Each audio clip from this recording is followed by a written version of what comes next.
Peace and respect to you all. Welcome to Demolished Doctrine, the beginning of the end of all the superstitious religions and the revelation of truth.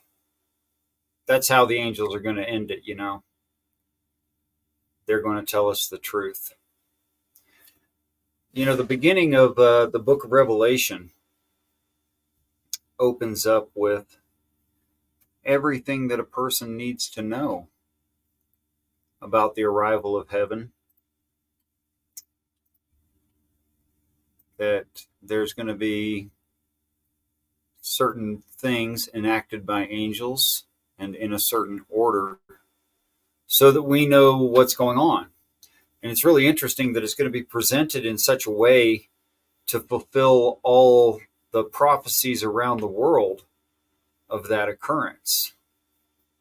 Like, for instance, Aboriginal Australian, where they call it the rainbow serpent.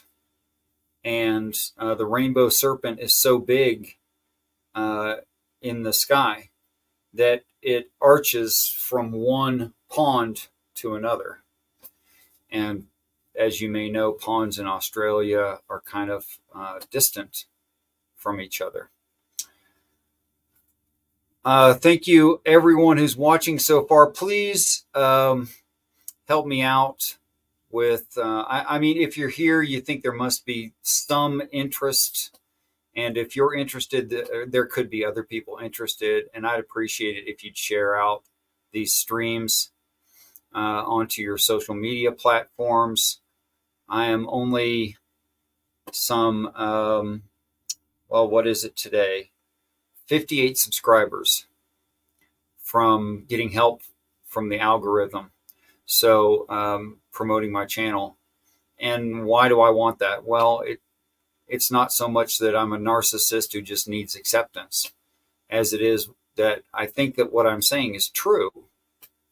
And if it's true, just in the fact that it's true, it's valuable. Peace and respect and welcome, Midnight Sparkle. Hello, Richard. How are we doing today? I'm better than I deserve. How are you? I would say the same, although that seems like self-deprecating in a way, but let's just say the same. I don't think of it as self-deprecating. I've been with me my whole life, and I know what kind of a person I've been. And as an adult, I've been very, very selfish and self-centered and unloving and cold, And my life now is very good, and I'm happy. I'm not bubbly happy, as you know, but I'm content. I'm happy, and my life is actually very, very good. And I know that I didn't earn that. I simply started following what the text of the Bible says that the hero should do, and doing that to the best of my ability. And my life has just become, immensely Which I, better. which I find really ironic, considering your whole channel is demolishing doctrine. So wouldn't you be demolishing the very thing you've been following for the last? No, no, no, and that's a great conversation, and thank you for that. Peace and respect, Mac the Human and Geo. I appreciate you guys dropping by at least. No, it's not the same thing because, dogmatic views and doctrinal views are held by churches. I'm much No, more I interested never. in, I never really said it's the same thing. As I found it ironic that your folly, that your channel is demolishing doctrine. The whole thing is demolish right. it. Yet, fucking god. Yet you've been following what it says in the Bible about what a hero should do. That's what I find ironic. I never said that. I think you misheard, but I think you. Hopefully, you get that now. I don't think I misheard. Um, Well, never mind. That's whatever. well, everyone has their own brain and they're reading whatever story, whatever way their brain reads it. But since I started practicing what I believe the story is saying, my life got better. And that has nothing to do with doctrine. Doctrines are things like the Old Testament God Yahweh is Jesus. Well, the Bible doesn't say that. but there's a lot of Christian churches that hold to that. You see?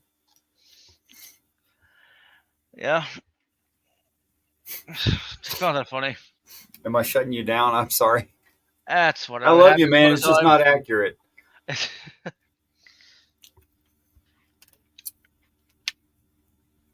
Or that the ending of Paul's writings doesn't belong. That's a literary critique, dogmatic view. Yep. So, did you happen to watch Tog's stream yesterday? Tog yesterday, maybe some. I catch him sporadically. He, I mean, I love him as a human being, but he kind of turns me off. Why? What happened? Well, Hillary's emails was also there, and so was Odin, and they had kind of an argument over something. I forget right now, but it's on Tog's channel, and also Hillary's emails made a stream about it, which I happen to go on as well. I am a stream whore, probably more than Wildheart. That's not such a terrible thing. We all want love and interaction and acceptance, at whatever level for whatever reasons. Um, yeah, I would hate to get into an argument with Hillary's. I think if I ever did, I would just take that show off the air because I'm bound to lose the argument.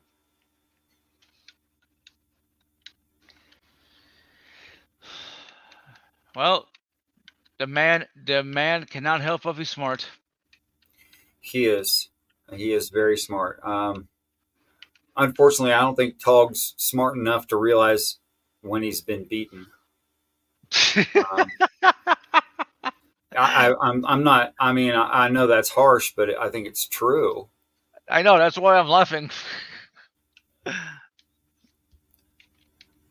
And frankly, what turns me off about him is not that.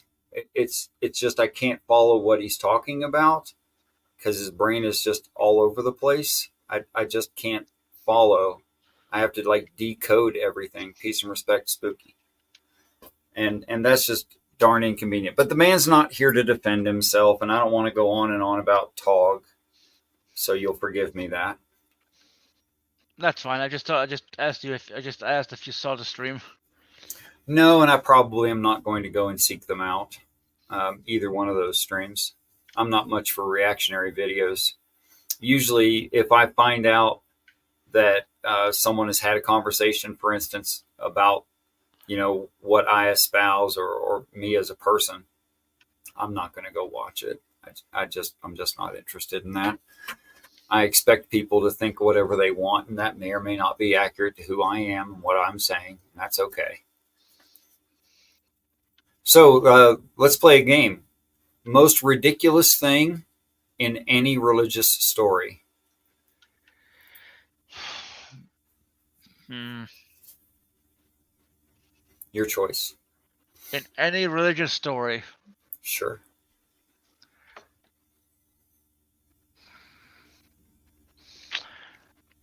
Well, I guess I could pick on the Genesis story and how all of humanity came from two people. Okay. Let's talk about that. Why do you think there's two creations of Adam and Eve? What do you mean two creations? I mean, I know there's just, there's the removed book of the book of Lilith, where Adam's first wife, Adam's first wife is created to be his equal, which she's like, no, fuck you, I'm gonna do my own thing. To which then you get the story that people know, the one where where Eve is made from one of his ribs. Is that what you're talking about, or? I leave it up to you, but I'd rather stay to what's actually in some story, not what some rabbi proposed might be a resolution to some problem. Because you know that Lilith was made up whole cloth by a singular rabbi quite some time ago. And he only did that to explain the existence of the people of Nod. Well, I And the didn't rest of know it's it was made. fanfic. Yeah. The rest of it's fanfic. Like most of the stuff you just said is fan fiction. And has a lot to do with the women's rights movement more than anything, actually. I mean, when was the Book of Lilith written? Like What book of Lilith? the story of Lilith, or whatever it's called. Whatever it's called. I'm just going by what I've heard it called, the Book of Lilith, or the Gospel of Lilith, or something. You said it was written by one rabbi. Like when, where? Actually, mostly I've never when. been interested in the historicity of it, so I'd have to look that up. I'm more than happy to.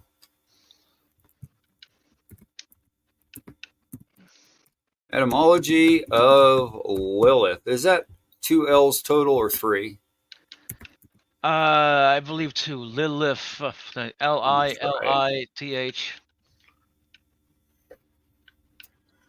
Okay, so he apparently got the word from a Mesopotamian and Jewish mythology.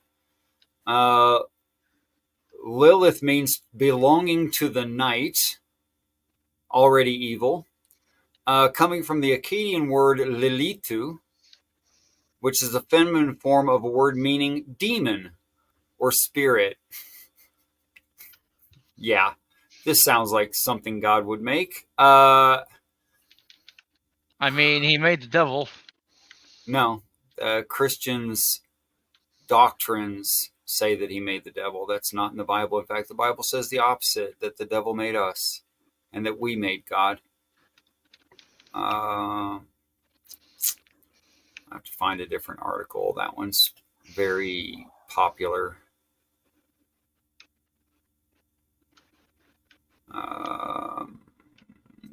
Maybe Britannica has something better.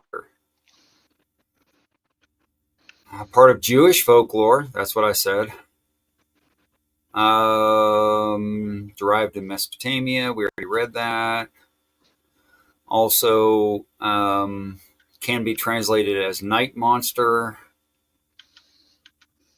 There was a Lilith cult in the 7th century. Right. Long time ago for now. Long after the Bible, both Old and New Testament, were written down.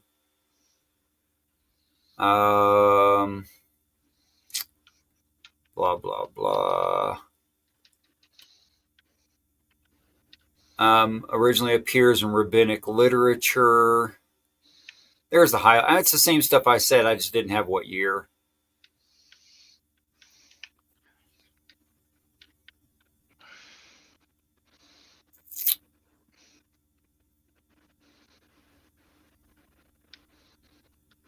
Well, I guess I'll never know what year it was written. It's probably late 6th, early 7th century. That's when the cult followed. CE, by the way. Common Era. So way after the New Testament was written. Yep. Okay. So, I mean, it's just folklore.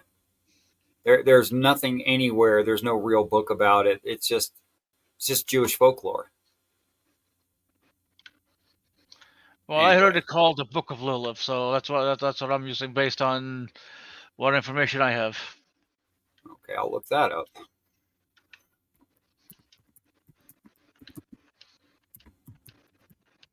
But I was hoping for like a religious story, not a fanfic story. I mean, to me, they're all fiction. So Well, I mean, I'd like to go with something a little bit more confirmed than you have early somebody in the 6th. back, by the way. Somewhere. Thank you. Oh wait, Peace never and mind. You got respect, him on. Wild Heart. How are you, brother? How's it going? Should I've been up. Hello, nurse. Okay. The Book of Lilith was written by Robert G. Brown. That does not sound like a very old name. You can get it in paperback by Parnassus Books. It's $1.99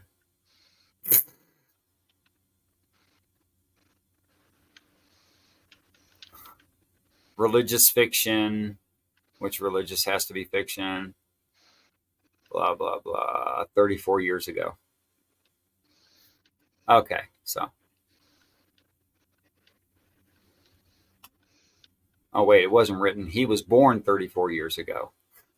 Okay, it's a brand new book. There is no ancient book of Lilith that I can find. Midnight, you have yourself muted somehow. Hello? Can you hear me? Yeah, I hear you now. Yeah. Okay. You guys, you can't pick something that's actually in a religion that you think is ridiculous. I mean, that should be a super easy question. Sorry, I'm not been watching, so I just didn't know what you were talking about. That's all. Well, I'm trying to give Midnight a chance, but he picked Lilith, which doesn't exist until fairly recently. Actually, well, hold on. I actually picked Adam and Eve, and how two people.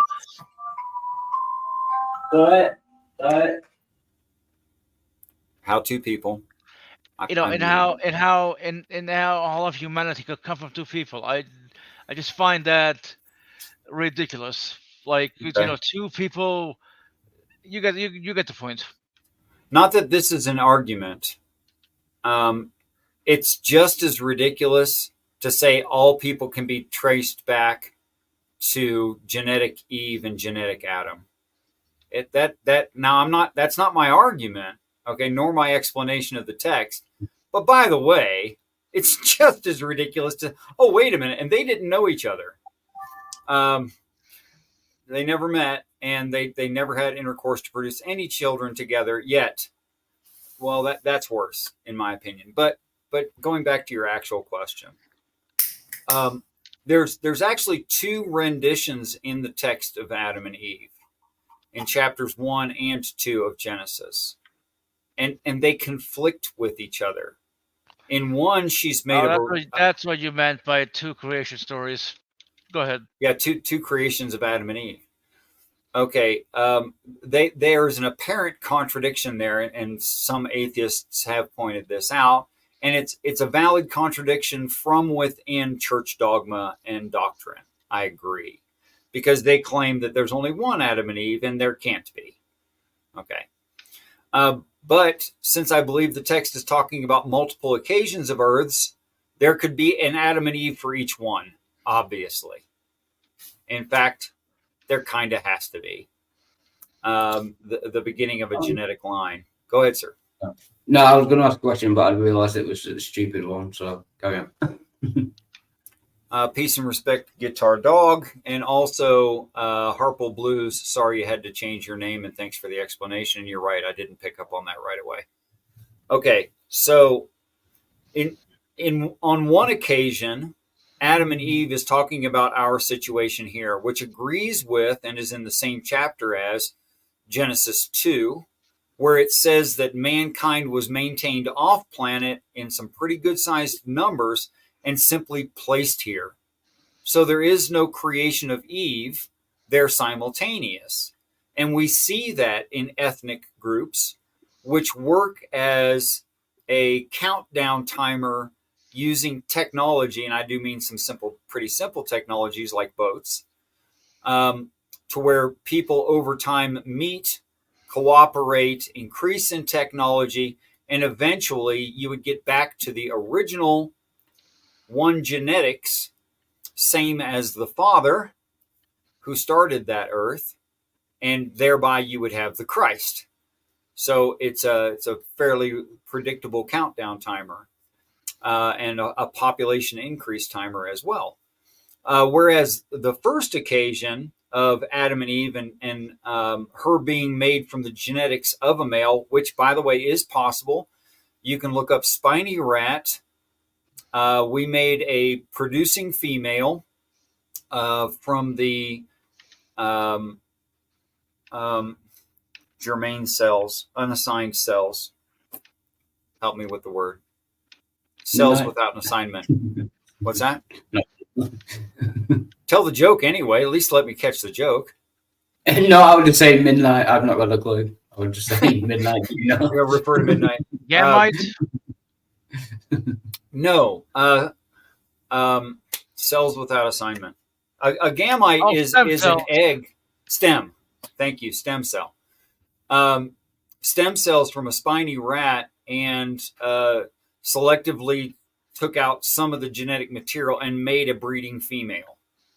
In fact, you couldn't do it the other way around. You could not make a male from a female. It's just literally impossible. Peace and respect to Generally Specific. Thanks for dropping by. So since the rib is actually quite shallow with very few muscle in the way, and our ribs do contain stem cells, believe it or not, it's absolutely true. If I had to do that surgery on someone to make someone a mating pair, if I had the science and technology, I certainly would take it from the rib. No doubt. And by most people's accounts, marrow removal is an extremely painful process, and you are better off put to sleep, as the text says was done. Peace and respect, Cryptomarian. Thank you for coming by. Everyone, please pet the algorithm. Not that I'm important, but if these things I'm saying are true, that will be important in the future sometime. Thoughts so far on Adam and Eve? I think I've made my question intelligible. You're saying it has two different Adam and Eve stories in the Bible, but 24 births. Why would they pick two, not 24? Why wouldn't they put them all in? Or do you know, is there a reason for that? Oh. That's a rational question. I don't think telling the story more than once does it any good. Yeah. Just like when it talks about the resurrection of the Satan, it only tells that once. Yeah. Right. Yeah.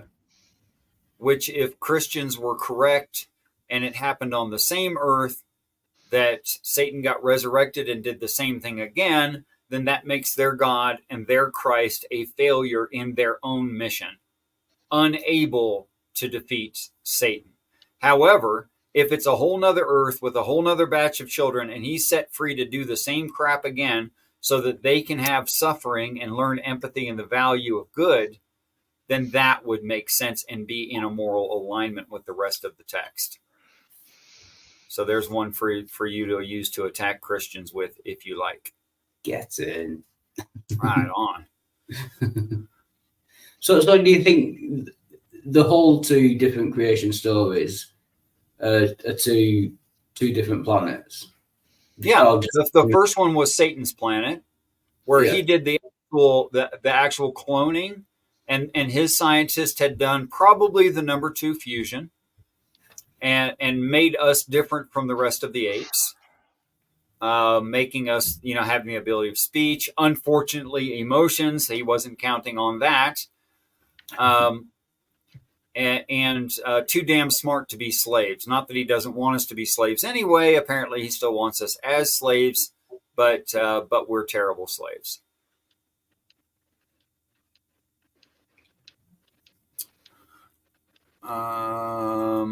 Okay, so then that's first creation of Adam and Eve and making a mate for him is expounded upon in the stories of Moses rising up in government, and also Joseph, both of them having come from the slave class and been given all but ultimate authority. I posit that the Goy, or Gentiles, are stock for breeding purposes to prevent prolonged inbreeding, here to help God's chosen. Well, obviously you're genetically accurate there, that inbreeding causes problems, and apparently the British aristocracy, including the product of 2 second cousins who were additionally second cousins and married, that is Charles Darwin and his wife. So I don't know that Charles Darwin actually believed what he wrote, because he damn sure didn't follow it when it came to his observations on the Galapagos Islands and his experimentation in plants and observations about animals. And that the wider the genome, the more it could adapt to its environment, married his second cousin. So I'm not sure that he even believed what he was writing. The British royal family actually the whole of the royal families in Europe had their own disease. Was it haemophilia? Was it called? Like because there was so much inbreeding, to keep the bloodline pure. Like and before someone goes somewhere with hemophilia, it just means you don't make blood clotting very well. Yeah, that's what that means. Yeah. Peace and respect, Jamie Russell. Thanks for coming by. Hi, Jamie. Hi, everyone inside chat. Sorry, I wasn't paying attention. Okay, so that's my explanation of why there's two creations of Adam and Eve, is because they made in heaven by genetic manipulation the quote unquote ethnic groups. That's how we refer to them. Maybe numbering something, it looks like around 5,000 or 10,000, maybe as low as 2,000 per group, and put them on the earth, and that started the countdown timer. Peace and respect, Dominic Sergini. Hope I'm saying that close to correct. Okay. Thoughts? Is that a reasonable explanation? Does that fall short of your actual question? Peace and respect, J. Theos. El Perry? I would say it's possible. I'm not willing to go so far as reasonable, but it depends what you mean by it. But at least possible. I mean, within an internal critique. Yeah. And even more importantly, does that seem consistent within what I've been espousing as long as you have known me? Yeah. So if I can kind of switch the tables. Sure. Obviously, you haven't found an inconsistency, like from your worldview and your interpretation of God and everything. But is there anything that's even like close? What's your biggest worry about what you currently believe? Are there any things you worry about? Do you know what I mean?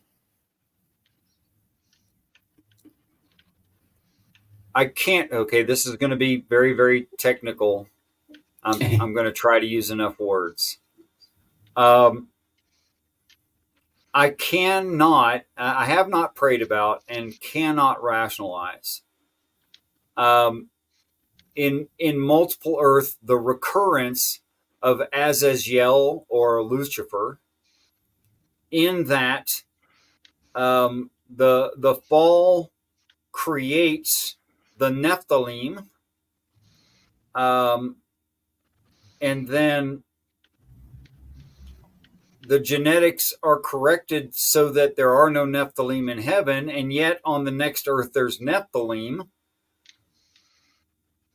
But it also reads that the angels, the half-breeds created by the fall, or Nephilim, and also the fallen are destroyed at the end of the planet. Did that? I don't know. Did you follow that? Yeah. If the Nephilim are destroyed on one planet and they don't get to heaven, they wouldn't. Why would you create them again to be on the next planet? Is that what you're saying? Yes. Yeah. Yes. Or that there would be several falls. That also wouldn't make sense. So I can't. And some things I'm afraid to ask, and I just kind of want to wait for heaven till I have a better brain. Yeah. Like I'm not sure the answer to some of the questions I have would make sense to me. Yeah. Like you should never be afraid to ask, though. I mean, there's no harm asking, even if you don't understand the answer. Do you know what I mean? See, but that's getting so technical and so into such minutia. And it's interesting that you would ask me a question of that, requesting that kind of depth. But I've said to you before, Dave. Go ahead. No, sorry, there was noise outside. That's all. Oh. Okay.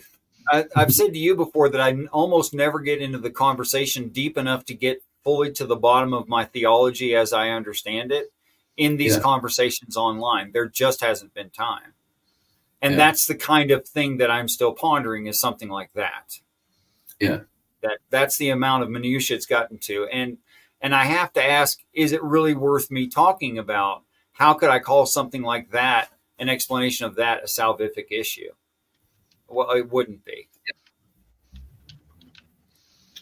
Yeah, but I mean, it's I wouldn't class that as a contradiction. It's just something you're not sure about.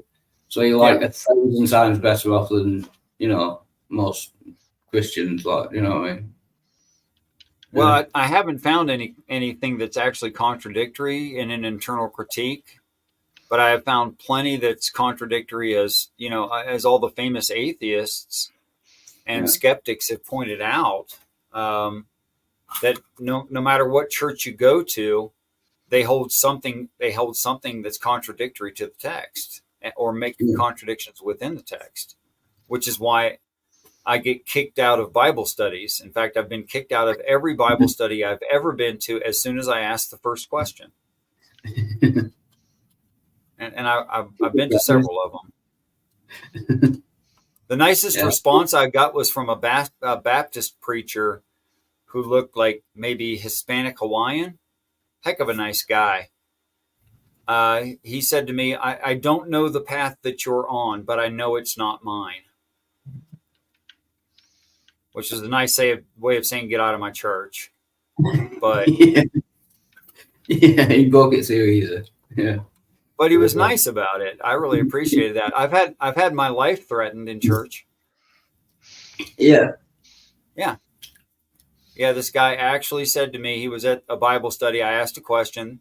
They asked me to leave. He immediately met me outside of that room and said, if you ever come back here, I will throw your head under a bus. Wow. It's very Christian of it. Yeah. What would Jesus do? Well, since he was probably a Nephilim, being something about 7'2", 7'1", something like that, and a very angry man, I thought, I'm just going to let this one go. I'm not even going to give him a rational argument. Yeah, I would argue to before he actually carries it out. Yeah, I would have walked away slowly. Oh, GS got me. I meant actually in a church. Yeah. Obviously, people who are trying to understand what is likely in reality don't do the same thing to me. But again, that's the difference between a person trying to rationalize reality and make a map that works, and a person who is just deeply steeped in doctrine and dogma. That's the difference right there. This looks interesting. What are the over-under odds that we are little more than a prisoner colony dropped off here to separate us from the non-criminals? Thus, there is a semblance of the concept of parole and or grace. That ain't far from what I read in the text of the Bible, actually. Only that it's not a punishment that we are already convicted criminals, but that the situation is contrived. The earth is contrived such that we are left ignorant on purpose. That is, the first generation or original ethnic groups are out of heaven are sworn to secrecy only on one thing, where they come from, so that the rest of it can progress quite naturally, and we can experience evil. And of course, that raises the question, why would the heavenlies want us to experience evil? Well, there's the fall of Lucifer, where Lucifer apparently could believe something not true because Lucifer had never seen suffering. And you don't want that to repeat every cycle. So the answer to Lucifer is in earth. That's the answer to that. But again, we're back to the wild heart answer. That's I can't make that work chronologically. But I don't understand why God, whichever God you believe in, has like no concept of like due process. You know, you're talking about like parole in a prison colony. Like you get the rules, you know what I mean? There are rules to parole, and the prisoners know it, the government knows it, the parole officers know it. Do you know what I mean? It seems, why would they keep secret like the rules that you have to follow? It seems like What's God, secret? What's the secret part? like the actual rules. Everyone disagrees on what you have to do to get to heaven or what's going on. Oh, yeah, Why well, would sure. God, why would God, mind you, that's just divine hiddenness, isn't it? I suppose. Well, okay. I mean, I would want you to use more words, and maybe you'll have a follow-up comment after this. But okay, summate that for me. Right. What I'm saying is, like, it seems to me to be fair that if you were a prisoner on a prison colony and it was like parole, you were under probation, as we call it. Like you will be given the rules. Like, you know, you would be told definitely what you had to do. You know, number one, you can't do this. Number two, you have to do this. Why is it not that way? What if that was true? Why would be put in prison or on a prison colony and not told for certain without any question what we have to do? That just seems just totally unfair. Okay, so the first of all, you are granting the Christian assertion behind your question. You're granting the Christian assertion that these stories are meant for everyone to read, understand, and follow. Do you see how you're granting that? As if the author expected everyone to be able to read it and do it. Yeah, I can see that, yeah. So this is one of the problems that's solved by the intended reader argument. Do you see that? Yeah. Okay. Now beyond that, there's still yet another problem. In the word, for instance, judgment, like man has to live once, then comes the judgment, that word judgment right there. It means to discern between things. But if everything was decided by what you believed while you were on this earth, then there'd be nothing to decide. You can't decide the past. The past is already written in stone. You can't change it. Yeah. So the only question would be what level of heaven or what level of hell. There would be nothing to judge. There'd only be sentencing. And you'll notice when Christians talk about the judgment, they actually are talking about sentencing. They're never talking about judgment. Yeah. Whereas if you read the Bible, it says there's something to be judged. Okay. So in order for there to be something to be judged, something has to have changed from the past. There has to be a new present situation. Well, if you didn't believe in any kind of heaven, but you were in heaven, and you didn't believe in any kind of angels, but you saw them around you, and you didn't believe in any kind of judge, but there he is sitting there talking to you, well, you'd change your mind. Yeah. In other words, you'd have new information and there'd be something to judge. Okay. Now that is what applies to all who have lived in the past and no one that lives through end times, right? But then for end times, you have the announcing miracles, the arrival of heaven, the arrival of hell, the plagues and or trumpets, bowls, and vials, depending on which translation you read. And a person would have the evidence necessary until such time that the Earth's population gets whittled down to something less than 31.5 thousand people.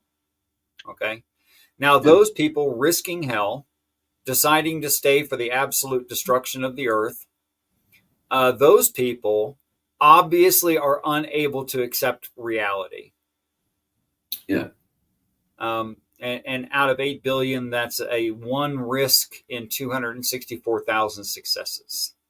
So really good averages, by the way. And you'd expect something that's real and that's, persuasive, that you personally experience, would result in those kinds of numbers. Almost everybody would accept it, right? So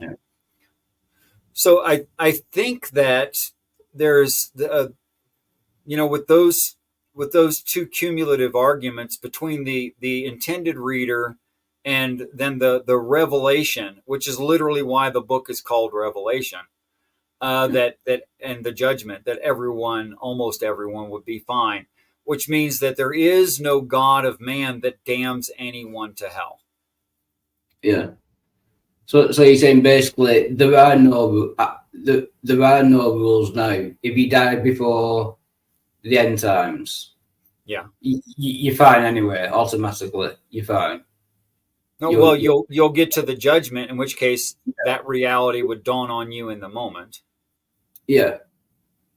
And then it's all the people in end times that there really are any rules for. Well, there's no rules for anyone except try to be good to your fellow man. That's why Jesus makes just 2 rules. And by the way, they're only rules for end times when there's a revelation. Yeah. Like if you look in the Bible and you read the words blessed, it means to be happy. Yeah. But when it says, blessed are those that have not seen and yet believe. Well, what's implied there but not written in the English is blessed above, not the only ones blessed. And you don't pick that up in the English. They didn't translate it that way. I think they should have. So it means like extra blessed. Well, if you believe something that's true before you have the evidence of it, let's say you were a scientist, and technology got to the point, and scientific research got to the point that something dawned on you, like something dawned on Oppenheimer or Einstein, or whomever you want to quote. Well, it's not that Westinghouse made there no other people interested in electricity. It's not that Westinghouse made no other person trying to make a light bulb, but that's not the case. It's just that he had the most success first. That's all. So It's like being blessed above. So it's saying that believers are blessed above. And why is that? Because they already have the necessary bias to more easily accept heaven on its arrival, or the judgment on that situation. So in that way, they're luckier than you. But isn't that like rewarding like gullibility? If you believe something before there's enough evidence to believe it, isn't that just, like I said, rewarding gullibility? Well, it would be if the thing were untrue. Peace and respect and welcome, Domenico. Hello. Hey, Richard. Hey, Wilder. Hello. What do you think so far? Give you the floor since you just got here. I'm just going to say hi first. Let me just settle back and have some catnip first, Richard. Right on. Okay. What pleases you? Thanks.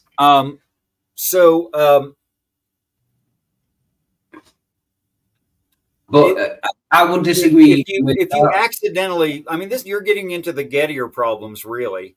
Like, if you happen to believe something that is true for all the wrong reasons, you're still believing something that's true. So in reality, it still benefits you. But I would still class that as gullibility, whether it's true or not. Even if it's true, if you believe it before there's enough evidence, if you're not justified in believing it, even if it's true, I would still class that as gullibility. I agree. Yeah. Definitionally, how could I possibly argue with you? So why would they be? So do you just mean they're luckier? That they're not blessed? Like they don't get any extra rewards or anything. No. They just turns out they're luckier for being gullible. Sure. And if they happen to be not so bright on this earth, and they happen to be gullible, and they happen to believe the things that are true, and that's a two-edged sword, because I'm not sure they're so lucky that they're gullible. After all, I call my channel Demolish Doctrine for a reason. They're believing things that can't be true. Well, that's not to their advantage. Yeah. And on every other topic, if they're gullible in that way, then they're not that lucky in everything else like. Right. Yeah. Which makes me want to talk about Aaron Ra and how many religions he's had. Yeah, he has had a lot. Well, that's because he's an extremely gullible person. He's intelligent, but he's gullible. How that happens in one person, I'm not sure. Yeah. I think a lot of them when he was like growing up and that and trying to work things out to revert, I don't know whether he's like that now. But... What? Do you hold that he doesn't keep a religious dogmatic view about things like evolution? Because I would say he does. I won't call it religious. Okay, well, what does religious mean to you? I think it normally includes like worshipping the deity, rituals. Yeah, that's how I think of it. Okay, could extreme devotion to some ritualistic act that doesn't necessarily make sense in reality, would that be something that you're describing? A ritualistic that doesn't make sense in it. Yeah, I would barely, but it's on. It's on the. What if you devoted years of your life to creating a phylogenetic tree when already hundreds of them had been made and they're all wrong already? Would you consider that a religious act? If it was wrong, then possibly, yeah. I don't know. What if it's already wrong within your own lifetime because of new research, and yet you wouldn't change it? Well, he knows it. He would know it. He knew it was wrong, or he. Well, by now it's wrong. Yeah, but does he think it's right? I don't know. I'd have to get his input on that. But certainly, if he was really up to date on this, and trying to keep up with the science, which you can't, it moves too fast. Yeah. Which I'm not saying is a bad thing. It's a good thing because it gets more and more correct. And it's his phylogenetic tree has been in existence for 7 years that I know of. Yeah, that sounds right. I've heard about it, but it's bound to be outdated and wrong by now. But I don't see a new edition of it. Do you? No, but again, I don't see the religious. Like if a scientist is convinced. Wait, I thought not accepting reality that is obvious is part of a religious thing. Accepting reality. No, accept. Sorry, say that again. When a person denies, when they believe in things that they don't understand and they suffer, superstition is their way. No, I thought that was gullibility. Well, gullibility would make you open to superstition. Yeah. Same thing. But like a scientist was convinced something was true, and they worked like for 20 years. Like, keep looking away, trying to work out whether it is and doing all the, the tests and that. Would that be religious in any way? To me, that's a religious thing to do. Yeah. My judgment of what a religion is unfair because I don't think that a religion has to involve a deity, and by your definition, it does. Peace and respect, our dying son. Welcome. Please do all the algorithm stuff if you would, guys. So you might say that it involves a deity, but a Buddhist would really argue with you on that. That's a good point, actually. A Taoist would really argue with you on that. Yeah, I might have to change. Let's see. A panpsychist could argue with you. A pantheist could argue with you. There's a couple pagans that I know of that would argue with you. So, I mean, should that be part of the definition? I don't include the idea of deity in my definition of a religious act. Just that someone is repeatedly doing something that doesn't work and not And finding expecting success it. in it, while simultaneously believing they're finding success in it, and they hold it as the highest thing. They hold it as the highest thing. So I would just call that more stupidity rather than like anything to do with religion or being religious. No, I didn't say it's a religion. I said they're acting religiously. That's in religiously. Yeah, I mean, there are different definitions of religion and, yeah, religious. So, yeah. If that is your definition, then... I mean, a person having a religious practice. Yeah. Not that it's a structured religion. It doesn't even need to be a structured religion. Like for way too long in my life, when hormones were very high, I put women on a pedestal, as if they never fart, as if they can do no wrong, as if they're perfect beings. I mean, women were my God for more than 10 years. And I acted religiously about it. I sought after only that. Everything I did was motivated by that. I thought of them as almost infallible. All of my life was structured around maintaining or having a woman, depending on the situation at hand. And all of that is very not progressive. I mean, I learned much later that I was just like killing myself for nothing. Peace and respect to Joel. You can shut off camera if you like, or keep it on, or 3 seconds, 2, 1. Welcome. Greetings. Hello. Fascinating conversation. I wanted to see if I could help join or not. Right. What are your views on not people? Not everyone has a religion, but people acting religiously, and not accepting what is, or even things that could be quite evident to them ignoring it in like a cognitive biased kind of way. Yeah, I argue that everybody has religion, whether they like it to admit it or not. And I agree with what I think you're trying to convey, that people can be religious about anything. You can be religious about shoes or football. Yeah, I've seen it. Yeah, no, I think everybody has religion. I agree with Albert Einstein, for example. He complains how fanatical atheists are just as bad as religious fanatics and come from the same source, as he says, quote unquote.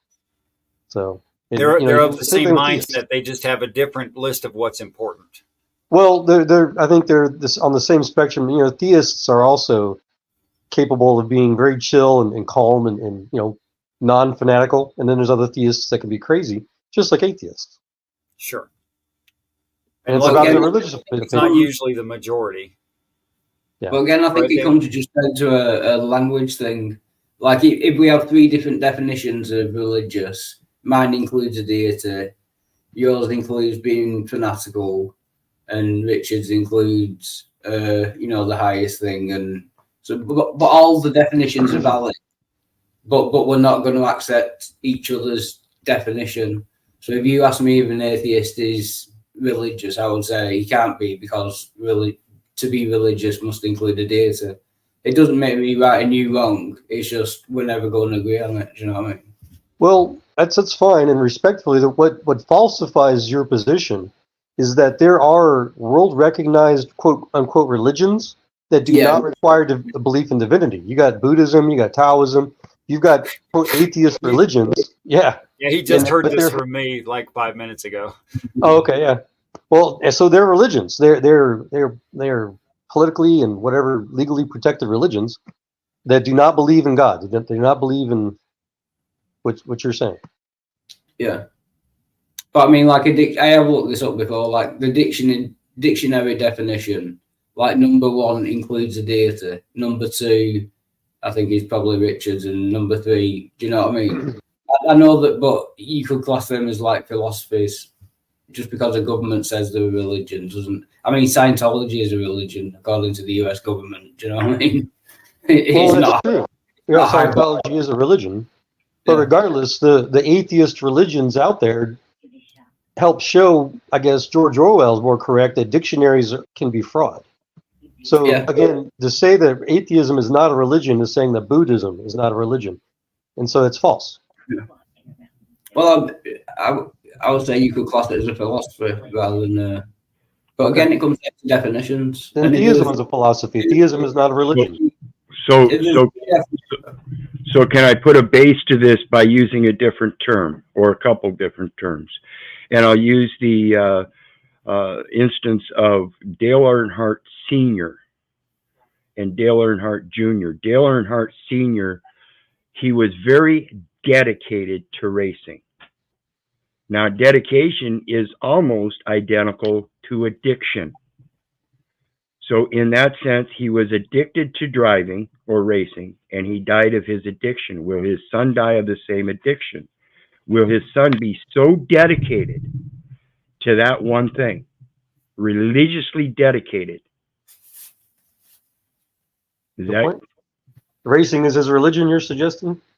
well? It's not necessarily a religion, but rather what we're addicted to or dedicated to, and they both connotate something different. Opposing views.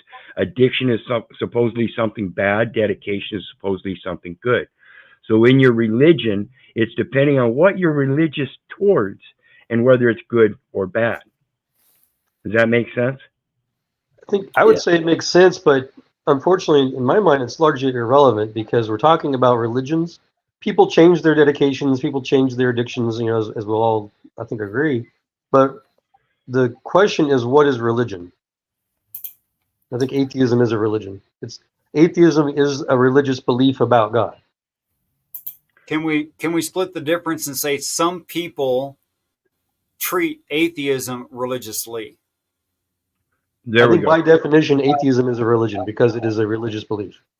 It's a religious position. No, it's actually the rejection of a religious belief. No, again, that's illogical because theism is the rejection of the non-belief in God. So you just call theism not a religion again, using that fallacy. You said it's a religious belief.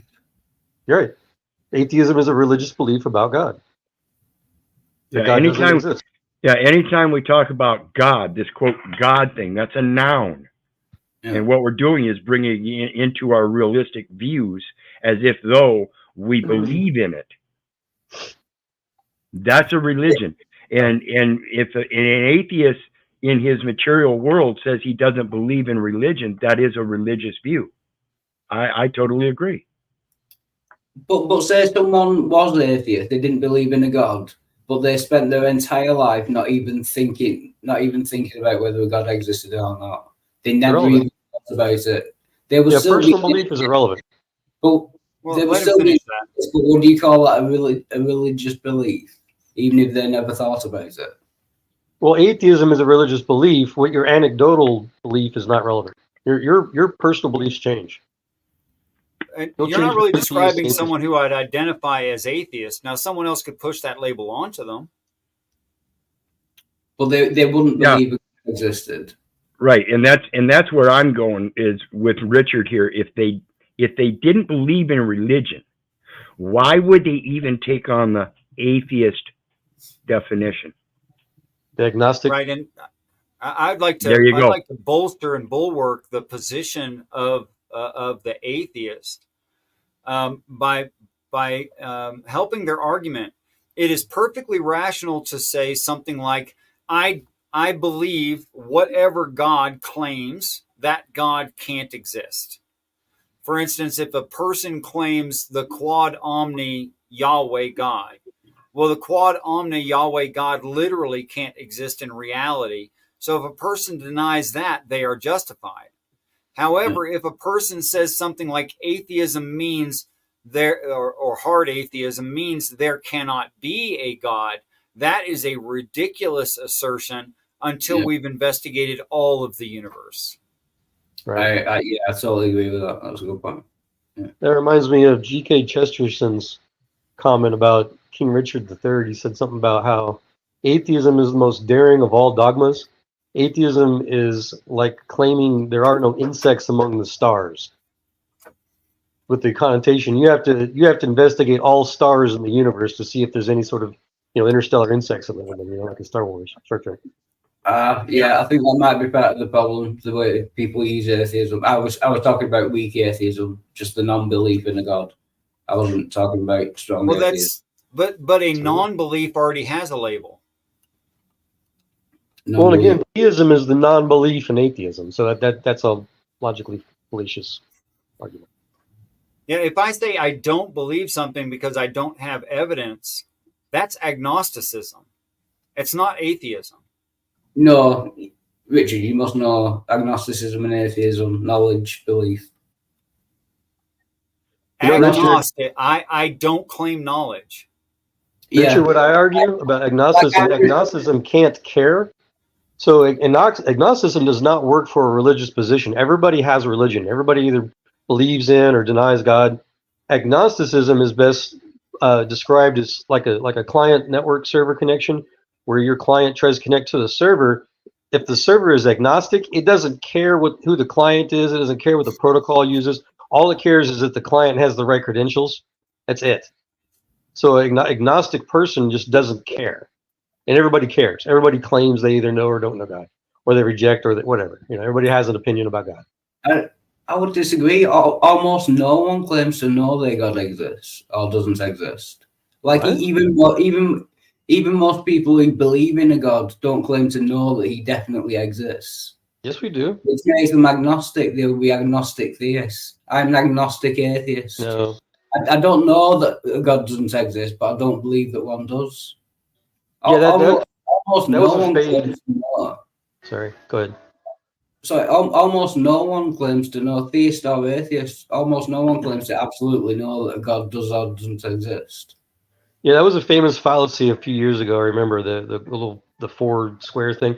And the reason why that's a fallacy is because if a theist doesn't know God exists, then they're not a theist. And if a atheist doesn't know that God doesn't exist, they're not an atheist. It's just not logically sound. It seems cool, but it's not. It doesn't follow. No, you're a theist if you believe a God exists. You can believe a God exists without claiming to have absolute knowledge that one does. No, You'll still be a not theist. logical. No, people are theists because they know God exists, They know God. unless they're lying to So themselves. everyone who believes in God claims to know. I've never. Well, they'll claim Well, it, what's the but definition I of mean, theism? Is that you believe God exists. Believe, yeah. That's the I agree with definition of that. theism. They don't claim to know. Knowledge and belief are two different things. You can believe something without knowing it. Well, so even if I think I know what you're trying to get at. So even if you're trying to you're learning, you're trying to walk with God, you're trying to get to know God. You don't 100% know is God Jesus or is God Allah. Those kind of walks on your path with God, you still know God exists. You're just trying to get to know Him. You're still a theist. You still know God exists. Okay. I don't know. Again, I think both of you need to use more words because I can't sort this out. And Wildheart, don't forget that Joel has a lag, and Joel, don't forget that you shouldn't take advantage of it.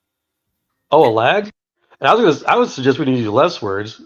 Einstein said if you can't explain it simply, you don't understand it well enough. So I have a lag? Yeah, which I is am not back in the United States, by atypical. the way, buddy. You're what? I'm back in the United States.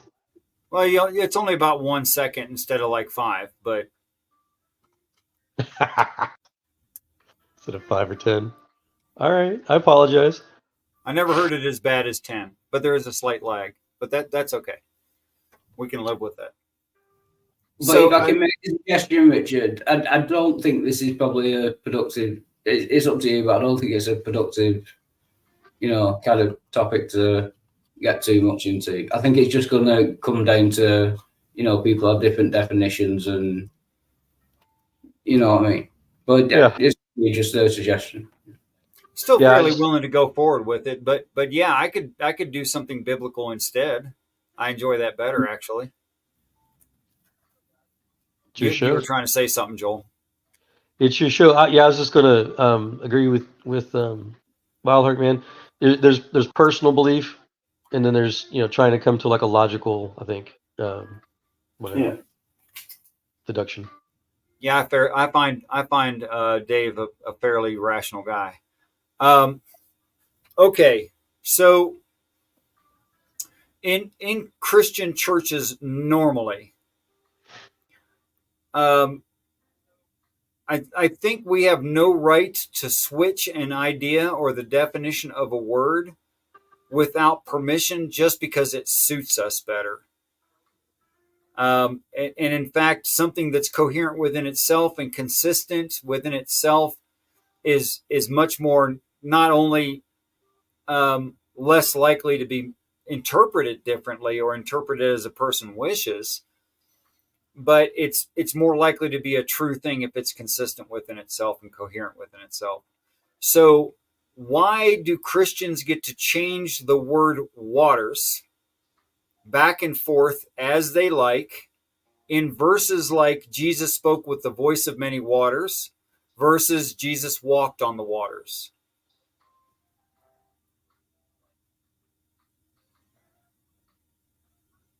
Why do they get to? Because of illiteracy?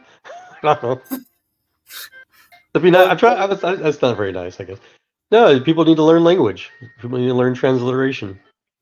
Well, if we look at water in its elemental form, it's known as crystal. It's crystal water. You have liquid crystal and solid crystals, and they both hold memory. So I think when they're talking about the waters, more esoterically, I think they're talking about memories. So when Jesus walked on water, he was talking about memories past and taking heed of the contracts when he talks about the Admiralty Maritime walking on waters.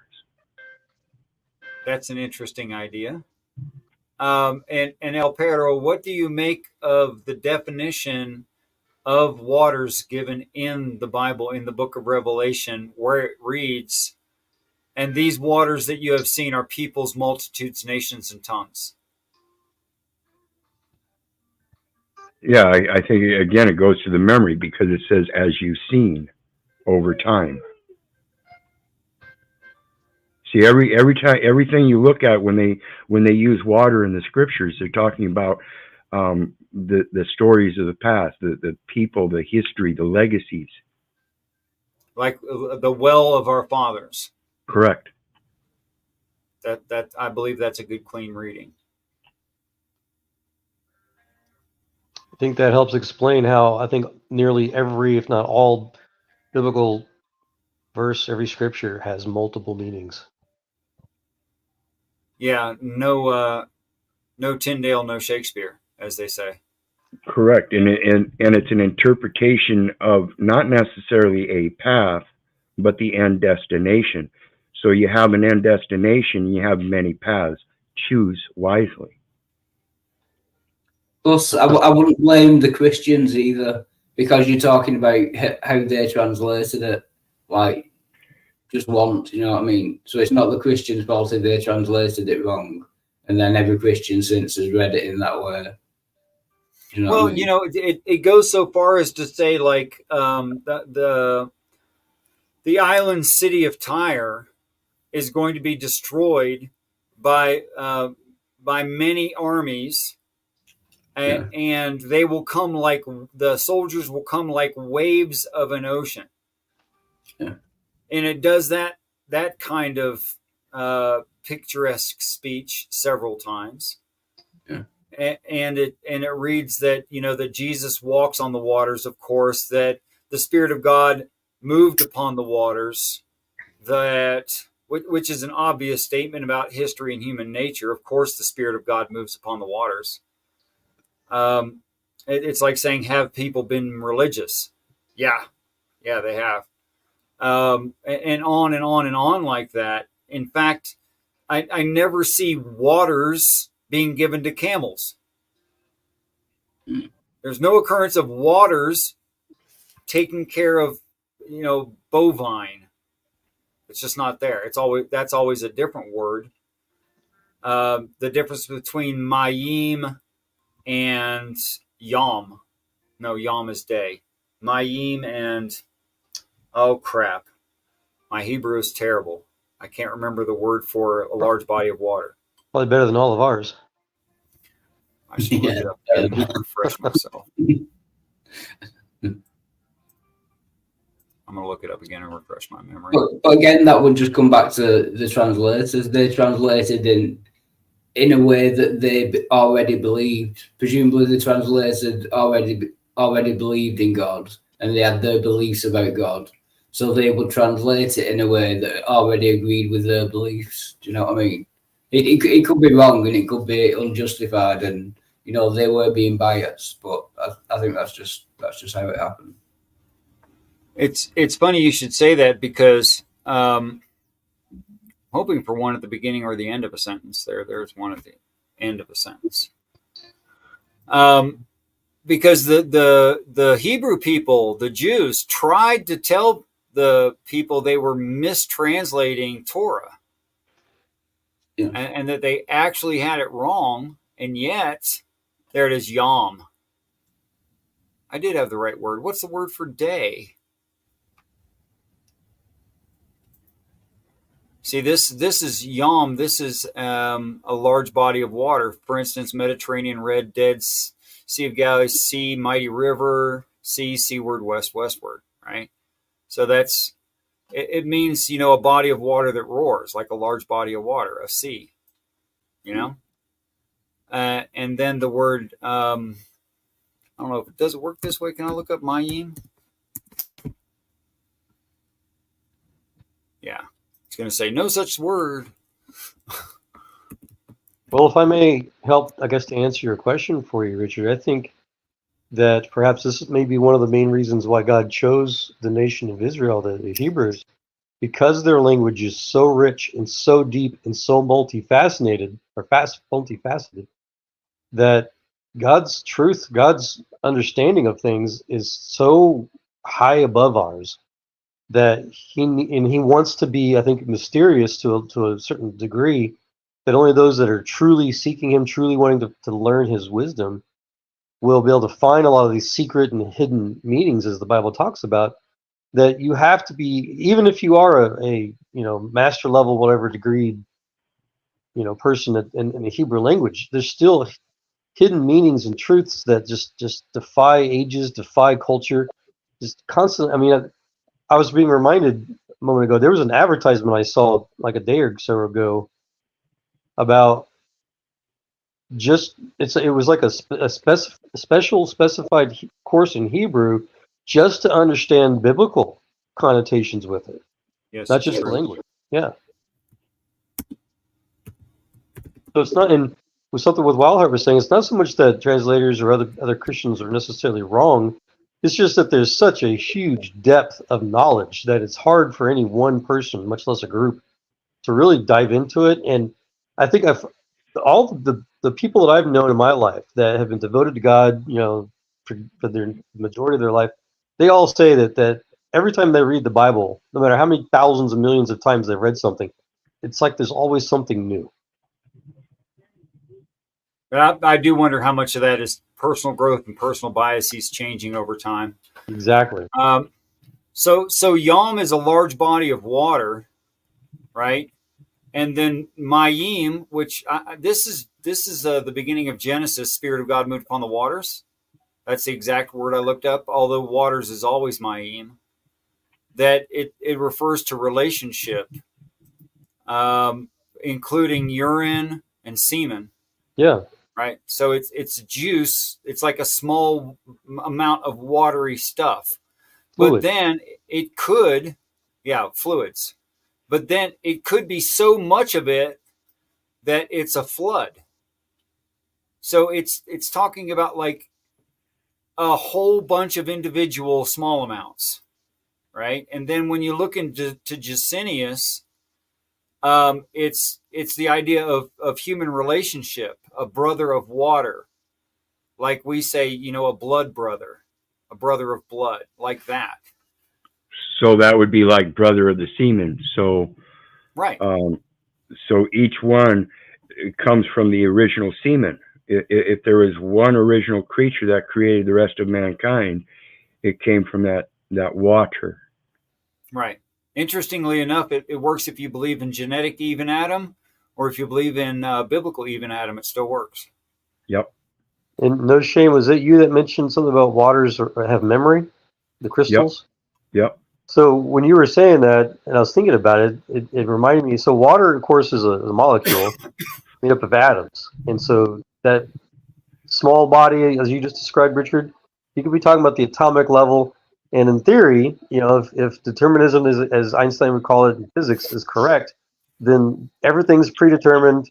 Everything, including the water crystals, all have memory.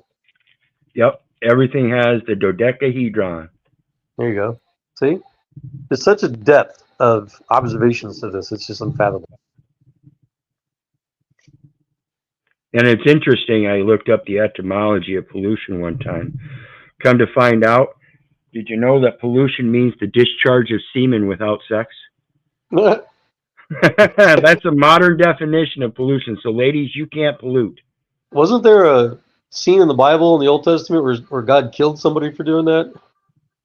Yes, his brother perished, and he was supposed to give his brother seed after his death, Right. so that he had offspring to inherit the lands. Interesting. And you've heard my what do you call it, doctrine about how when God moved along the waters in Genesis correlates with Hoyle's stellar nuclear synthesis theory, right? You remember that? I would hear it again just for everyone else and for myself as a refresher. Sure. Yeah, the idea that solar systems form in what they call stellar nurseries, where you've got a nebula that's just a cloud of water and gas, quote unquote fluids that gravitational effects pull together over time and ignites the star and forms the planets out of a void, matches Genesis 100%.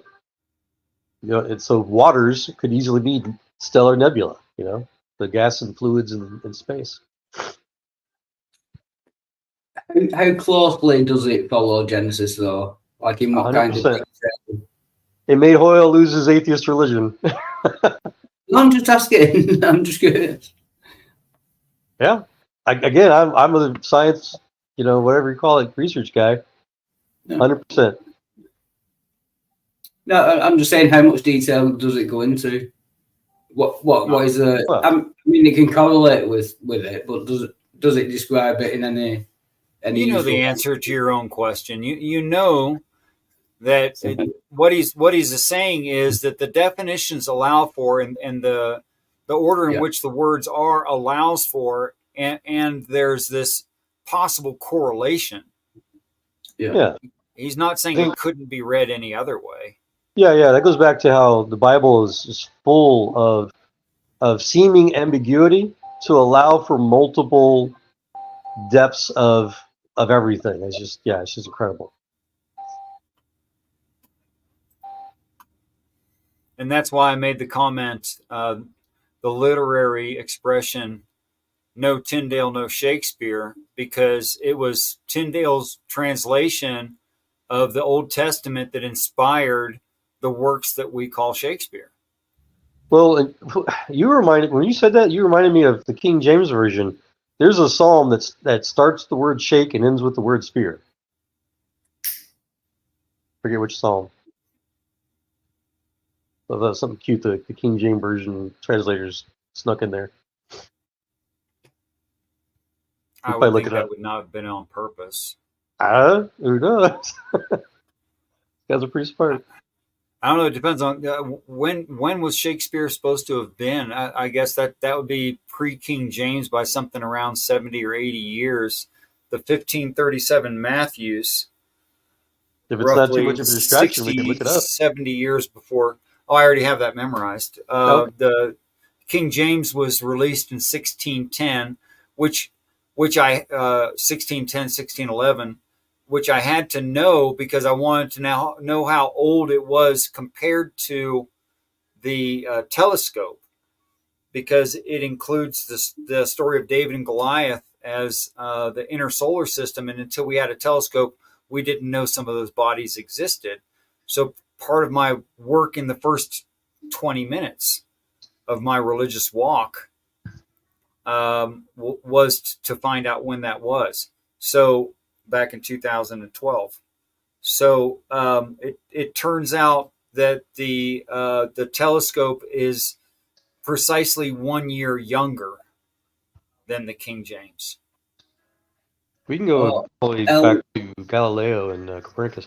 But Richard, I have not yet read your full body of work yet. If you would you mind emailing that to me if you could remember later? Yeah, I'll do better than that. Well, I'm on my and toes. But El Piro, sorry, El Piro in the side chat says, in the King James Version of Psalms 46, the 46th word from the beginning is shake, and the 46th word from the end is spear. yeah. So when was Shakespeare born? I don't It'd be funny if it was 46. I mean, if that was a person,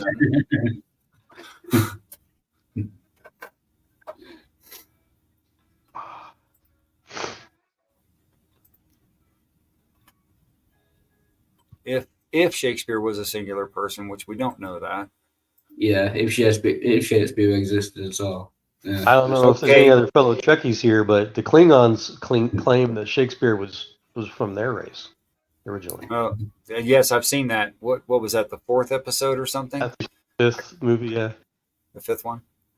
Okay, so that first link right there is David and Goliath as the near solar system, which, Joel, really, that ought to be right up your alley. Are you showing something on screens? I'm not seeing it. It's inside. Sorry, no shame, you muted. No shame, you muted.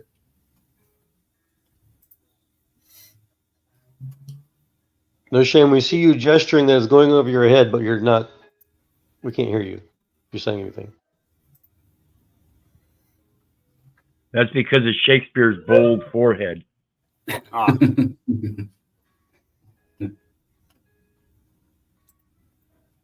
And then this one is up to Genesis 18 in our modern language, directly from the Hebrew definitions. If you're trying to highlight something on screen, Richard, it's not transmitting. I don't think. In side chat, I've got. I've got a monitor computer over here. It's showing up in side chat. Where do you want it to side be? chat. I thought you were showing it on your show. I'm sorry. No. Live view. I mean, I could. It's not much to look at, though. You know. Did you send it? Did you send it in the side chat? Because again, I'm on my phone, so I'm kind of handicapped. Yeah.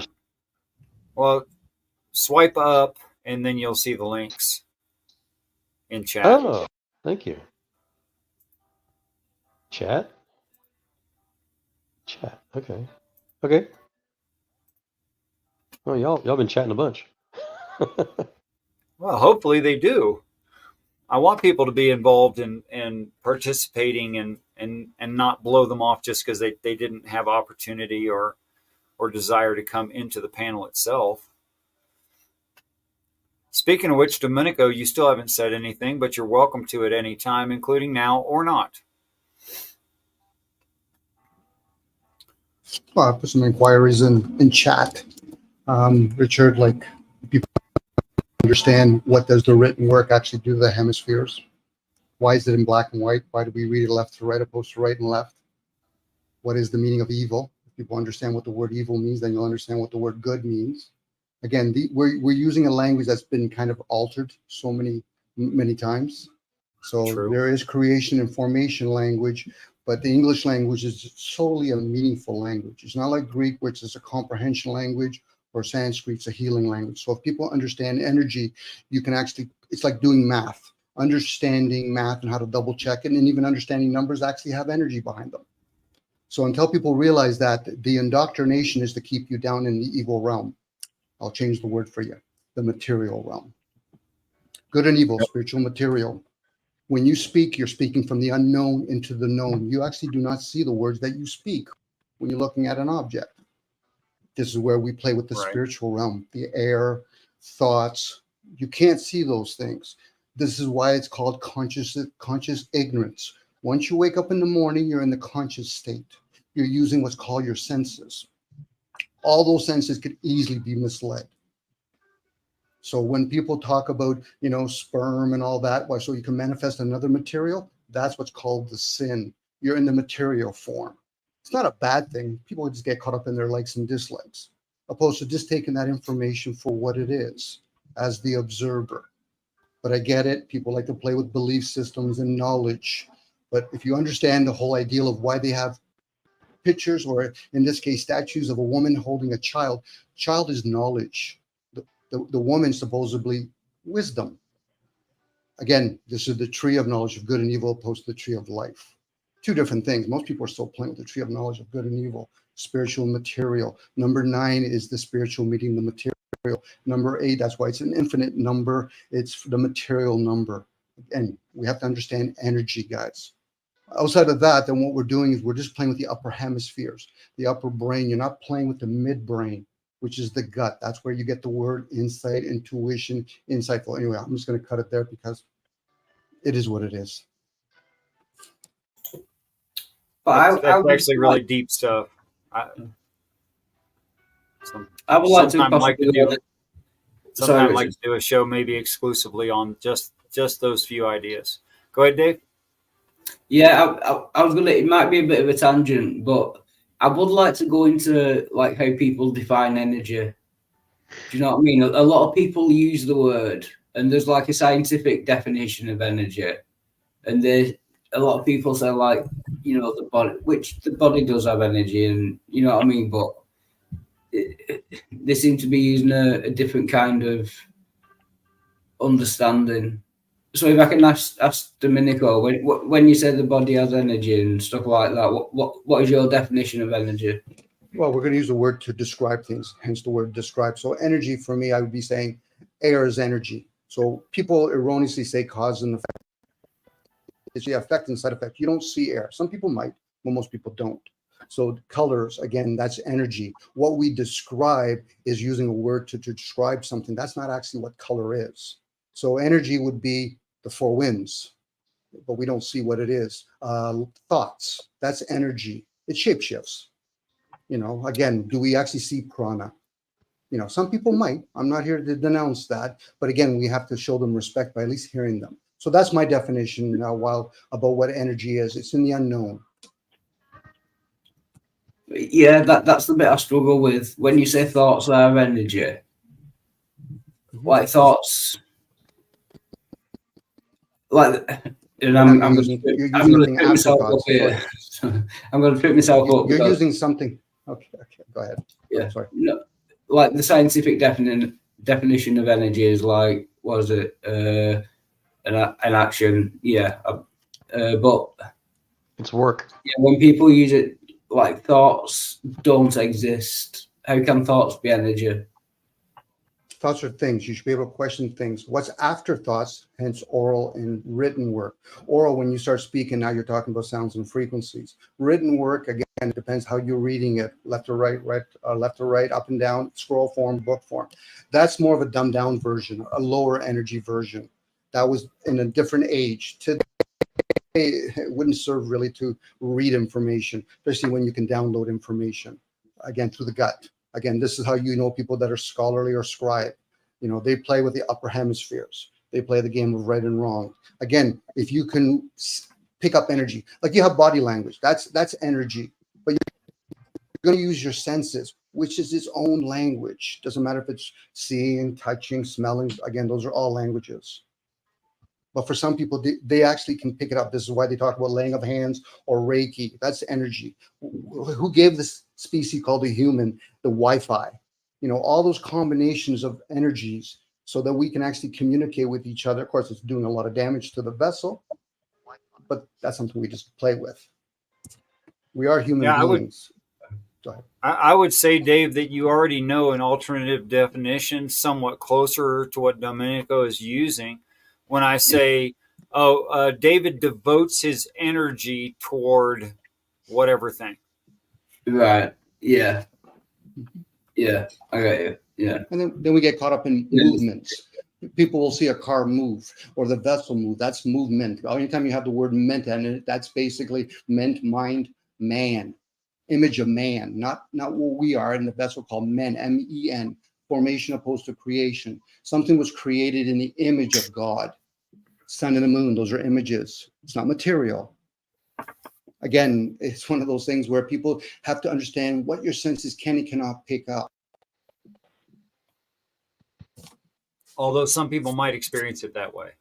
I don't. Correct. And those Sure. energy forms exist in other senses as well.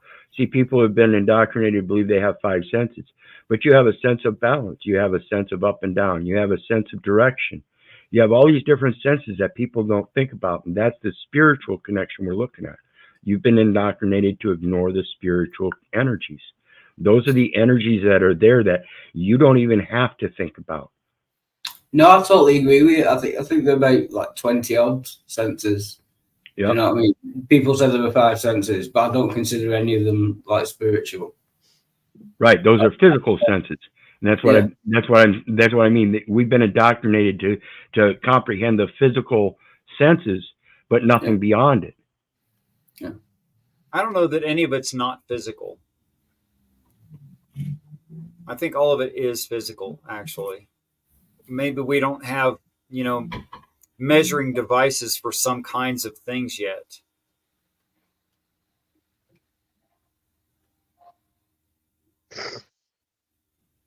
Well, a lot of things, Richard, gets manifested into the physical. So you have luminaries. This is where people play with the concept of time and space. The distance between the luminaries and when it gets manifested into the physical, that's what some people might perceive as time and space. So now, some people can, but most of us cannot really. Where is air? You'll see its effects. You'll see a leaf moving, but you're not actually seeing air at that point. Same with thoughts. You're using thoughts. This is what some people call thoughts is the language of consciousness. Same with the electricity.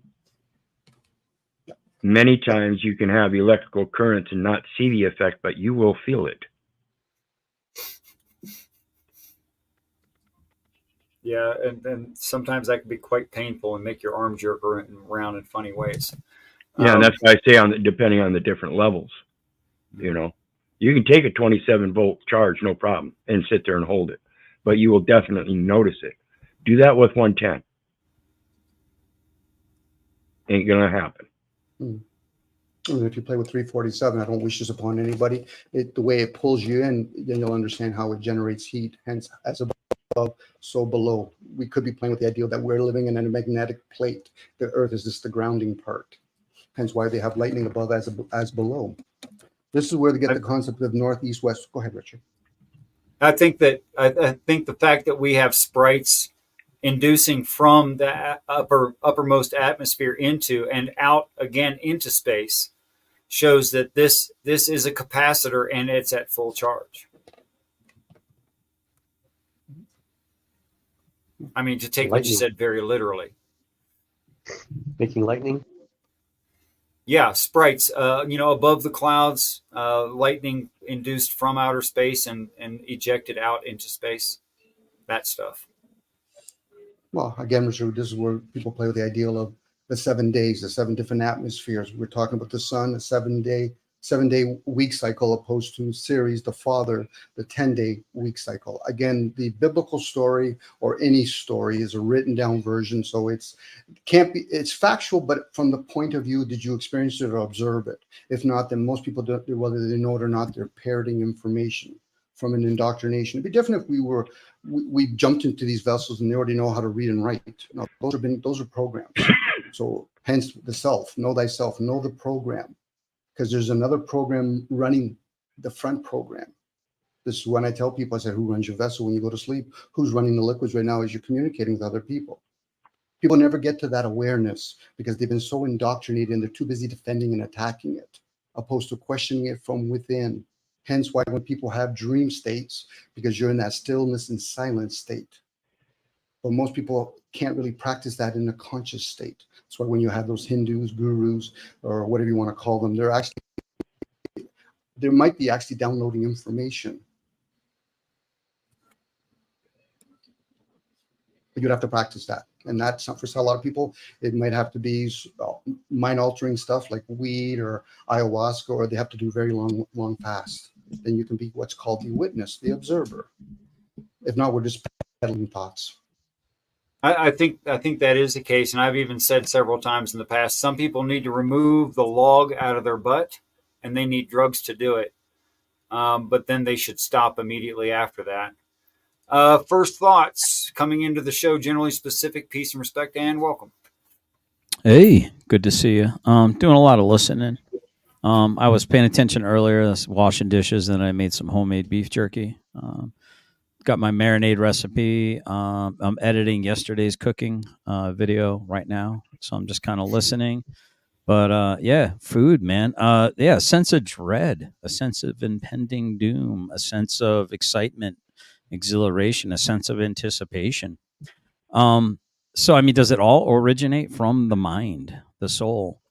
So the Bible, there's a Trinity in the Bible: the Father, the Son, and the Holy Ghost. Although it's not spoken of as such, and I find this very, very fascinating, interesting. That I think the mind is the soul. I think the heart is the spirit, where the Holy Ghost would reside if the heart was not so hardened to disallow it.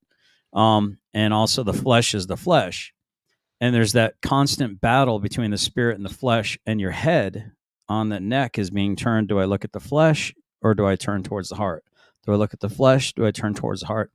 And it's a constant ebb and flow and a constant battle, it seems. But ironically, for some, one of which who's in the room right now and would not claim it, but I believe is a Timothy.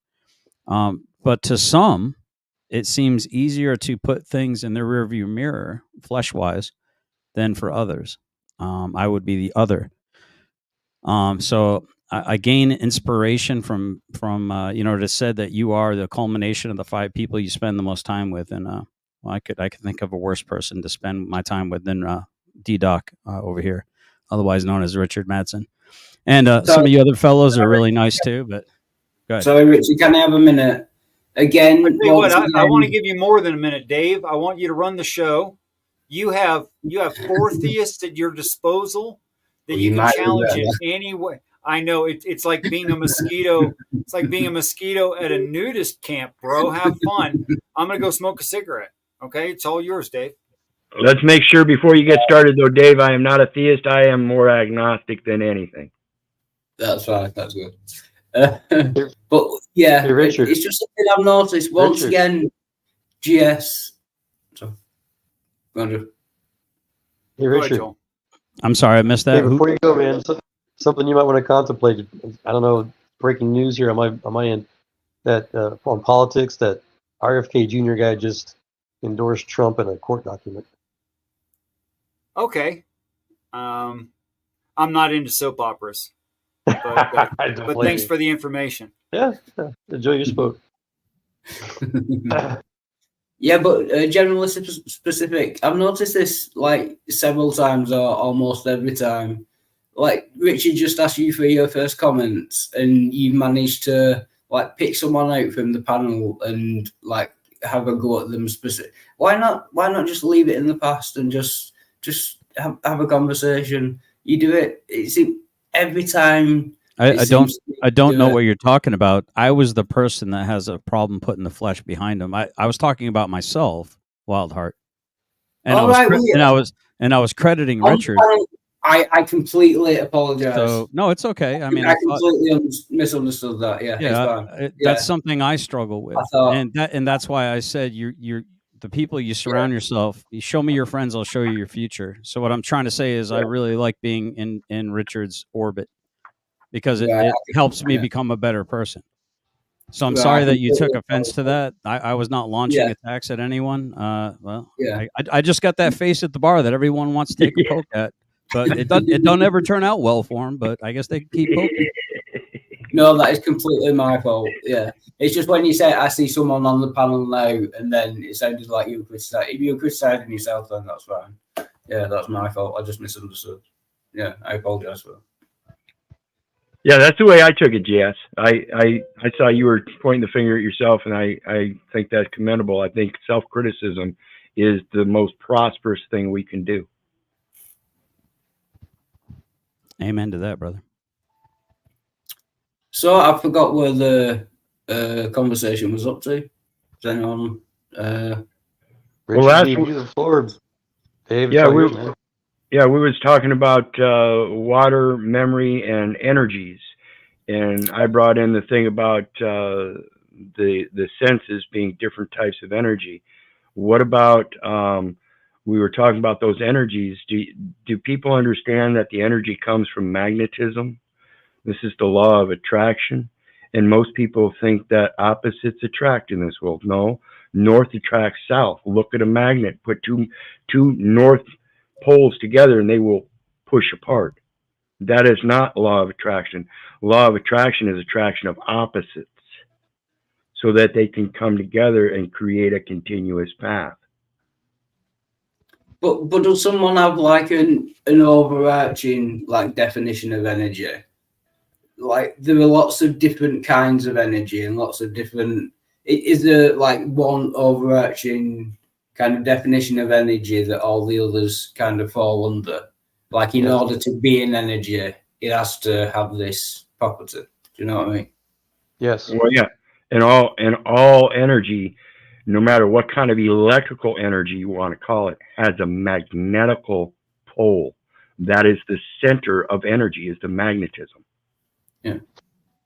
Well, and earlier you were alluding to the scientific definition, the fundamental explanation. So energy is what's called work. Oh yeah, that's what I was. The ability to do something, yeah. Yeah. No matter what type it is, whether it's kinetic or magnetic or electrical, yeah, it's just work. Yeah. That's what I was trying to think of. Just.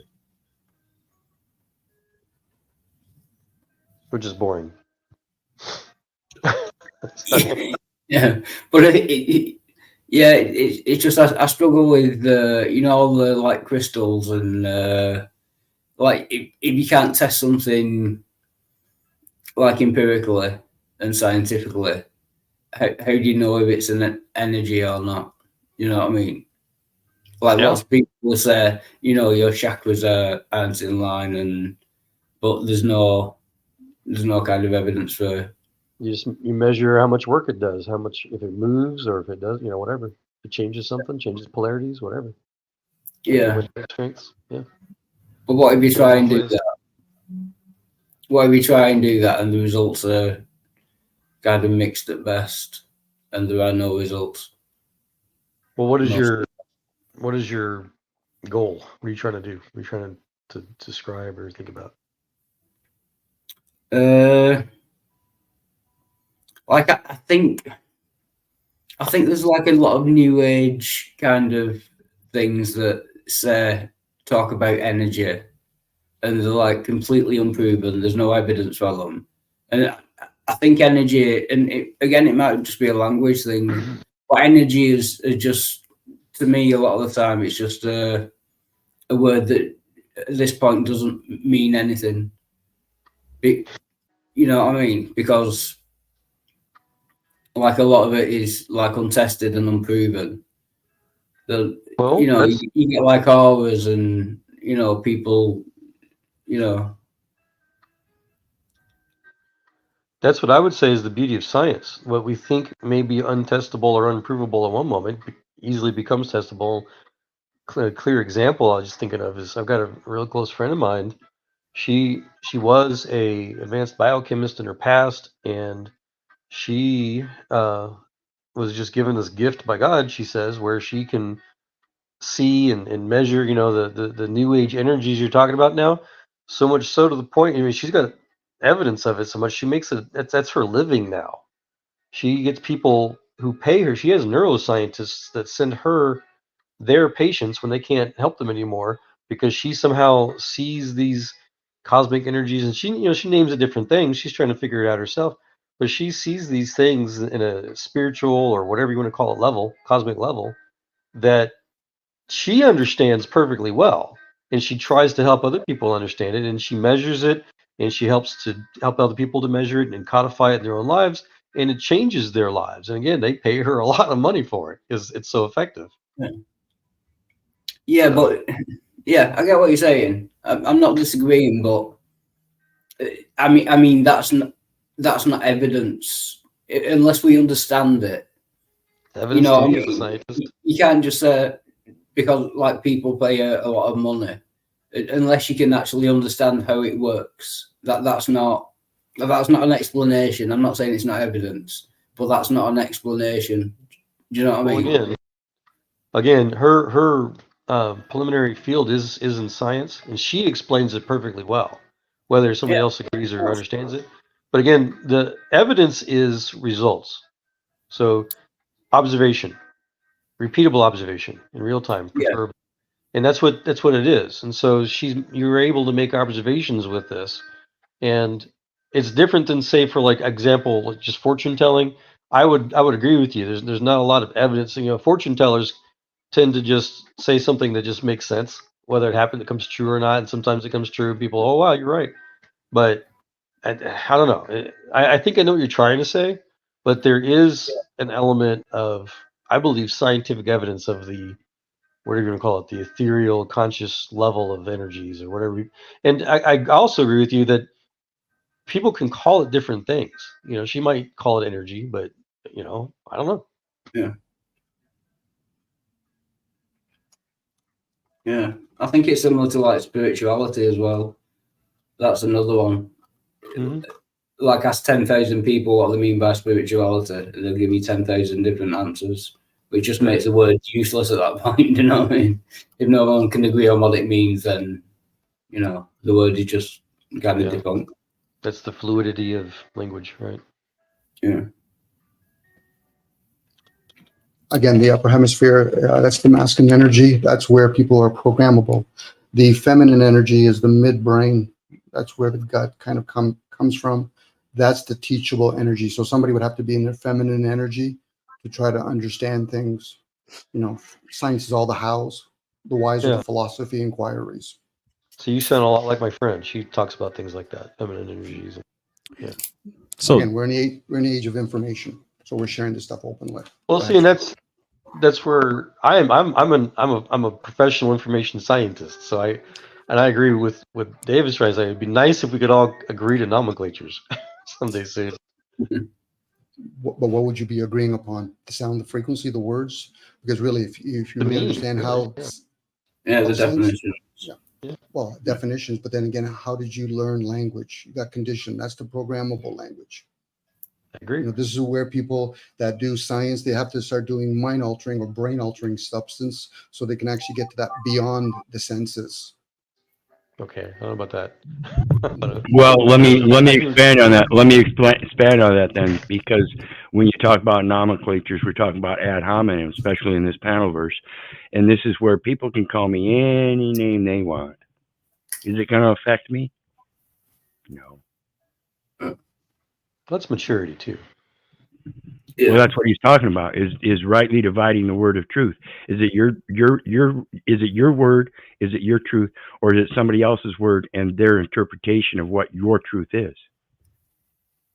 I understand. My point was just so we can all understand each other. Even among information science, when we give different paradigms, different projects, different jobs that we try to do, on an information scientist level, the different AI, the different tools that we use come up with all kinds of craziness, which I agree is useless unless people understand it. And we have to try to unify it so that it can become more useful in a broader range. And I think that applies to basically everything, including this conversation. Welcome back, Richard. Well, it's kind of like, you got all these cars, and I used to build my own cars, and not build them, but do all the mechanic work on them. I didn't take it to a mechanic shop. Today we have a language where people want to think they know the language and know how it's constructed, and that's the fallacy. They're driving mechanically bad tires, bad brakes, the steering's not working properly, this and that, and so they don't know the crash course that they're on. Whereas if we all knew how to work on automobiles and kept up with it, we would be doing ourselves a favor by not taking it to the mechanic shop. This is the importance of understanding how language is constructed. I agree. I've also worked on mechanics all my life. I like to just tell people you either have more time than money or more money than time. I've often had more time than money, so I learned how to fix my own car too. But yeah. So I wanted to key in on, again, forgive me, gentlemen, if I'm keying in on one particular device, i.e. rhetorical device. When I heard someone say, and I think it might have been Domenico, I was out walking the dog real quick, and forgive me if I got it wrong, but you talked about observation and repetitive, or when you can observe something being repeated or replicated. As far as like, who was that? It was me. Joel. Okay. So the interesting thing is, and I'm glad you mentioned something about like tarot cards or fortune telling and stuff like that, because I remember they did like this, and of course, the more technology we have, the more recording devices we have, the more we can catch people doing illusions and trying to trick people. So, I mean, there was a point in time, I remember I was a teenager, I think, when David Copperfield allegedly made the Statue of Liberty disappear. Well, to some people's visage and viewpoint, he did, in fact, make the Statue of Liberty disappear, but that only worked on the angle that the television camera would show it, and the angle that he had placed the audience in order to create the illusion. Now, he could replicate that over and over and over again if he could control for the variables of where the audience was, where the camera was, and everything outside of that. It could be replicated, but it doesn't make it true. It doesn't make it, just because something is observable and repeatable does not make it true. Can I just add, the problem that solves that in science, it has to be repeatable by different people. It has to be independently. You have to do it. Sorry. All right. Sorry. No, go on. Sorry. Well, I mean, I just told you if multiple magicians used exactly David Copperfield's vantage point, and placed his audience / cameras in the exact same place, the chances of him being able to repeat that, i.e., peer reviewing that. How do you think that the magicians all can do these tricks? Well, they don't share that they're tricks. Well, they know that they're illusions, but they keep the solving to the puzzle a mystery. Therefore, people will go, oh, wow, and people want to be fooled. People want to be lied to. People want to be titillated and amazed and wowed. Who doesn't, right? I mean, otherwise life is pretty damn boring and mundane. I mean, it's the reason why they would go to freak shows and all kinds of other stuff. They want to see oddities. They want to see something different. So, to your point, go ahead. To finish your point, though, Wildheart, yes, if everything is legit and on the up and up, and that there isn't a closed mind bias, or they're not trying to get some kind of grant, so therefore they have to follow some sort of party line. Scientists can be objective. I think they used to be very objective. I think if you fast forward to 2024, they are not objective at all. They are working a narrative for a purpose. And thank you very much for your patience. I know that was long-winded. Yeah, but I was say, like, real quick, Dave, you're basically talking about how you hope scientists move the camera angle to see beyond the correct angle of the mirror. And what I would like to help add to what you were also saying, General, was that what was your name again, man? I forget. You told me once. You can call me Todd if you want. Thank you. So I love Einstein's explanation. He said, no number amount of experiments can ever prove me right. A single experiment can prove me wrong. So I think that's the view of science. Yeah. But what I was thinking was, you wouldn't be able to get like a group of magicians to say, you would have to like write your methodology down. And if you write in your methodology that everyone who views this would have to be standing at a specific angle, you can pretty much tell from there that it's bullshit. You know what I mean? So it's not just you do understand that there's controls and variables, right? If you control the variables, then you control the outcome of the experiment. Yeah. So it depends on the motivation. It depends on the motivation of those that are doing the experiment. Are they purists? Do they want to get to the truth, or do they want to continue to disseminate the lie? So it goes down to the heart, and the Bible says the heart above all things is deceitful. So for instance, the same people that developed the light bulb, I don't know if you guys know it, but those filaments would last a lifetime unless they were broken, like physically broken. They would never stop working. But then somebody, probably with a really small hat and a clipped dick, decided, well, there's no money in that, so let's make them so that they fall apart after 3 months, so that people have to keep buying them. So that's my jaded. When you make something that will service the community, will last basically a lifetime, unless you drop it yourself, do your own negligence, and this thing will last and last and last. And then someone goes, well, there's no money in that. There's patents for tires that'll last. There's patents for tires that'll last 80 years. Well, I mean, that's 10 different cars you can put those same tires on. But they purposely build things to become obsolete. Yeah, and that's that example of that light bulb that's been on for the last 100 and some years. Ain't never been shut off. Yeah. It's in a firehouse in New York City. And then there were LEDs. And more to the point, something more recent than that. If you think about it, all these car manufacturers are coming out with cars that get better mileage because they shut off when you hold still. And then they start again. Yeah. Do the starters not last as long as the old ones? Nope. They last almost just as long, working 10 times as often. Well, Richard, I bet you No Shame might agree with me. An old mechanic's tale is that the worst possible thing you can do to a car engine is start it. Yep. Well, after it's been shut off for several minutes. Takes time for all the oil to recirculate. Yeah, exactly.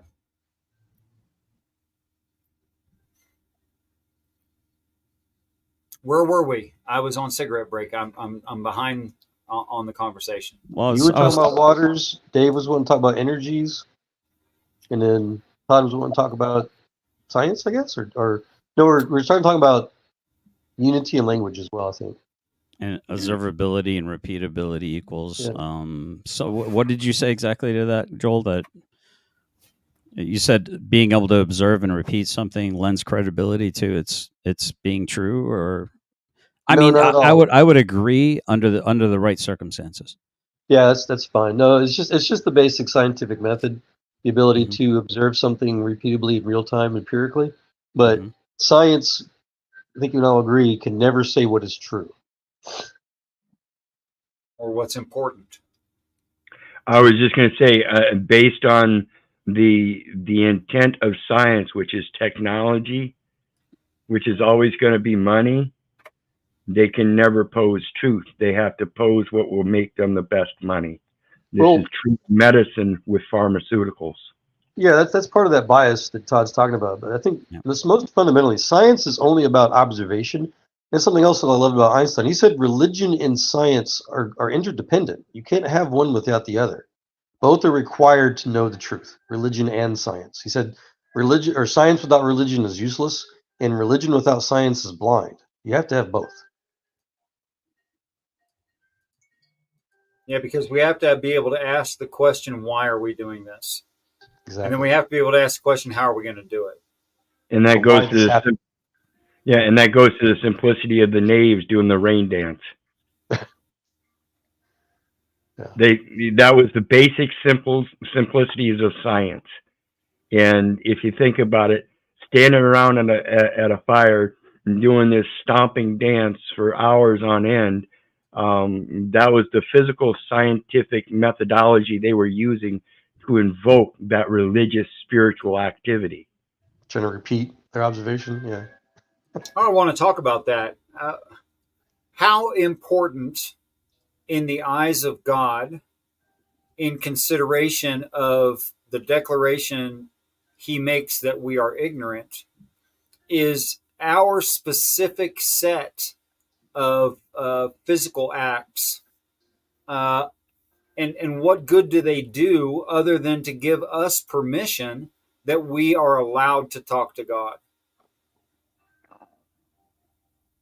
You might have to repeat that. That is not computing yet. For instance, the Catholic goes to church, and on entering into the main hall where the church is held, will genuflect and do the sign of the cross. Does that matter to God?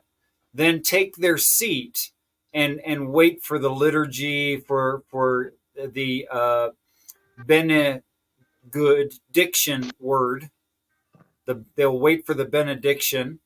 And then there's a series of kneeling, sitting, standing, shaking hands with others, all of these things. How is any of this necessary for their prayer life? You're talking about ritual, it sounds like. Yeah, it seems to me that a lot of people do a lot of things just to give themselves permission. Absolutely. My understanding says Jesus says don't do it. He said don't pray in public. He said if you're going to pray to your Father who already knows your prayers, go in a closet and close the door. And So just boy, think how much of a narcissist would God have to be? It's like humans looking down at ants. Do you know what I mean? Like, how much of a narcissist would God have to be to care whether you, did the sign of the cross and kneeled and stood? God's, he's all powerful. Why would he even, start to care? It's ridiculous. Yeah, the idea that David dances naked before the Lord Yes, is awesome. is the idea that you cannot hide a thing. Yeah. that Noah is seen naked before his son. It means a full revelation. There is no chance of hiding a thing. You cannot do it. So I don't understand why a person should have to wear certain clothes or perform certain physical actions or pray a rosary or any number of other things, repeat a chant. I know a man who set out to repeat this certain Hindi chant. I think he said 1 or 3 million times he set out to repeat this chant. And I tried to say to him, well, that might be pleasing to you, but I can't understand why any God would need it. I can answer that, I guess, for you, Richard. I've heard people explain it's piety. Some people need a sense of piety to feel close to God, and some people just have false piety. But isn't that fundamentally pride? To say that if I make myself good, this is all me statements. If I make myself compliant and good enough, then I earn what? Yep. And that's why I say, I don't care whose message is what. If you're not putting out the message for the children, something went wrong. Well, again, my understanding was some people just, for whatever reason, feel a need to have piety, to feel like they can approach God, and my conclusion was just teach their own. Yeah. Well, It's yeah, like- but I wish let people, fools be fooled. yeah, I want to have this conversation because I want people to think about what they're doing and how much time they're wasting. I once had someone say to me, "Oh, I'm using heroin, I think it was, and I'm working really hard to get clean, and then I'm going to start going to church, and I'm going to get a relationship with God." Right. And I said to them simply that you're doing that completely in the wrong order. And one of my favorite signs above a church door was "Sinners Only." Love it. That's pretty good. Actually. Well, it's really interesting because, as you know, as Wild Heart, right, Dave rightly pointed out earlier, I tend to be very controversial, and like you, Richard, I tend to get kicked out of places as a quote unquote wolf, so to speak. But in fact, I'm actually a sheepdog, or at least I'm searching for a good master, as it were. So that said, when I'd pulled back about a year and a half, 2 years ago, from the church that I was at because I was a little too intense. I'm a very direct person, and not intending to be. And so I kind of took a step back from the church for about 2 or 3 months, and ended up talking to my pastor and stuff. And I tried to explain to him, it's because I care so much about these relationships, and the people that are in this church is really good people in the church, or decent people, I should say. And I understood that my temperament would be very jarring to some people, and I didn't want to keep causing issues. I'm always clashing with these other quote unquote alpha males. You know what I mean? So, and I think people get really, really into their egos a lot. Especially the elders in the church. They think they were running things, but we're all just servants to God. My dog's barking in the background. Hopefully, you can't hear that. I'm about to go get him. It's not that bad. Long story short,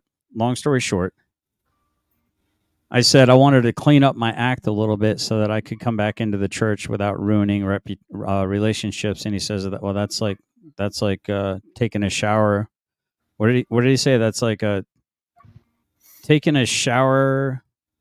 I forget exactly how he said it. Something about like that makes about as much sense as taking a shower before you get dirty or something like, I forget exactly how he worded it, but it made so much sense kind of to what you're saying is like, you're exactly where you want to be. This is where the medicine is.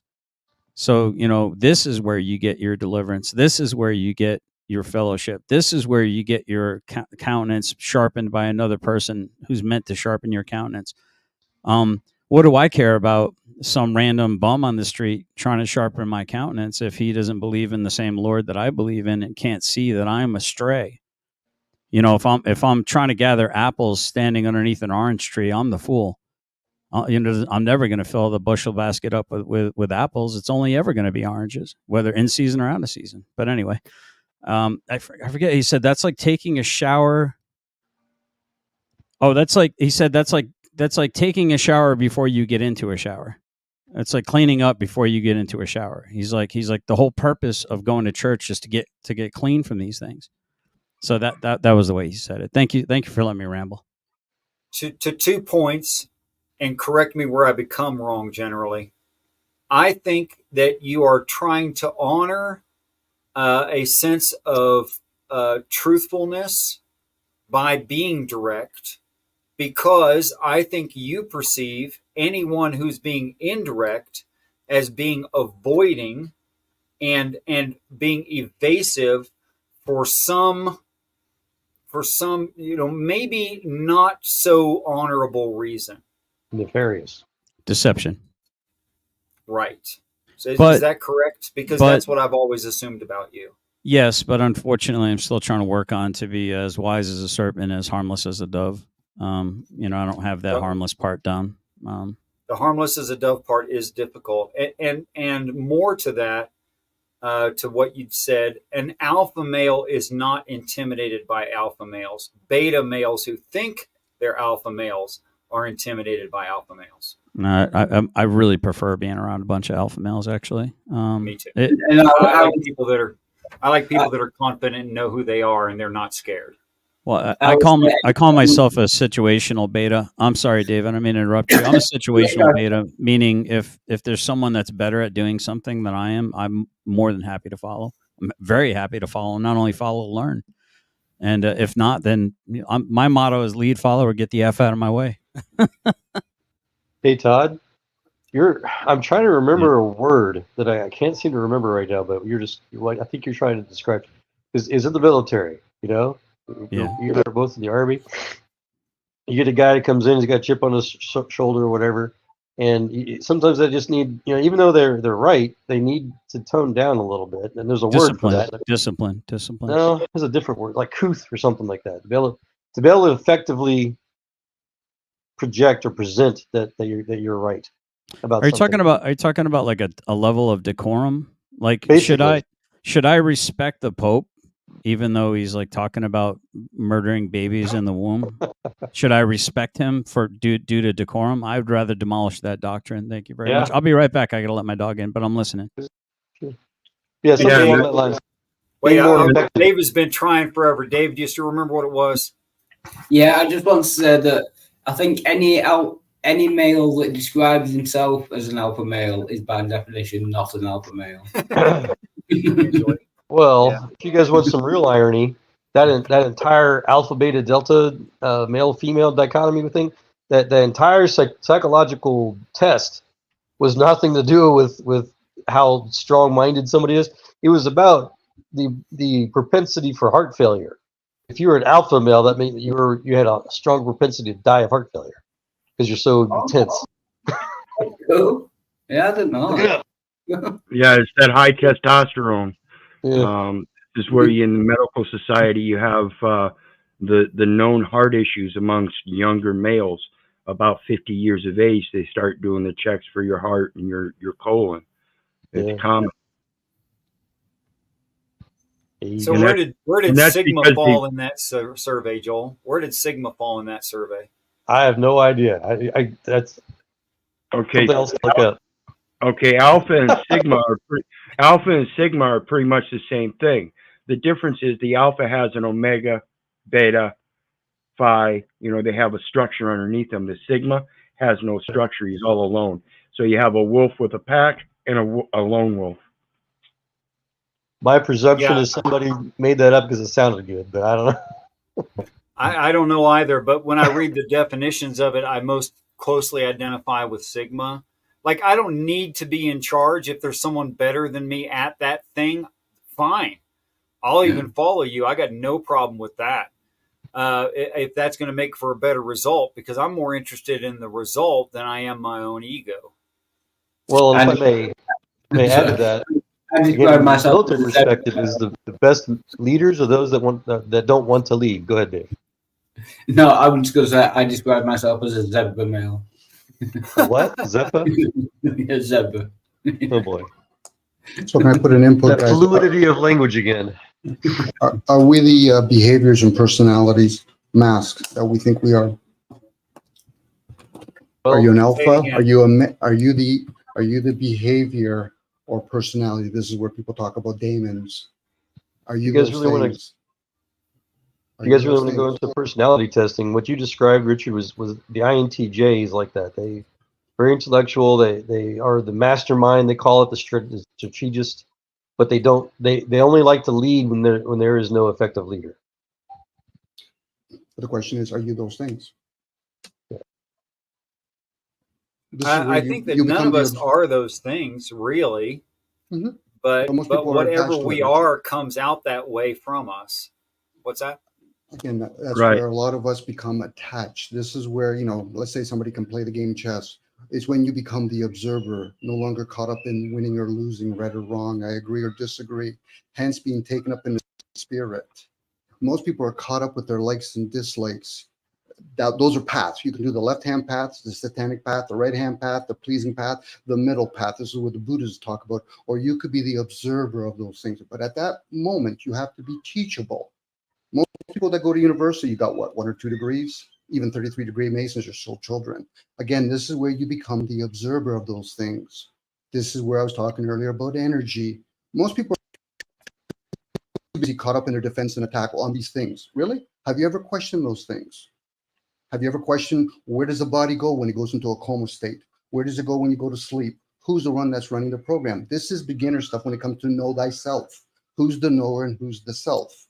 Once you understand that, then you realize, okay, then I'm in an objective realm. I'm using words to communicate things such as, I see a tree, a sequoia tree. All of those are experiences. The literal experience is the object. Again, I'm using another word to describe it. Listen to the word describe. It's like when people get caught up in substance abuse, alcohol. Why did they go to recovery? The word recovery. What are they covering up? An emotion. This is where people talk about Christ consciousness. You have to develop your intellect and mature your emotions. Most people aren't caught up in, I don't like negative per se on what you say to me. No, it's your positive that's getting you caught up. Negative fuels the positive. This is where the yin and yang comes in. You're playing in a duality game, but you're not those things. But again, what are things? Thoughts. Where are thoughts? that- I need that fragmented and each part of it explained. Okay. Isaiah 54 in whole, John 8 in whole. And I've got 2 verses for John 8, 15 and 16 that correlate with Isaiah 54, 17. 17 of Isaiah 54 is no weapon that is formed against thee shall prosper, and every tongue that shall rise against thee in judgment thou shalt condemn. So we're condemning the words, not the man. And this is the heritage of the servants of the Lord, and their righteousness is of me, saith the Lord. So you're going to condemn those words with 2 witnesses. Now read John 8 verses 15 and 16, and says, ye judge after the flesh. I judge no man. And yet if I judge, my judgment is true, for I am not alone, but I and the Father that sent me. Add not unto, nor take away from the word of the Lord. I just realized that you are Hecklebus in the chat, aren't you? Sorry. I brought One of my your 30 comment and said welcome. Sorry. Yeah, that's one of my 30 profiles. Sorry, I did it wrong and ended up on the Hecklebus profile. You do know that's very subversive, right? To have all those profiles and all those personalities, and How's that? That's a sign of a subversive. How's that? All those sock accounts and stuff. Explain subversive. Hold on. Explain subversive. Well, I mean, it's underneath the current, right? Subverse, underneath the word, right? Subversive. Right, and so your profile is also underneath that because it's on a metaverse. Right. No, what I'm saying is that the channels that I have are specific to the actual channels that I actually do content on. I don't have a bunch of different Same with mine, because I've got 5 main profiles. Hecklebus, which is one of them, which I post to. I publicly post to these other 5 of these main profiles.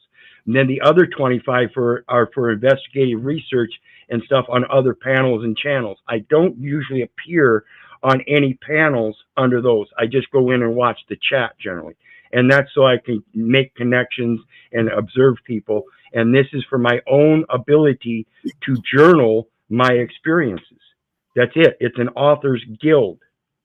So there's more than one witness. So what you're saying is it's like being a fly on the wall. I can respect that. Right. And I don't dispel anything on those other channels as of any kind of doctrine or anthology or anything. I just do them for research. And these other 5 main profiles, like I said, are the channels that I publish to. I'm actually active on them. Gotcha. Speaking of which, Wiz,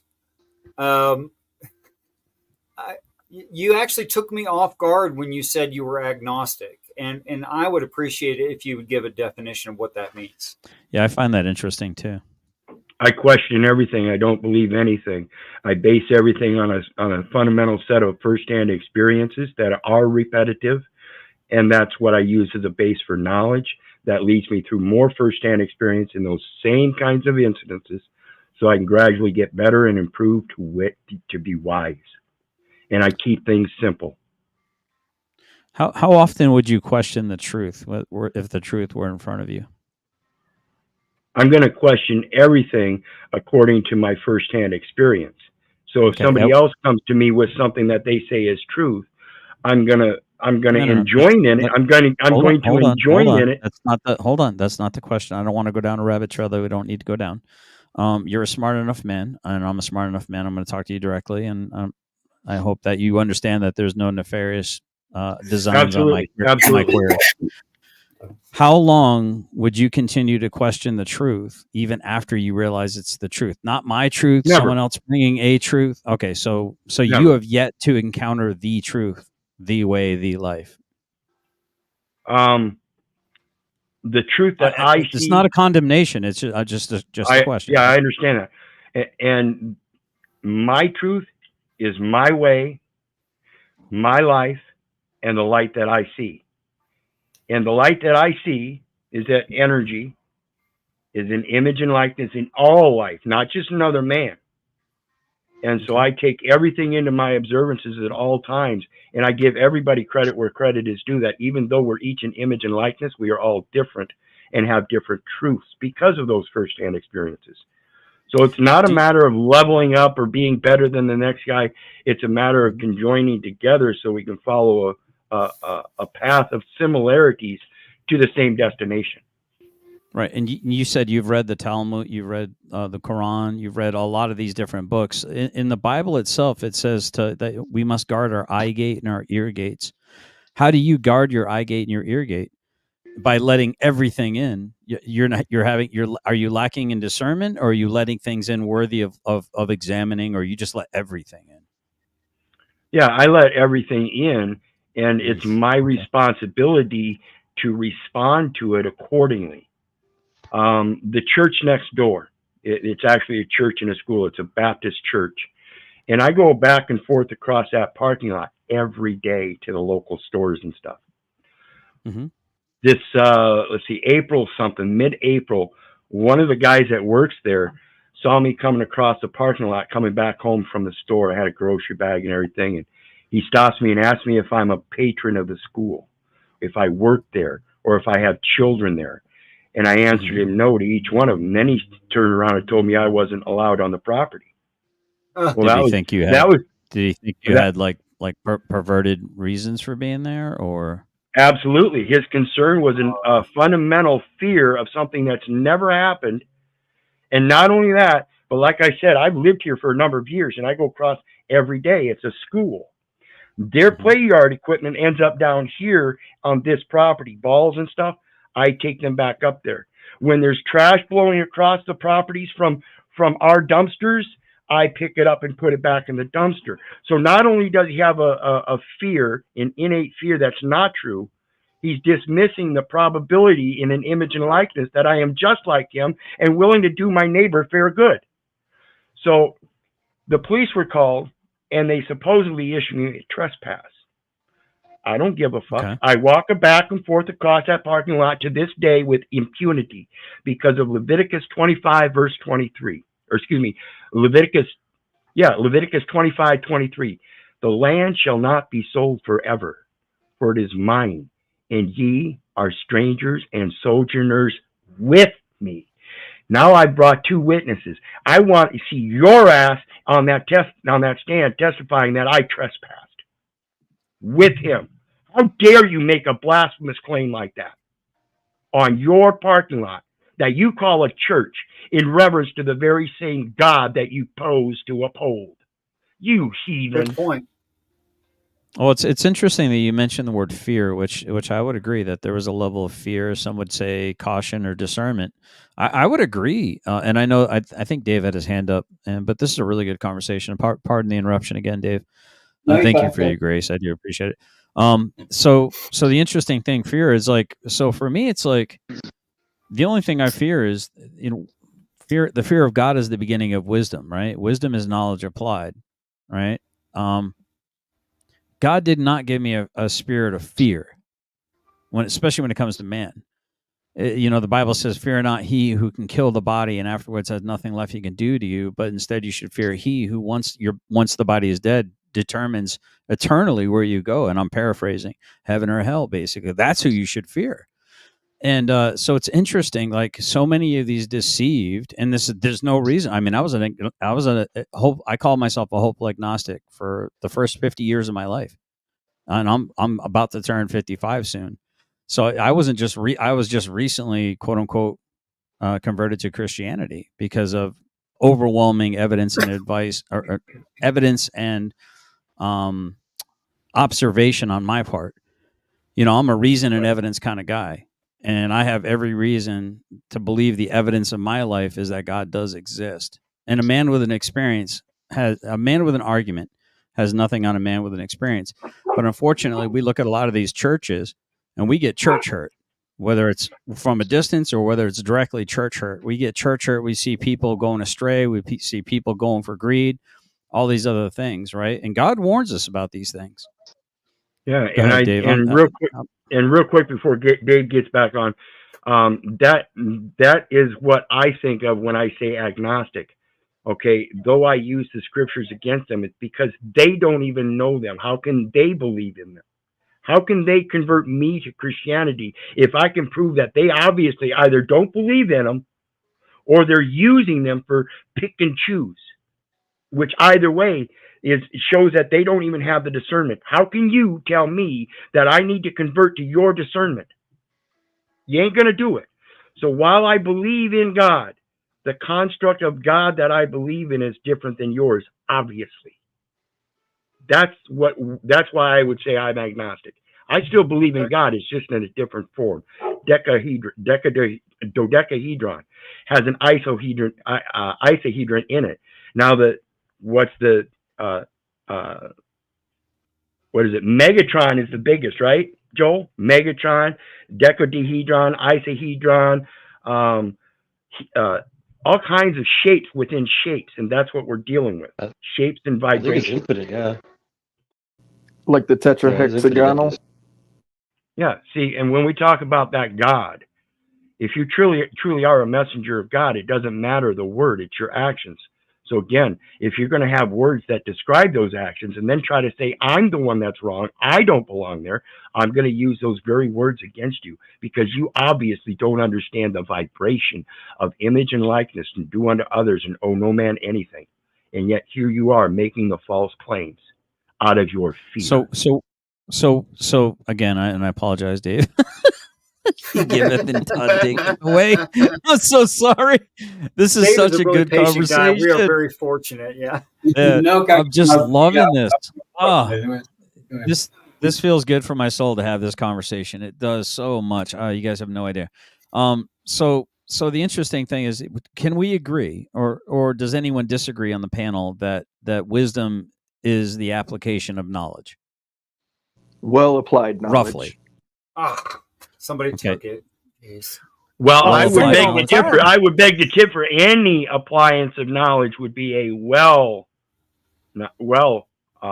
applied knowledge. Of Yeah, wisdom. I say that all the time. Well applied. Okay. Yes. So we'll go with that. So wisdom is the well applied. Wisdom is knowledge well applied, appropriately in the right time, right place. That time, place, manner, all that kind of good stuff. All right. So when I asked you the question earlier, when would you stop questioning? Would it be once the truth has been revealed to you? So if we agree that wisdom is knowledge well applied, the Bible says very specifically, you're quoting the Bible a lot. You're using a lot of passages against people of the cloth when they're acting out of pocket, and you're doing it rightfully. Right, you should. So, but my query to you is, he who lacks wisdom, let him ask of God, who gives to all liberally and without reproach, but let him ask with faith. For he who asks without faith will surely receive nothing from the Lord. For he's a double-minded man, unstable in all of his ways, tossed about like a wave on the ocean by the wind, right? So my question to you is, have you asked of God for wisdom, which would give you the knowledge that you could well apply, which would be the crux of you getting to the truth? So my question was to you originally, when would you stop questioning things? Would it be once you discovered the truth for yourself? And you said yes. So my question is, have you asked God to reveal that thing to you, that truth, the wisdom? Have you asked God for wisdom? Absolutely, and that's when he said, always seek counsel in me. See, when I lost my son, I gave up in the Father in heaven, and I said, fuck you. I didn't return to him for another 4 years, and when I did, that's when my life changed. That's when everything started turning around. Granted, I was still having a few issues with the local authorities, but introspectively, I looked at everything different in my life from that point on. And that meant I had to do my research on things that confused me or that I didn't know about. And that's what I'm doing today. I don't do anything without researching it further. Right. So, but it also says in the Bible, lean not on your own understanding, but on all things, trust in God. Now, so you say you have asked God for that wisdom. Yes. Right. Yes. Now, God's word does not return void. Did you ask amiss? Did you ask reserved? Did you hold anything back? Or did you ask without faith? Were you a double-minded man, unstable in all your ways, receiving nothing from the Lord? Because otherwise, how can you still call yourself an agnostic? Because that would be my query. Well, and see, and that's why I say, it's the agnostic thing that I'm pointing out here is not that I don't accept God or I don't believe in God. It's just that I firmly believe that those that are dependent upon that word have been indoctrinated to not comprehend God the way I do, in which I can't say it's perfect or better or anything. It's just the way I understand it seems to be so much more right than anybody else's word. If I could, I just want to. So you're punishing. I want to So say, are you quick, punishing God for the behaviors of man? Go ahead, Brick. That would be my last question. No, I do everything in reserve of the children, dismissing myself or anything else. Yeah, I just want to say, because I'm hearing the testimony, and really for me, what I'm hearing is that you are on the right path, which is the path of surety. That's what I'm hearing. Absolutely. I just wanted to say that. I'm also hearing you don't want the baggage assigned to a certain label. Correct, because that's carrying stones.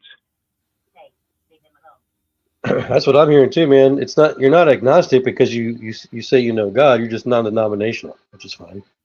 Correct. Yeah, but not the denomination, non-denominational, but actually non-denominational. Well, if I may too, man, I lost a son too, man. I know what that's like. How old was your son when he passed? 6 months. Wow. passed away Really sorry to August hear that. 18th. Passed You away did better August. than me, man. It took me 10 years to finish grieving. 4 years. I August, understand. well, this was in '93, so it's been a number of years, and I still have a hard time.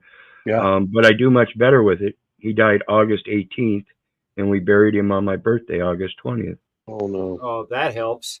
Well, yeah, absolutely it does. Because the only thing I remember Wow. about my son is that every time I entered the room, his head cocked to me and a smile appeared. And the only thing I can get, and you know, people ask why. So the only thing I can get out of this is a lesson for myself, is to learn how to fucking smile. So I've taken it upon myself that everybody I meet, I try to make sure I remember when they smile, because everybody smiles differently. And the most important aspect I've picked up is that people that smile with their eyes, those are the most joy-filled smiles. And that's what I want people to see in me. Here. That's beautiful. Yeah, that's there awesome, was man.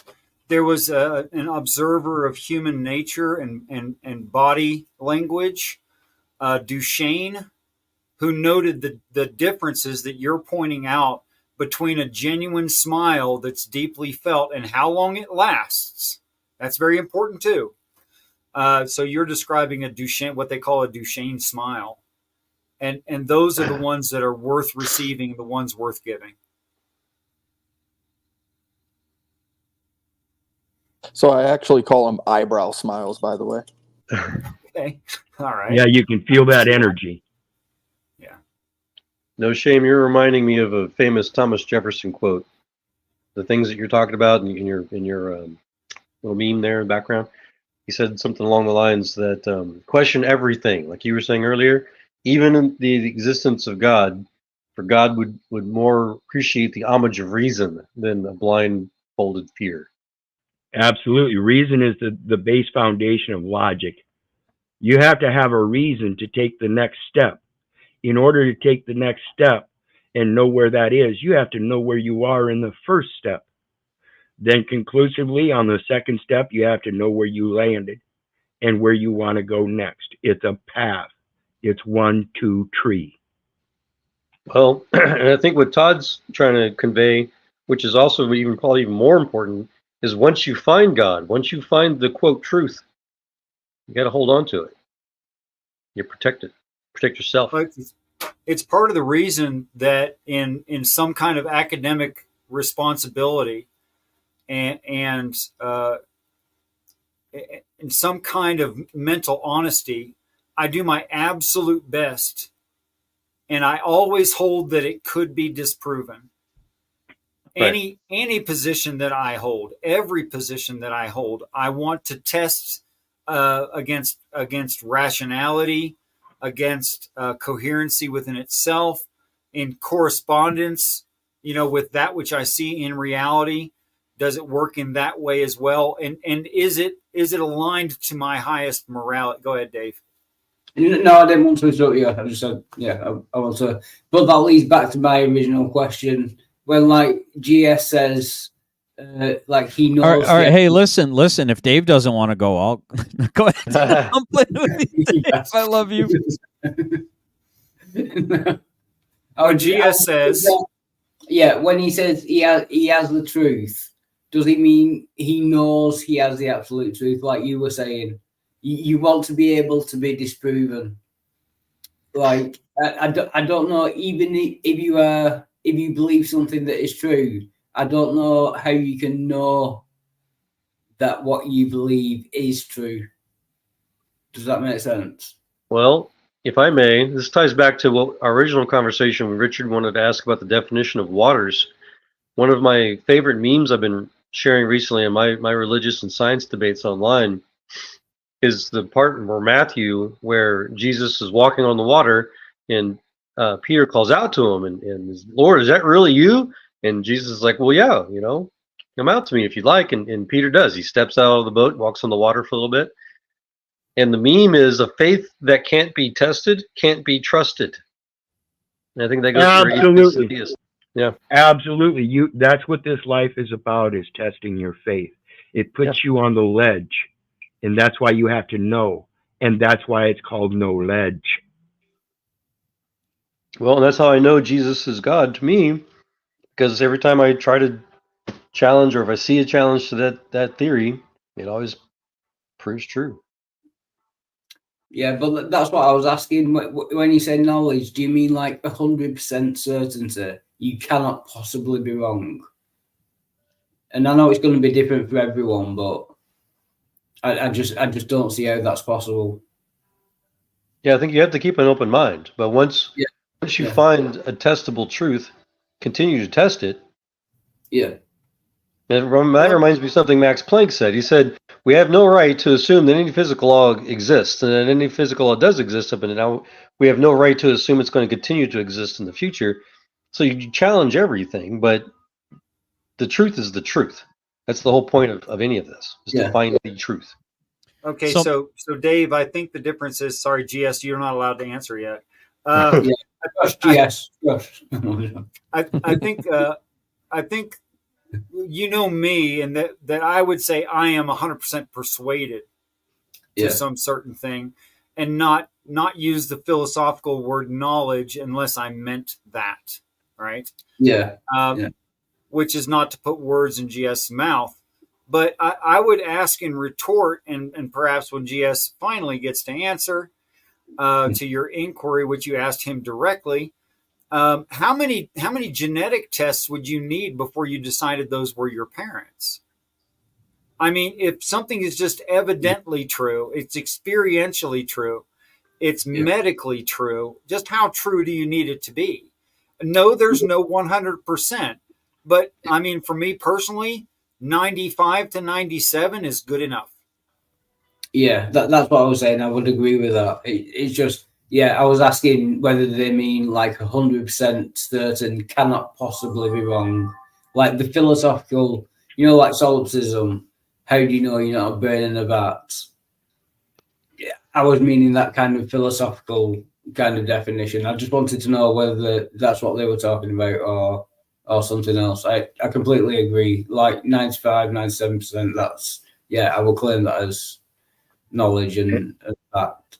True. And when it comes to that parentage and that genealogy, I'm foster care kid.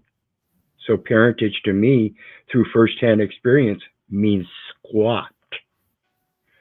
There is but one Father which art in heaven. And if the Mother Earth is his wife, then that's my mother as well. So ye shall hate your mother, ye shall hate your father. Ye shall hate your wife, ye shall even hate your own life, for if you do not follow Jesus, you have no recourse. What is a follower of Jesus called? Agnostic? What about before Jesus? Well, but you have to follow him, right? Now we know that even the disciples had to learn the hard way from a death and a resurrection. But what about the people before Jesus? Was there a savior for Jesus before Jesus? Is that not the Father? Gentiles. Well, there was the law. The law was before Jesus. Gentiles that do by their nature what the law says without having the law are a law unto themselves. Well, and remember, that's one of the reasons the Jews murdered Jesus. When they asked him, he said, before Abraham was born, I am. When they asked him, how do you know Abraham? You're not even 50 years old. Jesus has always been. To be fair, the Jews and the Romans. Doesn't the Bible say in the beginning was the Word was with God, and the Word was God? Sorry, I just got a message. Apparently, my wife must have gotten sick from the doctor she works for, whose daughter was sick, and the doctor went home early, and now she's got a headache and coming home nauseous, so she can give it to me, apparently. Allegedly. I'm just getting over a major flu. I hope that's not what you guys got. Quadruple down on vitamin C. Yeah, good call. Nice. And that's John. That came when? Yeah, John chapter 1. Yeah, and he was a disciple of Jesus who interpreted Genesis. And the Word became flesh. Was a key point.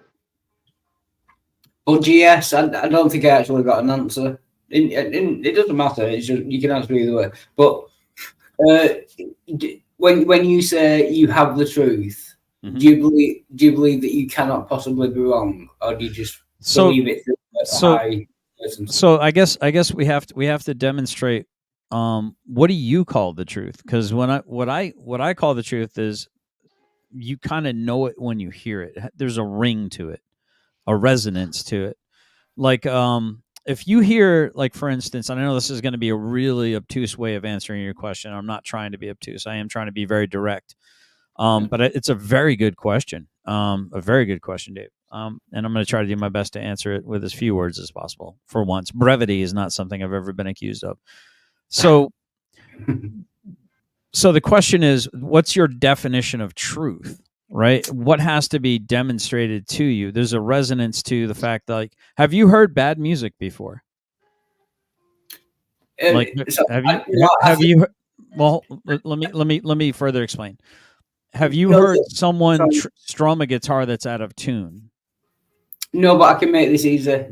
The actual question was, could you be wrong when you say you have the truth? Could you be wrong or not? Is it at least possible that you're wrong? Definitionally, if I have indeed the truth, then there's no way I can be wrong. If the qualifier is if I have the truth. So my question is, there are accordant tunes or notes, and there are discordant tunes and notes. And so the reason why I say the truth has a ring to it for me, not because I have itching ears for unsound doctrine, but it just has a truth to it. It just has a feel to it. There's something about the truth that just has a ring to it, and that's the only way I can really explain it. And you know it when you hear it, but you have to have an ear to those who have ears, let them hear. Those who have eyes, let them see, right? And I know that Richard says that means something a little bit different than what I keep interpreting it as. I think that's so go ahead, give another qualifier, Dave, if I'm gish galloping around your question. I think that's often described as God's spirit speaking to our spirit, Dave. I mean, yeah, I understand what you mean. Yeah, basically, when you say I believe in God, I believe that God exists and that is the truth, would you then say, I believe God exists and that is the truth, and I cannot possibly be wrong about it? That's what I want to know. So I'd like to just kind of opine a little bit. So there's two qualifiers here that are going on. One is what is, and the other one that happens, and it happens quite often, is what do you believe? Right? And so when you're asking the question, do you believe it's possible? Then no longer is it a guarantee that it is a truth. However, when you ask what is truth, then you are asking what is actual, what is factual, what is base. Right. Yeah. Right. So we have in this quote agnostic view that I hold, we have a basis of intent, which is a plan that we have intended to put forth to have a certain outcome. So that's a belief by intent, which is a faith that you can succeed in what you're doing. Right. It's the faith. That is the word actually. It's not, technically the word is truth, yes, because it's so believed that it's evident. That's actually, if you look in Hebrews 11, I do believe is the chapter, it will give you a Christian definition presented by Paul to the Hebrews. I believe it was Paul who wrote Hebrews. Could have been somebody different. I know that there's scholarly difference on that. However, there's a actual definition given in Hebrews 11 of what faith is, and it literally talks about evidence. If you don't have evidence to support your faith, then it's blind faith. And Christians aren't supposed to have blind faith. We base our truth upon what's actual, what's factual, what's base. Right, and that's Titus 3:8. This is a faithful saying that I will, that thou constantly affirm that he who believed in God be careful to maintain good works. These things are good and profitable unto men. And why do you think that is? That's because, well, like I just said, the intent. You have to have a good intent with good faith to have good effect. That good effect is that firsthand experience that gives you the wisdom of the knowledge that you went forth with to begin with. I think it's actually what you spoke about earlier when you got hell for trying to walk through a particular parking lot or linger in a Right. parking lot. If I claim to believe in God and then I treat just a random person the way that you were treated, and I call myself a godly man and I'm not keeping my works good, then I'm going to destroy and stumble potentially your walk, David's walk, somebody else's walk, or somebody else sows a seed and I come along and water it with poison, Gatorade, as in idiocracy, as opposed to water, and then guess what? No crops grow. Yeah. So your thoughts on that? I think so. When I asked you why, it actually already occurred to me that your story, your testimony earlier, answered why we should maintain good works if we claim to believe in God, because we are a representation of God. They should see God's face shining. They should see God shining on our face. Right. And if that's the way you want to pose that I'm supposed to act, I will do my damnedest to make sure that I'm acting that way by observing and recognizing exactly what those words are saying. Because you're saying this is church property. No, it is not. The parking lot that you put on top of the land that shall not be sold forever, for it is his. You are trying to keep me and him from his land? How dare you? It is kind of foolish, huh? Go ahead, Dave. Richard, can I just go before I forget? I think I've worked it out. Right. When you say, I know the truth, I think the problem I have with it is that you can't claim it's the truth. I was trying to help as well, Dave. And I really appreciate what you brought up, Rick, because that was part of the topic I wanted to bring up. That what you guys are describing is the difference between subjective and objective. There's subjective truth, and there's subjective morality.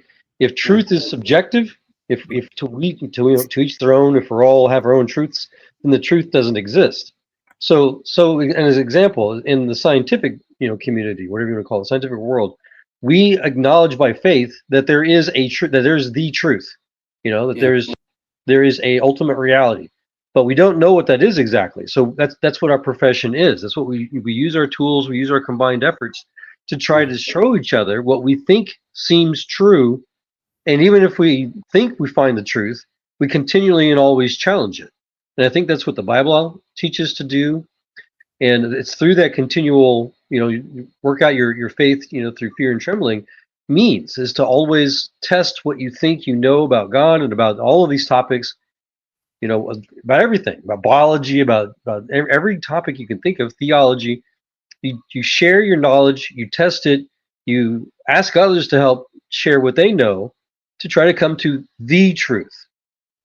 Yeah, that's the problem. When you say, I know the truth, that is like by definition claiming 100%. Well, hold on. You keep saying those words. Well, hold on, Dave. You keep saying that I said that I know the truth. No, I was asking you. Is that what you're? No, I was asking the question of El Puro. He said he questions everything, and I said, even if you had the truth, would you continue to question the truth? And he said, no, I wouldn't at that point in time. So, Dave, sorry. So I'm not going to say that my truth is your truth, right? Yeah, Dave. The ultimate answer to your question is if someone says they know the truth, then just show it. Like I'm saying, share the knowledge. You share what you think is different, what contradicts their truth. They share what they think confirms the truth, and you try to come to an agreement best you can. Well, so this is why I love steel manning the King James version of the Bible. Yeah, so I just had a question for Dave, because you posed the truth as a question. Is it questionable if there is a truth? Is there objective truth? I think there's, yeah. I think, is that to me? Sorry. Right. Me too. Yes. But, yeah, I think there is, yeah. Yeah, I think there's one reality. There is an objective truth. Yeah. Right. So you're saying there is no subjective truth? No, the subjective belief about the one objective truth. Right. So here's a question for you, because I've posed this to other atheists in the same fashion. Do you believe that there are snakes under your bed? Do I believe there are snakes? No. Huh. How do you know? Okay. So no, I'm not believe Do you believe that? I don't believe that there are. Right. So, do you believe that there are no snakes under your bed? Do I believe there are no snakes under my bed? Yes, I do believe that. Yeah. Okay. Now that is subjective truth. Until you look under your bed, you will not know this to be objective truth. Well, That hold is on. subjective truth. Well, hold on though, Brick. Let's define under. Does No, that include? Does that include in the basement? Does that include my below the ground? Does Well, that include? He Does understands. that include on He the other side understands. in China where there might be snakes? Oh my God. I mean, but he understands what I'm saying, though. no, I understand what you're saying No, too, but but this is the to reason why you have to describe be very particular about how you're defining things is because if you're trying to convince someone Between the floor and the bottom of the bed frame. there you go. There you go. All right. So Well, that wouldn't be objective and subjective truth. That would be subjective beliefs. Whether I believe it or not doesn't alter the matter. There either are snakes under my bed or there aren't. Well, So- okay, so You can't say it's subjective truth. the last time you looked What I underneath, believe about it doesn't matter. My subjective belief about it doesn't matter. There is one objective fact. Either there are snakes under my bed or there aren't. That is not truth. That's a belief. well, I'm not asking about whether it matters or not. What I'm asking is your belief. Belief is literally subjective truth.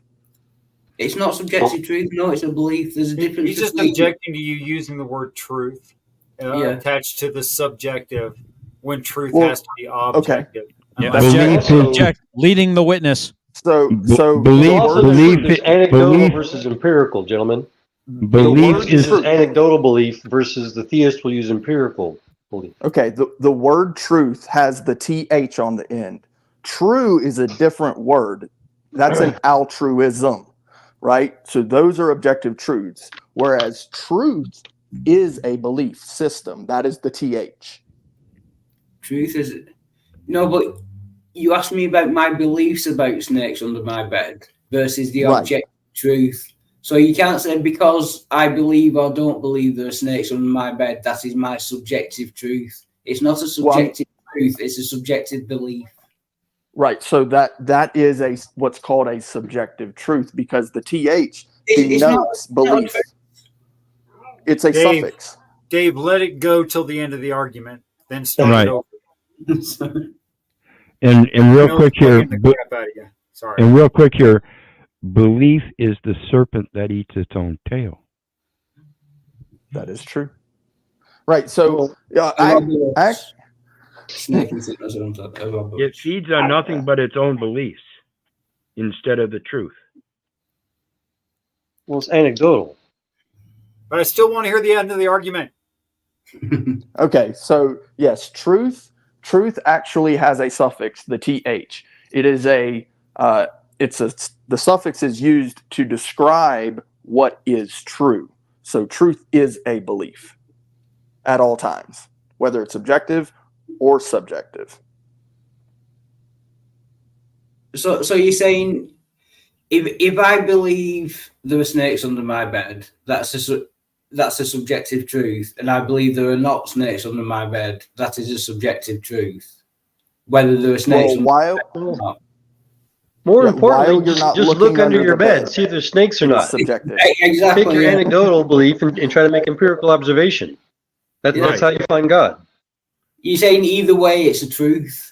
You're saying whether No. it's true or not, it's a truth. That doesn't make No. any sense whatsoever. Correct, talking because about- it's it's a a No, the belief. truth- truth your is mind. whether there's snakes under your bed or not. Listen, if you believe The truth- that there are snakes under your bed, but you never look under there because you're scared and you Right. don't want to see the snakes, you believe it to be so true that it becomes your truth and you don't look. But once you look and dispel that truth and find out there's no snakes, now you no longer believe there are snakes under your bed. So So- hold so- on. The brilliance with that, no shame, is that's what many accuse atheists of. They fear the fact that God exists to the point they just hope to believe he doesn't. Right. Wow. So you said earlier that belief is a snake eating its own tail. Do you believe that? Absolutely. If Absolutely. you continue on All right. So you believing- just created a non sequitur. All right. Congratulations. Wear your dunce cap. how How do you pose that? I love you, dude. it's Because you said belief is a snake eating its own tail, so therefore it's a non sequitur. It's a non-starter. You right. believe It's like that, saying you all believe belief is fiction. that you believe that you believe that you believe that you believe. So it's a non-starter. So it doesn't matter Right. what you believe, So because as soon as you believe it, it's a snake eating its own tail. Or are you Right. talking about cognizant dissonance or cognizant bias? Right. I would correct myself in saying the cognitive There we go. dissonance, cognitive bias, because you have to start out with belief in order to follow up to find out if it is true. That is the first step of the scientific method. Yes, sir. So it can be a snake eating its own tail, but it isn't always? No. Okay. But belief itself is the foundation of a snake eating its own tail, because if you don't follow up with the observant action to find out if it is true or not, then it remains a belief. Well, Did Dave go check to see if snakes are under his bed? This is a great opportunity for me to say thank you all for being so patient with each other and ribbing each other and having a little fun and recognizing that's what's going on while simultaneously having a very deep conversation. Mm-hmm. And I wasn't going to say learning from each other, but thank you all very much. I really appreciate that you're here. Absolutely. And I want to point out real quick before we go any further in relation to the snake under the bed, it's the same thing as Plato's cave. Or Schrodinger's box. Schrodinger's cat. Or cat, yes. Is there a cat in the box? It's alive and dead at the same time. If I may make the observation, Richard, we probably wouldn't be able to do this without you. Yeah. Thank you. I was only joking. I was trying to make a joke. So.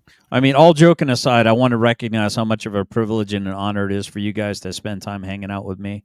It hasn't gone lost. It hasn't been lost on me. So you're welcome. I just wanted to throw that out. You're welcome. Yeah. I'm welcome. Wah, wah, wah. But if I can get back to I think what you're doing, the guy at the bottom, I forgot his name. I can't say it. Brick. Yeah. I think what you're doing is like obfuscating. You're using the same word in two different ways in the same argument. When you say truth, objective truth, that means fact or not. And then you're using subjective truth, which I just equate with belief. Yeah. So when you say subjective truth, that's not the same as objective truth. So by using the same word in two different ways in the same argument, I think you just obfuscate it and it just confuses things. It's a descriptor to describe what is observable versus what is in your mind, right? So you can observe what is true, and that is called an observable truth or an observable altruism. And subjective works the same way, except for it's in your mind, right? Where if it's in your mind, right, then it's not technically true because it's just in your mind. However, if it's objectable, then you have evidence. And while you're looking underneath the bed, it's objectable. But as soon as your eyes move away, it is no longer objectable. So you still believe it. It now becomes a subjective truth, even though you're not seeing it. Wow. Sorry. Could you make the same argument without using subjective truth? I can. Yeah. So it would be the objective truth and obversely not subjective truth, but what is subjectively true. And that would go to each individual's interpretation because that's who the subjective is. Well, it's interesting because earlier it was pointed out exactly what Brick was alluding to. Once you take your eyes off of it, isn't that what happened? Lord, is that you? Rabbi, is that you? Well, come and see. Oh, no, and he stepped onto the water and he was walking fine while he kept his eyes on the Lord. But the second he got distracted and took his eyes off the Lord, that's when he started to go under and he cried out for help. And Jesus was there to put his hand, pull him back up out of the water. He took his eyes off of it for just long enough to lose sight of it. He doubted. But that's it's objective truth means it's true or it's not in reality. Objective truth. Yeah, objective truth is that you. Seriously, can I just finish? No, I'm not. I'm not. It's just if I don't get things out, then I forget them. Right. So it doesn't matter whether you know there are snakes under your bed or not. It is objectively true that either are snakes under my bed or there are not. It doesn't matter what I believe about it. The objective truth will not change. Well, this is where I have to say it does matter, because if there are snakes under your bed, right, and you woke up on it and you didn't believe that it was there, right, you're going to get bit. So it does matter. When you say it doesn't matter, that's where the problem comes in. When I say it doesn't matter, I mean it doesn't change the state of affairs. When I say it doesn't matter, does. I don't mean whether a snake bites me or not. I'm saying it doesn't change the state of affairs whether I believe it or not. If I may help simplify, Dave. Yeah. Look. To simplify all of this, subjective truth does not exist. It is an oxymoron. If truth is subjective, and everybody can just make believe whatever truth is, then truth doesn't exist. So truth can only be objective, and if you want to make believe your own truth, then you're just ignoring the truth. It's a simple thing. That is perfect. Yeah, subjective truth is an oxymoron. That is perfect. That is exactly what I mean. Yeah. And well, then so everybody either wants real. to find the truth or they don't want to find the truth. That's the bottom line. How to find the truth is the hard part. But this isn't science then. This is pseudoscience. And everything in time stops when truth stops. I wouldn't say truth stops. No, whether it's objective or subjective. All belief is fiction at that point. Well, that's the point. Subjective or truth cannot be subjective, or it's not truth. No, it can be. It can be in your mind. You are subject. That's not to truth. That's just a belief. If I believe God exists and you believe, if I don't believe God exists and you believe God exists, what is the truth of the matter? Test it. We both have subjective truths. They're polar opposite. What is the actual truth?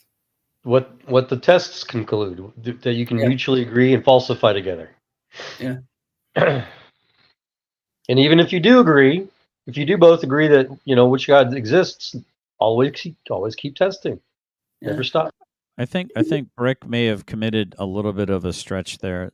To be subjective truth and to be subjected to something are two different things. I think you kind of blurred the lines there, and we're a little extra liberal with the application of that word. Maybe I'm wrong. Can we go back and kind of expand or expound upon that just for a second? I just want to make sure I didn't hear wrong.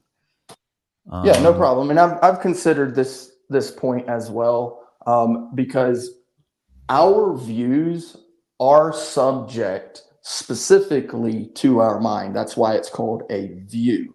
We have a window to the world through our eyes and our ears and what we can feel and touch, right? And so when you subject something, you're subjecting by sense. I have a sense, right? And that is subjection. It's always subject to the physical realm. That's what we experience. However, if you go outside of that, then it becomes objective. But how do you go outside the physical realm? If it's objective, then you go outside. If it's subjective, you stay within. Okay, but here's my point. If something is objective if I object to your use of the word subjective versus subjected, do you understand what I'm saying? If something is object, so what subjectively you think what you're saying makes sense, and from my viewpoint, I think you're blurring two different definitions, and it could be very confusing to someone that's trying to follow along. Okay, so I'll make it very simple. Object, right? To be object means to be outside. Okay, what does it mean to object? To object, means you are going against. To be objective. Right. Okay. Right. You have an objective. You are outside of the inside. The inside is what is subjective. To be subjective. Inside. So these two words have always had these two meanings. And that matches the anecdotal versus empirical But there's a definition. philosophical definition of objective and subjective. Objective means outside of a mind, and subjective means subject to a mind. That's the philosophical definition of it. And the Anecdotal literal evidence definition. is a logical fallacy. If you want to believe something just because you believe it, you have to test it empirically, which is outside of your mind. Mm-hmm. Yeah. Something other people can test and observe. Yeah. Right. So if it is objective truth, it will always exist, right? If it is subjective truth, then there's the possibility that it doesn't exist. That's confusing still. Because you're Again, adding the word truth. I just like to hold subjective truth as an oxymoron. I think you have to stop using the term subjective truth. It doesn't make any sense. Yeah. Truth is truth. Subjective Our job is to figure it out. Well, there's a definition right down there, and that really cool guy, Okay. generally specific. He's not only is he really intelligent and humble, he's very handsome too. I heard. I like the guy. Yeah. But he put a definition down there. I don't. Can we agree on that? Does that seem reasonable, or it's just other men or women Chat. making? Do you see it down in the chat? Okay. Yep, Yeah. that is actually very accurate. And yes, you are absolutely right. Subjective truth, a better word would be belief, faith, view, these words. Yeah, so just change it to belief, and all Theory. the problem. Oh, that's all we're arguing. When you say subjective truth, if you just change it to belief. Hey, Dave, if I stick my finger in your butt and tell you it's not gay, is it not gay? Don't get your feelings involved in this, okay? I'm just. No, However, is it objectively not gay if I say it's not gay? Why I have my finger in your butt? however, counts as gay. Wouldn't have to the be. word truth Anyway. is also a word that can be used to describe belief. That is what the TH on the end, the suffix, is used for. Truth and beliefs are prostate exam or completely not. separate. Todd. Truth and beliefs are completely separate. You can believe something that isn't true. They're not synonyms. Did you hear me, Todd? You said true versus truth. There are two different words there. So it depends on if you're giving a prostate exam or not. Okay. Okay. Richard, could you bring up my comment in the chat, Richard? Which You'll see it's a mathematical set of equations. 2 squared equals 4. 2 plus 2 equals 4. 2 times 2 equals 4. 4 is objective, and the equation to get there, the path, is subjective. All of them are a different description of the exact same thing. Not in binary. I wouldn't say that I would say that the path to get there is objective as well. How is that subject? It's not subject to a mind. No, the object in this equation is always the same. The end result is objective. Everybody wants the good result. Put it in that context. Simple context, the objective is the good result. The good result here is something that's repeated. 4, 4, 4. The difference is the path there is not the same. However, they are. They're just a different expression of the same path. Well, I'm going to put it very simple. That doesn't make it subjective. 2 times 2 is not subjective. It's objective. It's not subject to a mind. No, Just if I like- want to reach the objective end goal, if I want to reach the objective end goal of all parties, and there's 3 parties, and we all use a different path, subjectively different from the other, we can all get to the same objective. That is subjective. It is a logic pattern subjectively.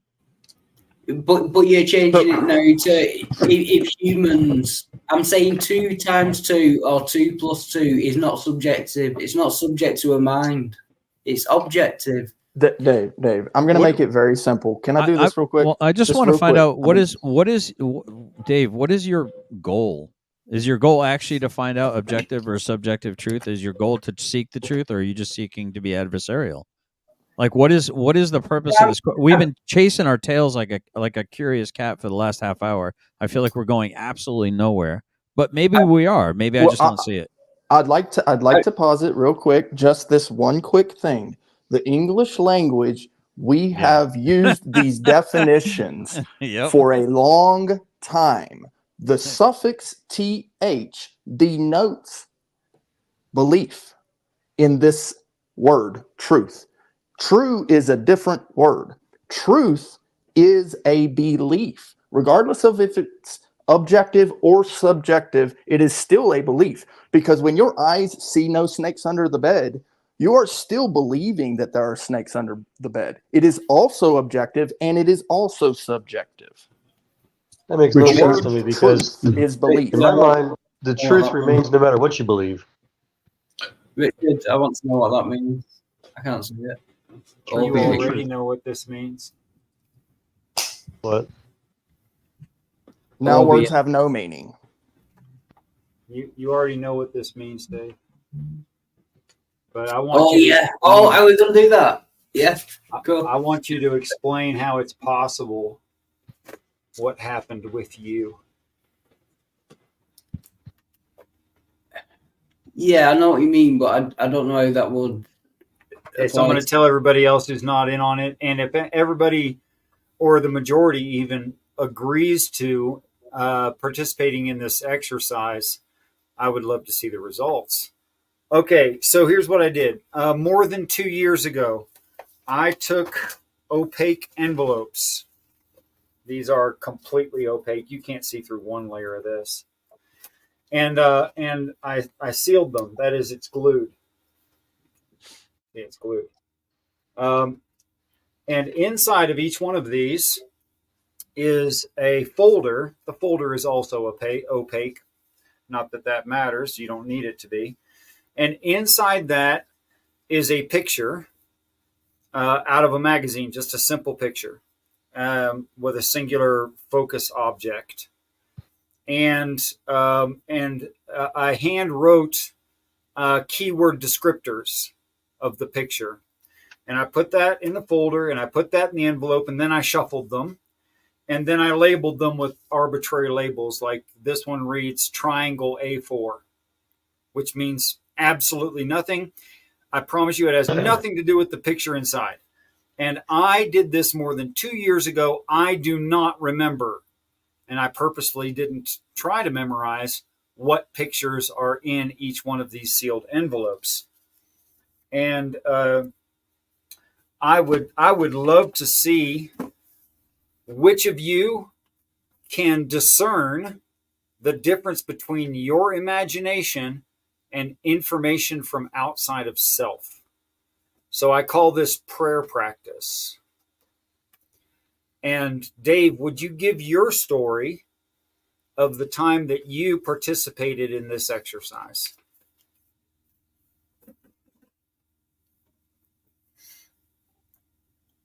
Sorry, I was just typing in the chat. Yeah, what happened was I got it basically spot on until, as far as I remember, it was like a cloud or something. And I was going to draw like a perfect cloud. And then my mind interrupted. And just at the last second, I kind of thought that would be too obvious. So I kind of changed it. But if I hadn't have changed it, I would have been like spot on. So, yeah, that's what I remember.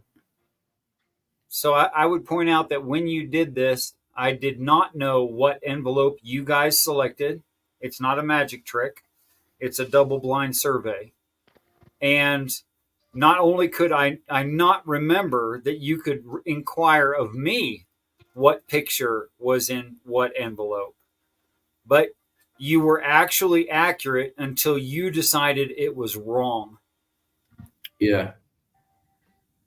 And do you have an explanation for that?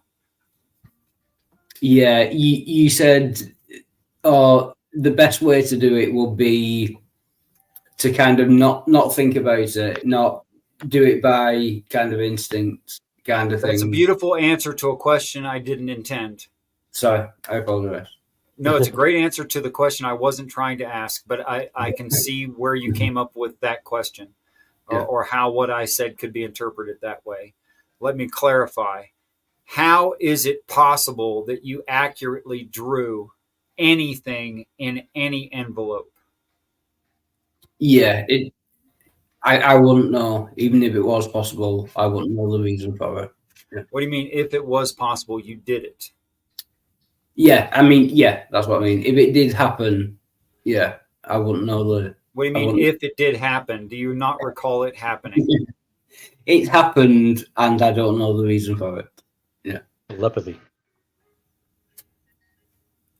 In the simplest terms, and in our common parlance, apparently we're capable of telepathy. So, yeah, Schrodinger's envelope. Although, Yeah, to be scientific fair, test I have for it. done it twice and got it completely wrong. Okay, So- but of these, how many I have left? I've got 5 left. If you attempted to draw something, what's the chances of any of these containing what you drew? What I drew last time? No. Let's say you randomly just drew whatever you wanted. Yeah. And there's 5 envelopes here. What's the chances if we opened all of them Yeah. that we would find your drawing in one of these? Yeah, like minutely small, like almost impossible. You'd have to know the total number of drawings that he drew to do the probability math. Right. So we have 5 envelopes. We have 1 drawing out of everything that could be drawn. Everything that you could draw. Yeah. Which is probably not an actual infinite, but it's probably close on to an actual infinite. Yeah, close enough. Okay, so that would be 5 chances in an infinite, essentially. Yeah. Yeah, which is, as you said, a very, very small number. So with that, wouldn't it be also the same statistic that it would be the drawing? No. What do you mean? What I mean is, so the hypothesis is that it won't be the drawing, but there's also that same amount of chance that it will be the drawing. My purpose in doing what I call prayer practice, or that exercise, is that statistically the likelihood of getting anything right at all is very, very low. And yet people participating in this, something around 15% will be correct, which is, again, statistically very, very, very low. And what I should see is 100% failure, but I don't. You just reminded me it's of a very Winston high Churchill statistic. quote. Are you familiar? I mean, once something is confirmed, it's 100%. That's your point, Brick. Richard? Hey, Sammy. What'd you say, Joel? You just reminded me of Winston Churchill quote. Are you familiar? Probably not. I'm not much of a historian. That men occasionally stumble upon the truth, but pick themselves up and walk away as if nothing happened. Yeah. Well, that's like a Gettier case where a person is right for all the wrong reasons. Yeah. Which is fine, and it works out in reality, and there's still benefit for being right, for being having been right for all the wrong reasons. But I think what we should see in an experiment like this is only 100% failure rating, without huge cognitive bias and false confirmations that just don't exist. Well, here's another factor to consider. How much accuracy are you looking for? Are you looking for an exact copy? Let's say, for instance, someone denotated the color blue.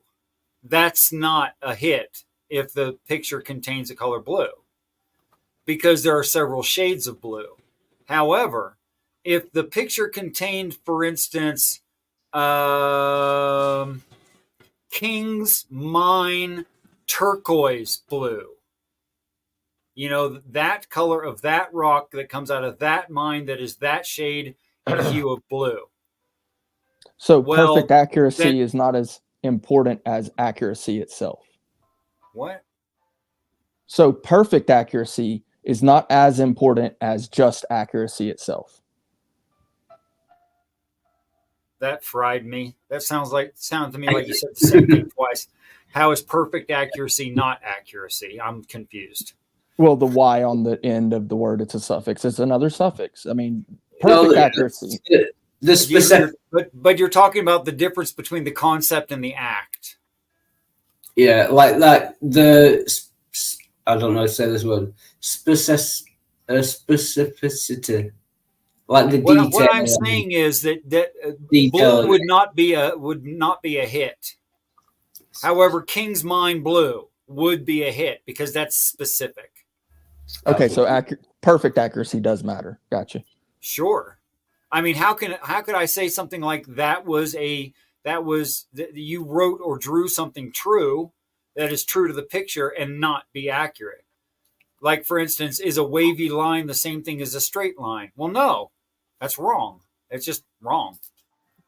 And in the interest of being as critical as possible, as skeptical as possible, so that we're not getting,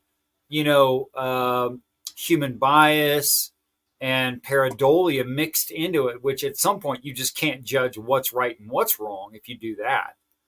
I want to try to avoid that by being accurate.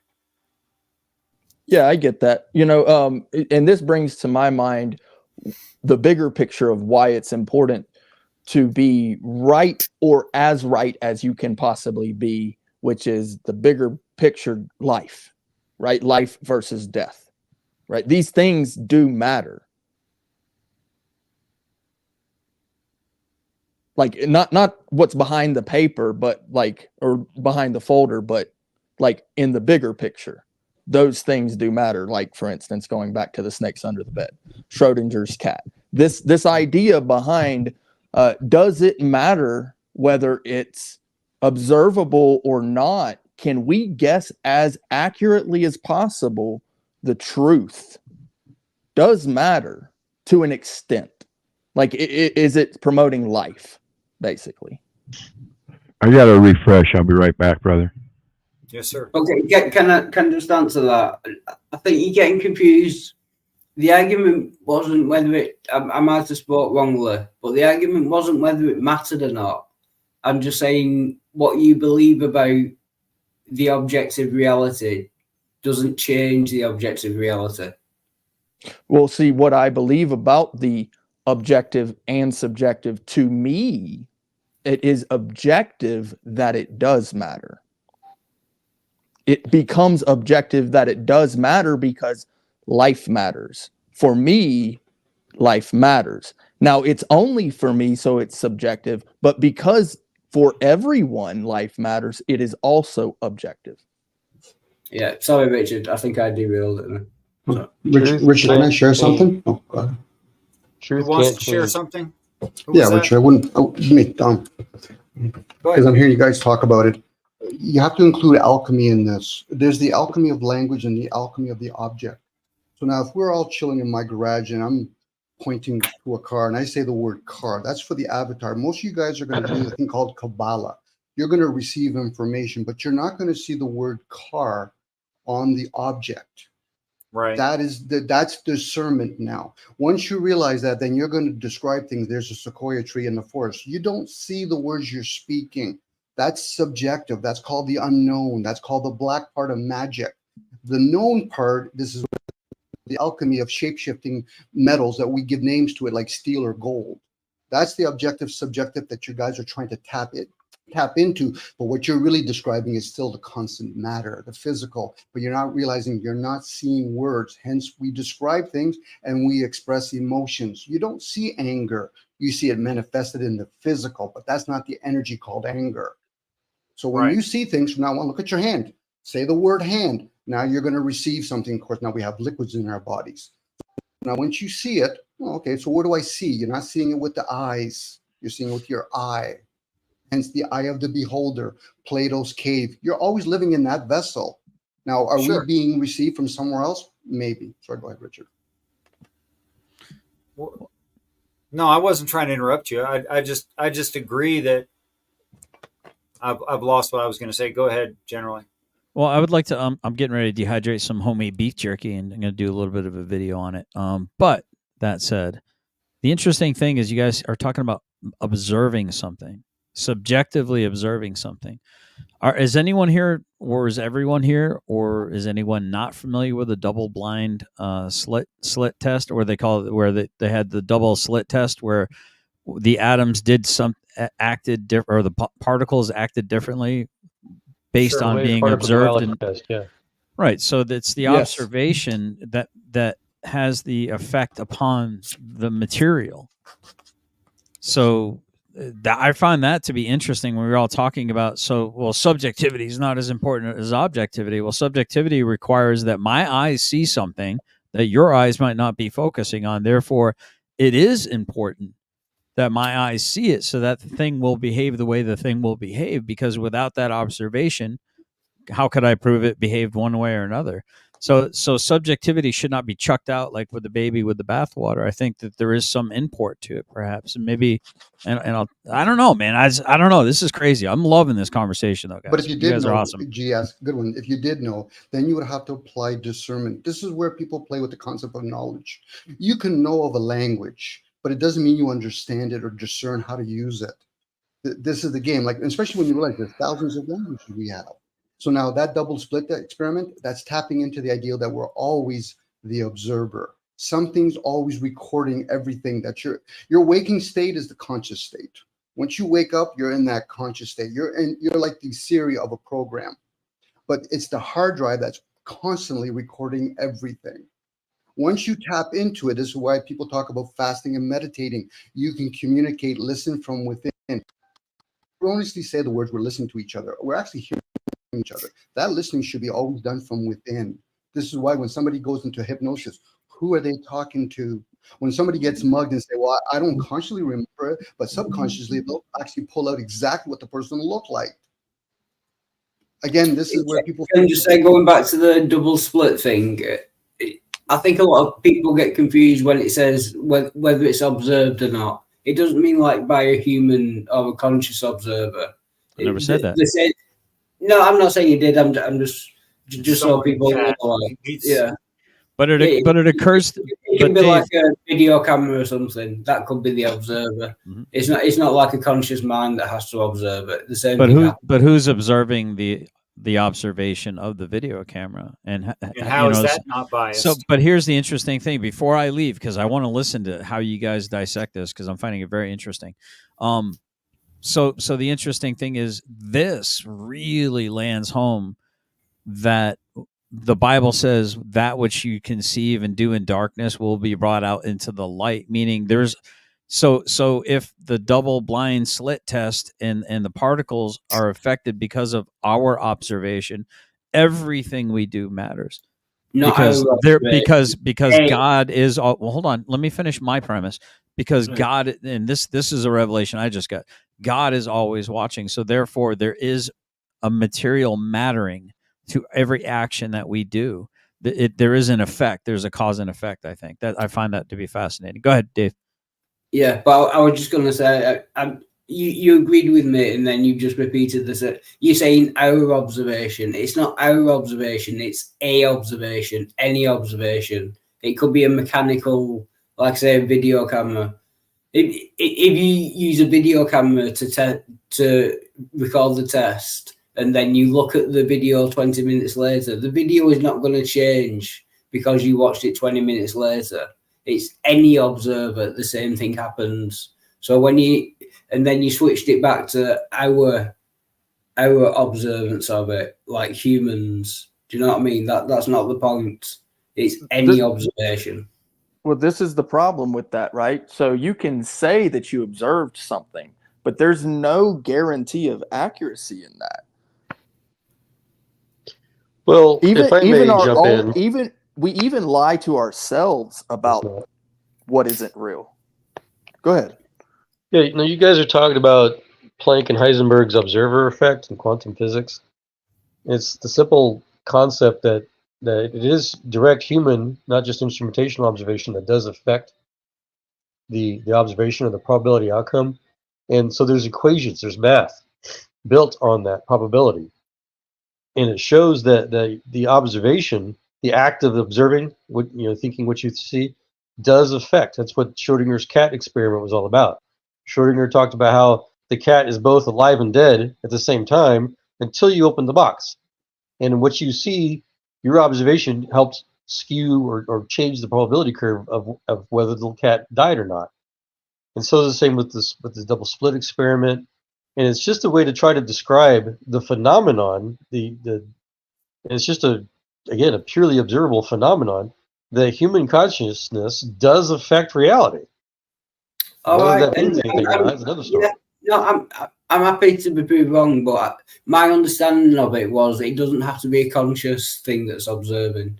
I thought that you could do it with like something mechanical, and the same effect would happen with a double. There was a theory years ago, yes, about instrumentational observation. That, like the gentleman pointed out, that's not necessarily true. Even if you take a non-human observation at a specific timestamp, you can't re-verify that because that timestamp is already passed. And if you take another observation of the seemingly same exact result on the quantum scale, it still could change. That's the weirdness of even the very timestamp itself. If you observe the timestamp itself, then it becomes observable. It's completely unverifiable. Well, so there are ways to try to create what's called precision. You were talking a lot about accuracy earlier, Brick. There's a difference between accuracy and precision. So in quantum mechanics, we actually use probability curves to try to minimize. So, like, for example, making microchips. When we do plasma physics, for example, we try to lower the probability because the problem with a lot of this, but particularly with this observer effect, is you can try to more accurately predict when a particle moves or goes into a certain state. But the more accurate you predict when, the less accurate you can predict where, and vice versa. The more accurate you try to predict where a particle is going to change, move into the less precise you can get when. So we try to come up with these mathematical equations to come to a best guess, hypothetical, fudge factor, so that we can try to make our best predictions. But they're not always accurate, and we scrap a lot of wafers, no matter how good our math is. Yeah, that does seem accurate. So can we come up with any solid conclusions in that, given that there were so many variables, and even given the results? Once we analyze the results, is there any conclusions we can make from it? If you consider probability curves solid, yeah. I mean, wave functions are a mess. Well, the word probability, I mean, you already answered the question. Yeah. We can get to certain levels of precision, yes, but they are not always precise. Let's say it was true that if a human mind observed a particle and a certain thing happened, you know what I mean, going through the double slit thing. Well, again, I think the only point is what that implies. Can we come up with any conclusions from that? Yes, I think the only point to it all, in my scientific mind, is something I think it was Richard may have pointed on. The local consciousness observation has an effect on reality, and then God's got the global consciousness. He's who regulates all these wave function collapses. But our local consciousness has an effect for some reason. Sorry, being a scientist, you can't bring God into it, surely. Say again? If you're a scientist, surely you know that you can't bring God into it. Yeah, you have to. Yeah, no, every scientist that ever existed says the opposite. I love how Einstein put it, that it is absurd for scientists to claim there is no God. And I'm afraid I'll have to disagree with you. I agree with the scientists that say atheists cannot be scientists, because atheists' religion relies on a lack of evidence.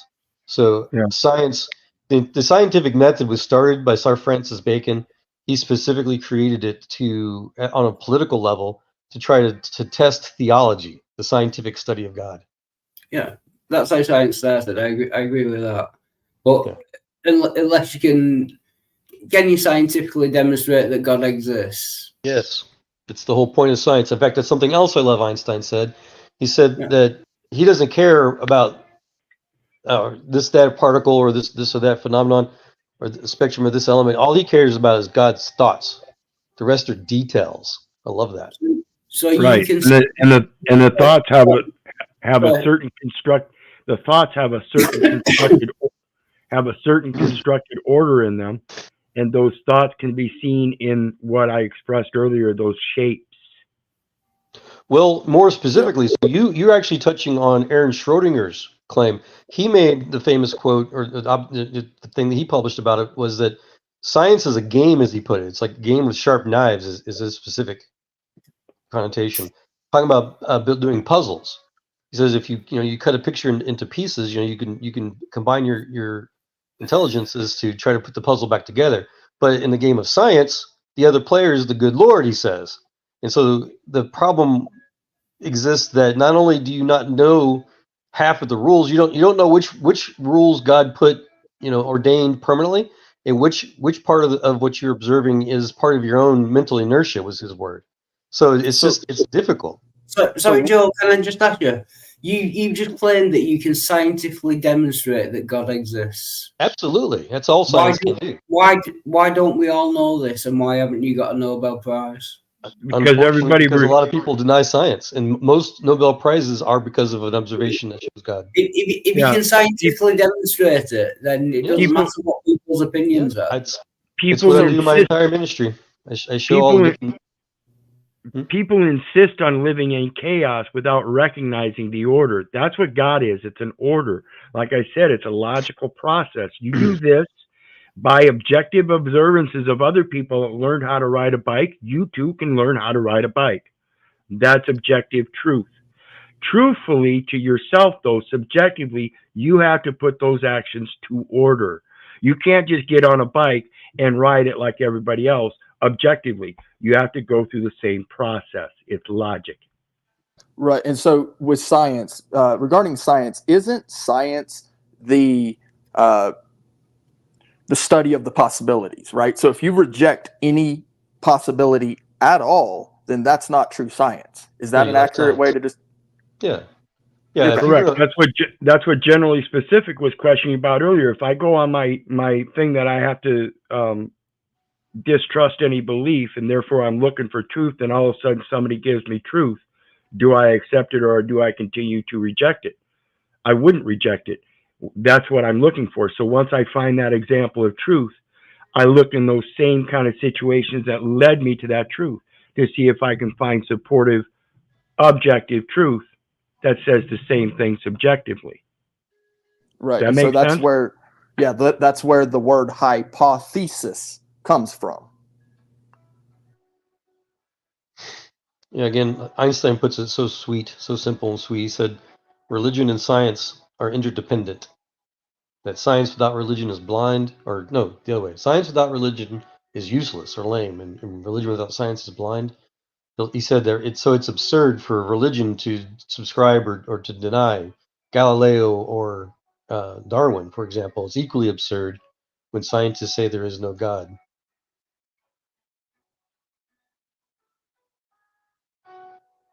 Good old Mr. Turing, another misunderstood guy. Yeah, so all science can do is help us better understand God. That's all science is for.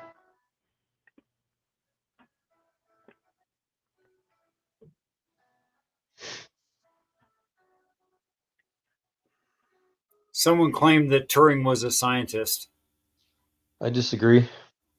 He's not. Yeah. He helped improve some information science, but I wouldn't say that he's more of an engineer, which is fine. Right, which goes along that logic path, which is what computer science is. It's a path of logics.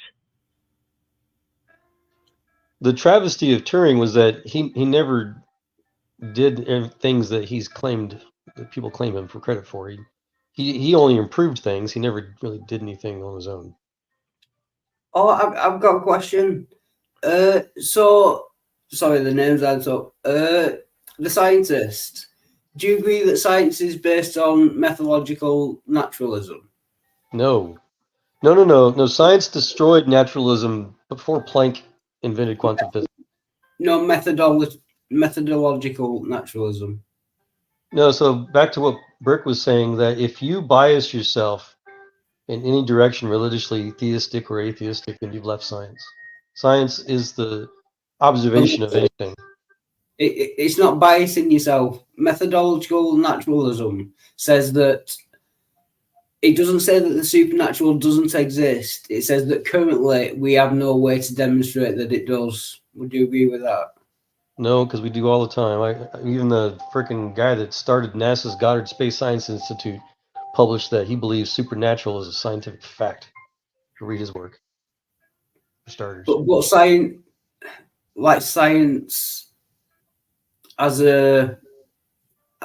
like a you know, I don't know. Okay. I think a lot of people are misunderstood. I've always thought, you're telling me new things that I've never ever heard before. Which I think is a travesty. Gosh, I'm so sorry. I wish our education systems were better. Yes. I don't mind. It's just I've always been told that science was based on methodological naturalism because we don't currently have a methodology to demonstrate that the supernatural exists. In fact, the scientific method was started to test the supernatural. That was its very first purpose. And did it succeed? Yes. Have we ever done that? Yes, we're doing it all the time. So what supernatural things has science demonstrated exist? Primarily astronomical events, but the whole conversation of quantum physics is supernatural. The idea that quantum information is transferable between the eternal and the temporary, quote, natural reality, the supernatural. Supernatural just means above nature. There exists above nature. So I am gonna go ahead and drop out, but before I go, I do want to say that I've really enjoyed this conversation today. It's been wonderful. Wildheart, you're a very smart guy, and I can definitely tell that. And there's a lot of things you're not wrong about, brother man. I would encourage you to seek a little, I'm not saying that you're not wise. I'm just saying a little bit of wisdom in this because I really see the benefits in my own life. And that's what I, encourage for. So the benefits, promoting life. But I appreciate everything. GS, always good to see you. D-Doc, same thing. And other fellas on the panel, man, this has been wonderful, man. Thank you so much. Thanks for being part of it. It's the fact that you were here. It's the fact that you were here and people like yourself that make this such great conversations. Cool, man. Thank you so much. With you again, buddy. Yeah. Thanks a lot, Chino. Thank you.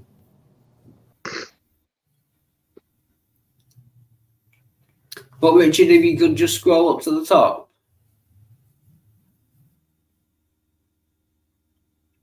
Yeah. Yeah. Methodological naturalism is a philosophical doctrine that states that scientific studies must not refer to divine activity or God's creative work. But your point was that the whole point of science was to, prove that God exists or something. Well, to test everything. Yeah. I try to be quiet as often as I can stand. Okay, so methodological naturalism has a hidden assumption in it. And that is that God didn't create that mind who is trying to deny God. Sounds like a religion, huh? Do you see that, David?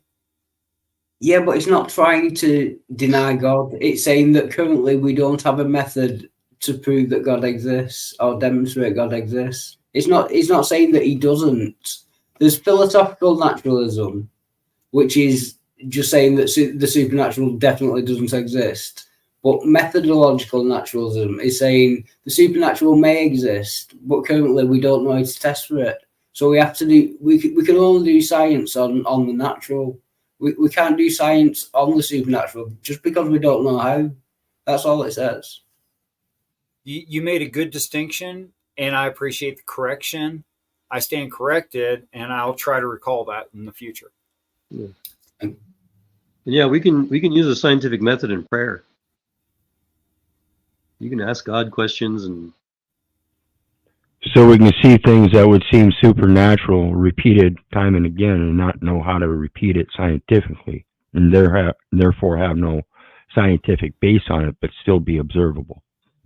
well, as a matter of fact, the deeper you get into quantum mechanics, the sooner you'll realize everything is supernatural. Even nature is supernatural. I think you might be mixing up like what is unexplained at this present time, or possibly unexplainable, with supernatural. Just because we can't explain something or we don't know how it works, that doesn't make it supernatural. Do you know what I mean? That's yeah, I know, I would agree, but the thing is that we do explain it, and there's lots of science, there's lots of conversations about it. There's centuries of evidence and observations of how God does these things through science. So can you give us a specific example in quantum mechanics that demonstrates? The clearest one is Planck's own statement at his Nobel Prize acceptance speech, where he literally said that matter does not exist. That matter is just a vibration of energies that are controlled by the mind of God, to summarize. That's like an appeal to an authority, just because someone said something. No, it's not. It's describing what the scientist who discovered it said. The appeal to authority is a fallacy when you say something must be true because someone said it. That's not what I've done. I mean, it's not evidence that it's true. Did he write a paper on it? Well, yes, the entire field. That's why he won the Nobel Prize, because he proved God's existence through quantum fields. Check it out. Read it. Read his own work. Study it for yourself for once. That's my problem as a scientist and as a theologian. I try to do this as a ministry. It's just a travesty how destroyed our education systems are. This stuff is public knowledge. It should be common knowledge, but it's not. People are so self-ignorant and lied to. It's frustrating. So Joel, I'm going to ask you to do the homework. That is, bring up citation. I know you have it available. That's not on my phone. Yeah. Well, you want to help me? Give me a title and I'll look it up. This Max Planck. How did the beginning of that quote go? I almost have it memorized. I use it so often. As a man who studied the most clear-headed science, the study of matter. That's the first sentence, something like that. It was a speech he gave in Florence. The most what science? Clear-headed study of science, something like that. The study of matter. Max Planck. But a speech. If you want to get on my computer, I can dig it it's up. Okay. Got it. As a man who has devoted his whole life to the most clear-headed science, to the study of matter, I can tell you as a result of my research about the atoms this much. There is no matter as such. All matter originates and exists only by virtue of force, which brings the particles of an atom to vibration and holds this most minute solar system of the atom together. We must assume behind this force the existence of a conscience and intelligent mind. This mind is the matrix of all matter. Yep. That's just for starters. The entire field goes into the science of that. Can I interrupt?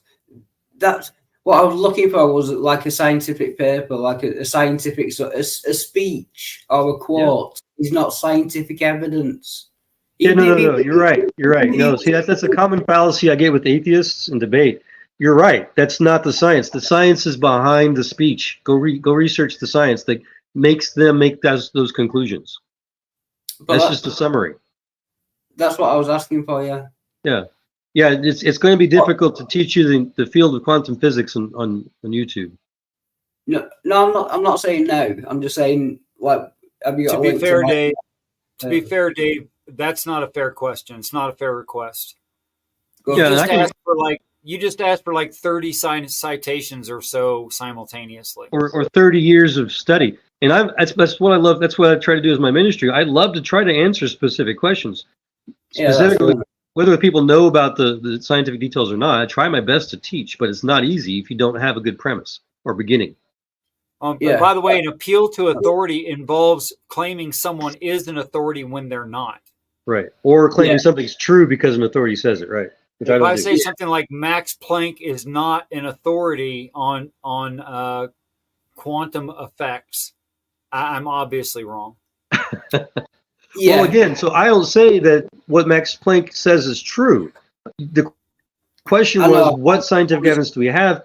That's a good starter is Planck's research, where Planck got the Nobel Prize for the discovery of quanta, which demonstrates the existence of God, as he and others explain. Yeah, I was wrong about the fallacy and everything. It's just I can't believe. I mean, Maxwell, I can't believe that science has definitely discovered and demonstrated that God exists. Yeah, this is the. Well, again, not only that.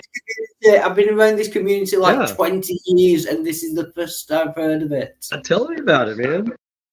That's what I do professionally, so I know the frustration. But again, the scientific method was started by a guy trying to test what God actually said was true in the Bible or not. Oh, yeah, I can believe that, yeah. A lot of the universities and for that matter, biology was based on the book of Genesis and the idea that things repeat after their kind. Carl Linnaeus, he is considered the founder or the father of taxonomy. Or actually, did I say that word? Taxonomy. You reversed the letters, but we understood. And you look up his quote. I love it. It says something about how life is it's the evidence of something about the evidence of God and how it was mankind's job, basically. I forget the exact word he used, to classify and make sense of the order which God created. So the entire field of biology is based on theology.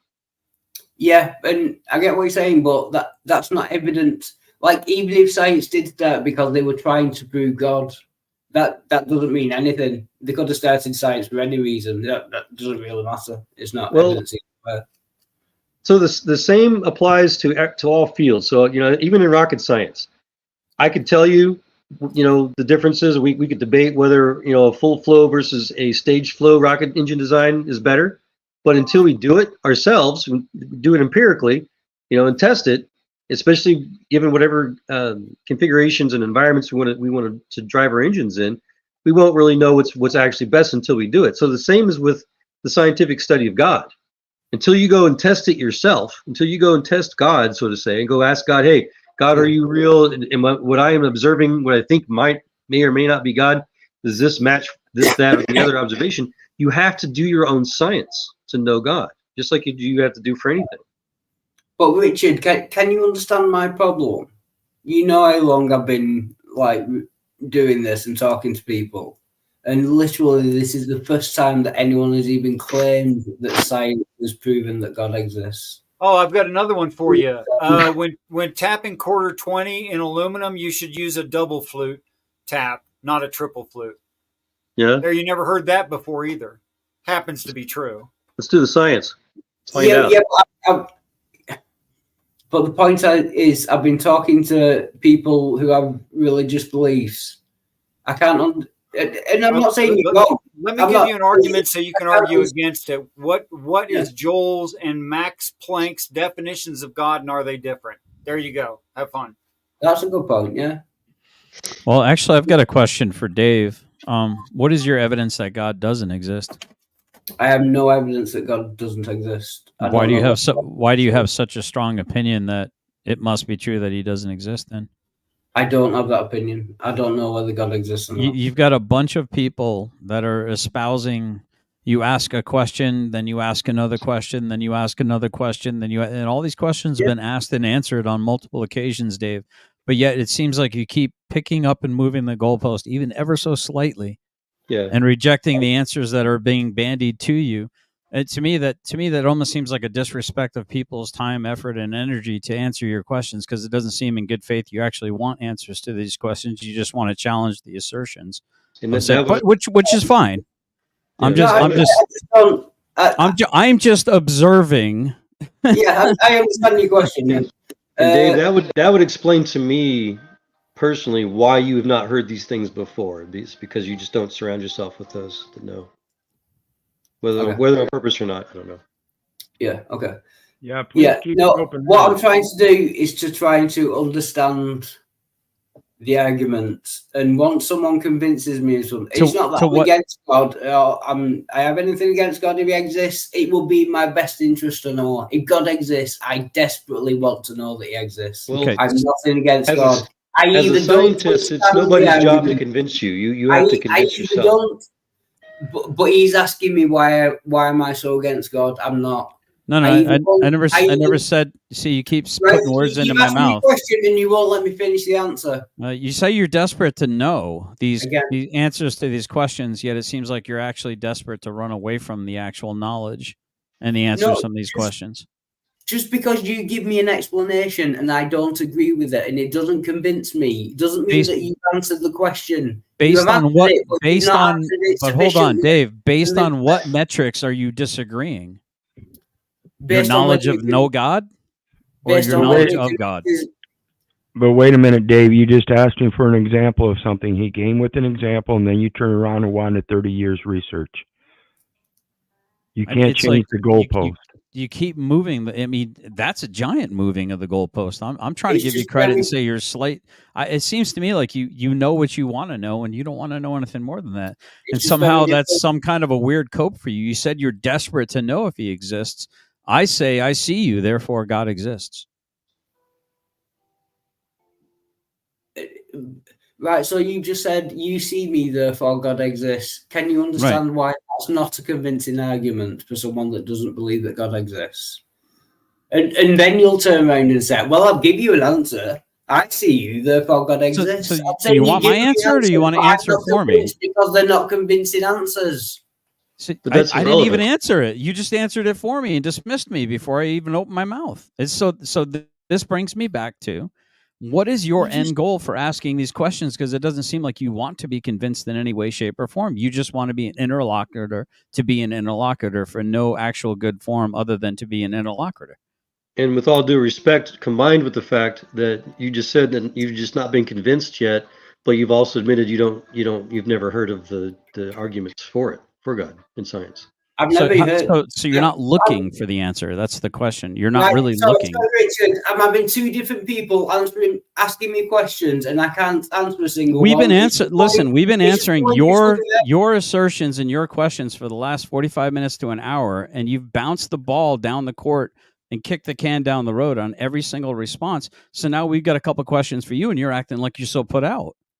But you've got questions, but you're asking me a question. I say one word, then he asks me a question, a different question. I say one word, then you ask me a different question. I didn't ask questions, buddy. I was just reinforcing guys, I love the zeal and the emotions. but just the same, we have to let each other finish sentences. Yeah. And all parties guilty, okay, of the same. Not letting the other person finish their thought. And sometimes we pause and we have to collect our thoughts for a second.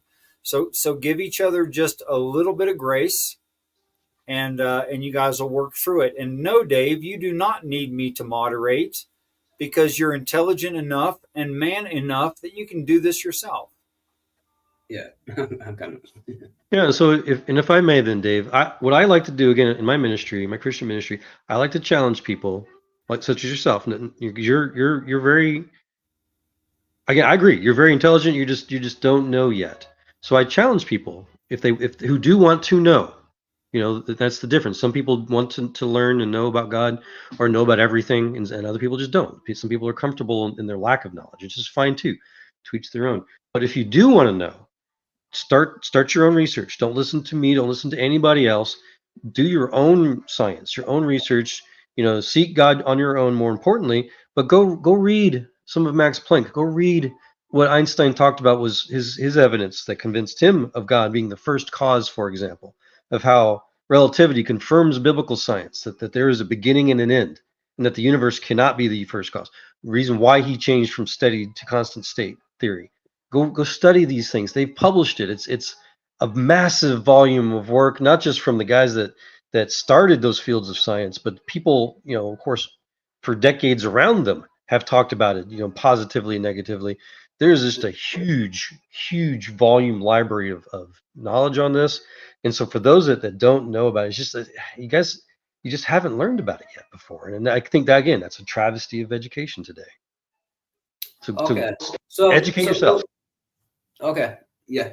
I will do, and I appreciate that. But going back to Richard's question, that's about like Einstein, at best, his God was like a deistic God.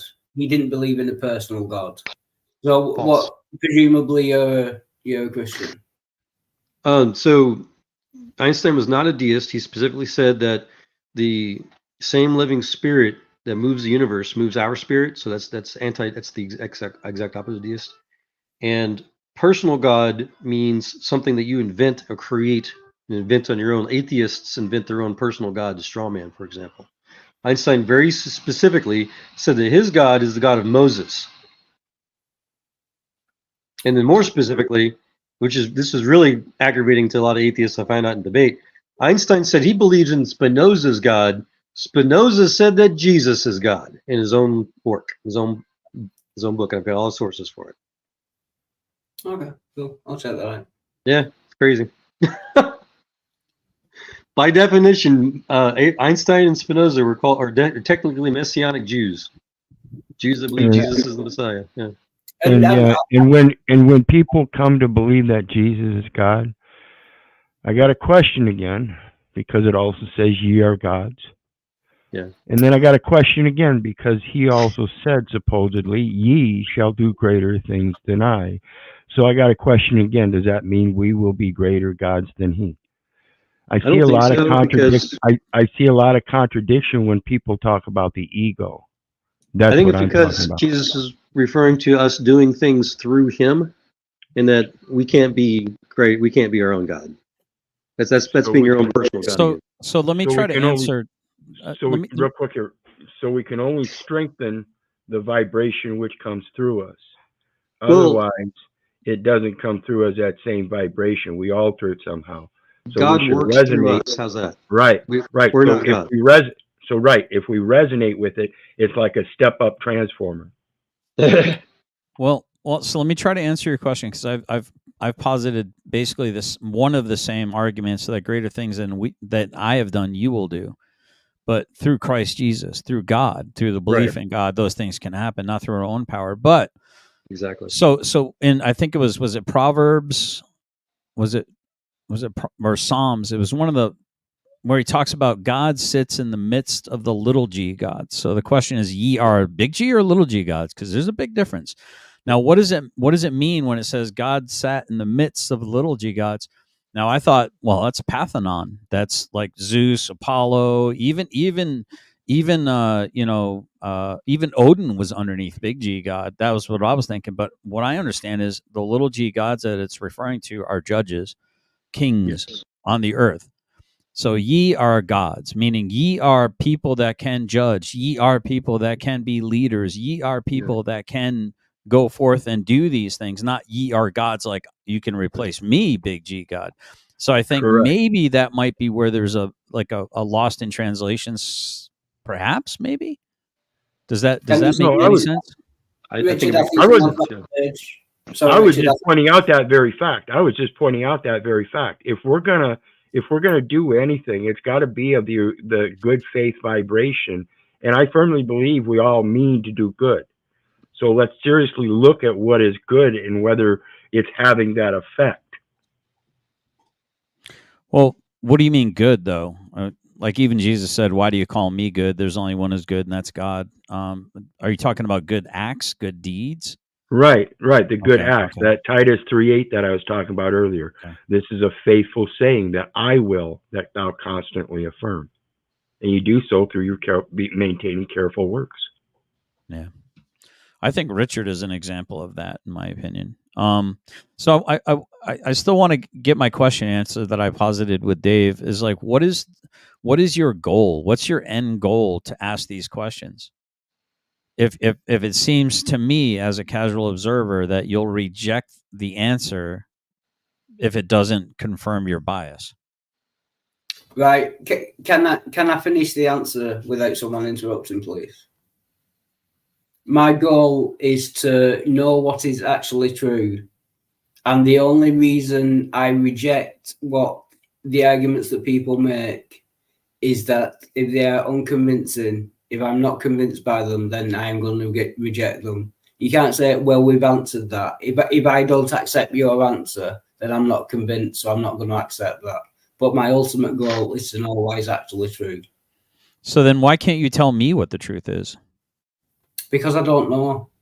Well, why would you reject my answer if you don't know the truth? Why would you automatically assume that my answer is not the truth when you just declared yourself that you don't know the truth?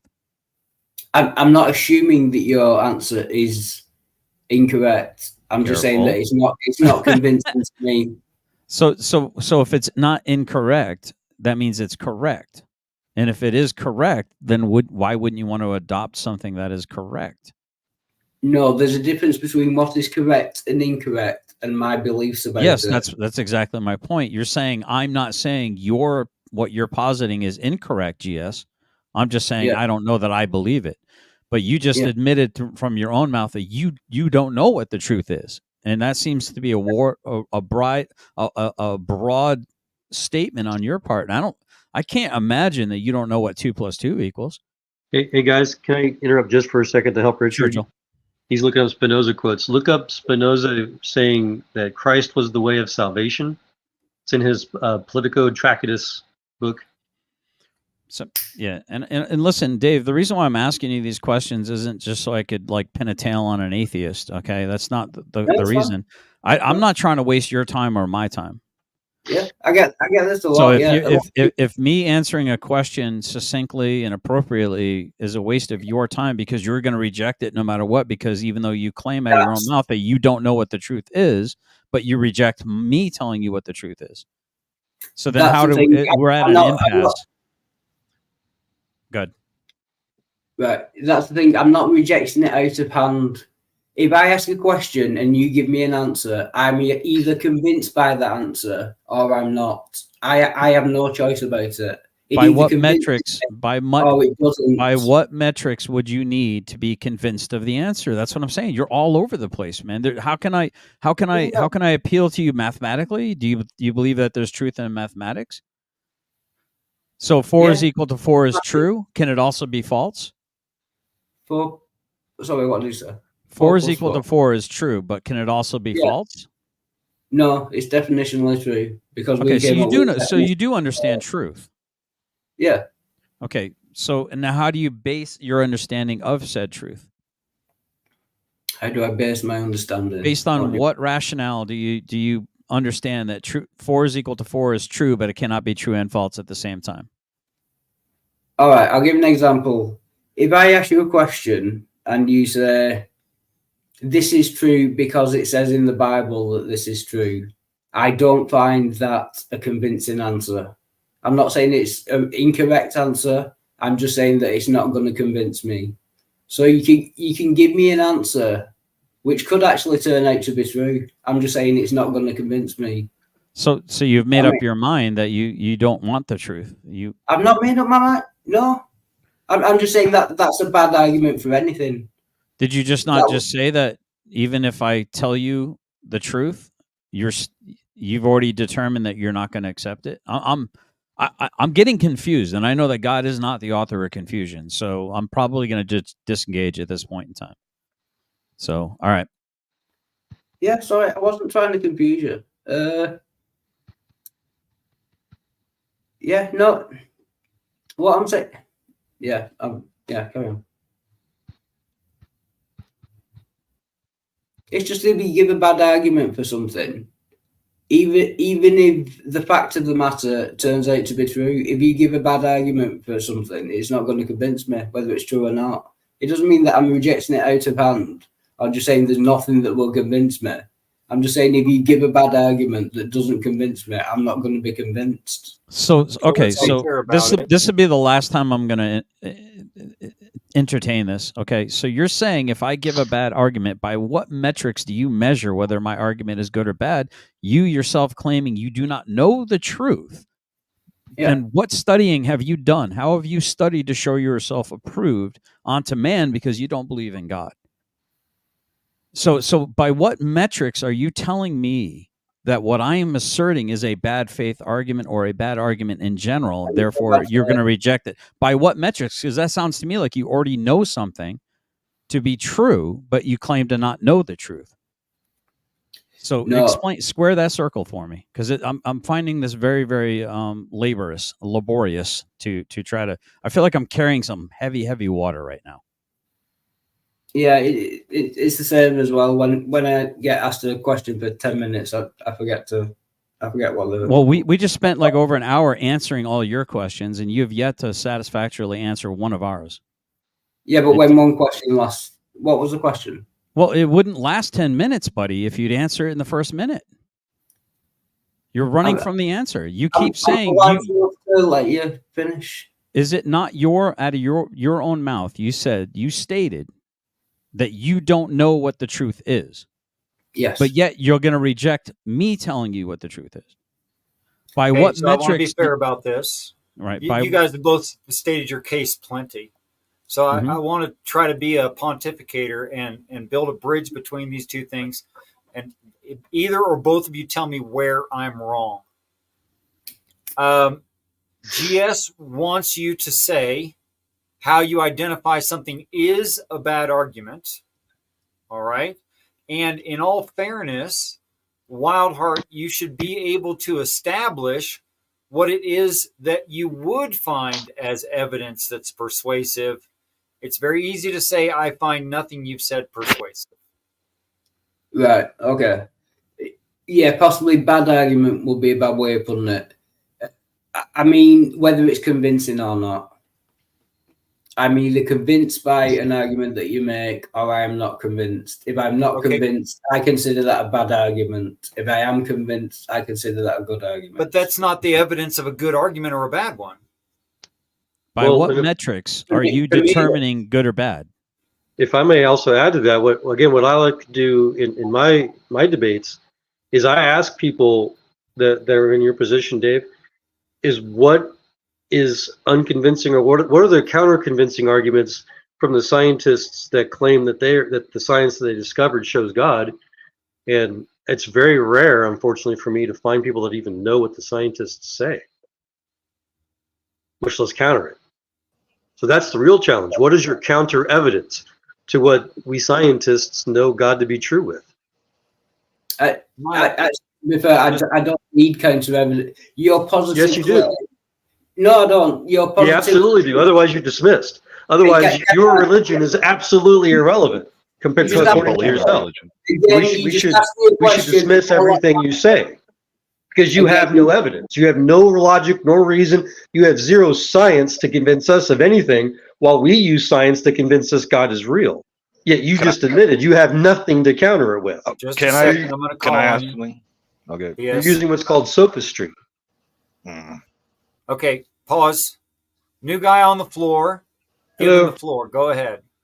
GS and Joel, if we both stumble upon a body that's dead with a stab wound, and you say the butler did it, and I say the butler didn't do it, do I need to know who did it to say the butler didn't do it? Yes. Why? Because we don't know who did it until we do the science to figure it out. Well, I would say the same argument would go that, well, how can I assert that the butler did do it if I don't know that the butler did or didn't do it? So you build up evidence, right? Right. Yeah. And so my follow-up question to both of you guys is, what would either of you consider not to be evidence for your God? So you're asking me to disprove what I believe in?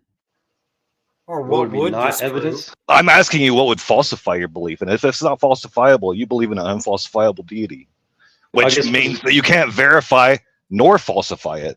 The first starter response in my mind was Einstein's proof of God, of how the universe is finite and how God is the first cause. I would need to see credible evidence that the universe is infinite. And that's actually a defeater against your case, because you are positing an infinite creator. So that is a defeater in your case, actually. No, because hold on. The true dichotomy is either God or the universe is infinite. So since the universe, since relativity shows us the universe cannot be infinite, therefore God is the first cause, as Einstein argues. Yeah, the great Can God uncaused cause. create an infinite universe? In theory, but again, Then you don't have any evidence. Then, if God can create if God can create an infinite and a finite universe, how is the finite one evidence at all? It's an unfalsifiable claim again.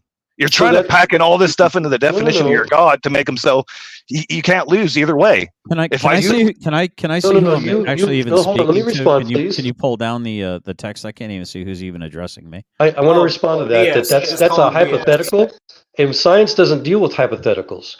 All we deal with is we have the observable, repeatable evidence that the universe is not finite. Therefore, the universe cannot create itself as was once assumed. So therefore, the universe needs a creator. So whoever that creator is, therefore God. No, because you still have pantheism to deal with. Even if atheism's wrong, pantheism's still a viable alternative. That doesn't need a creator. No, sir. No, pantheism is a mental illness.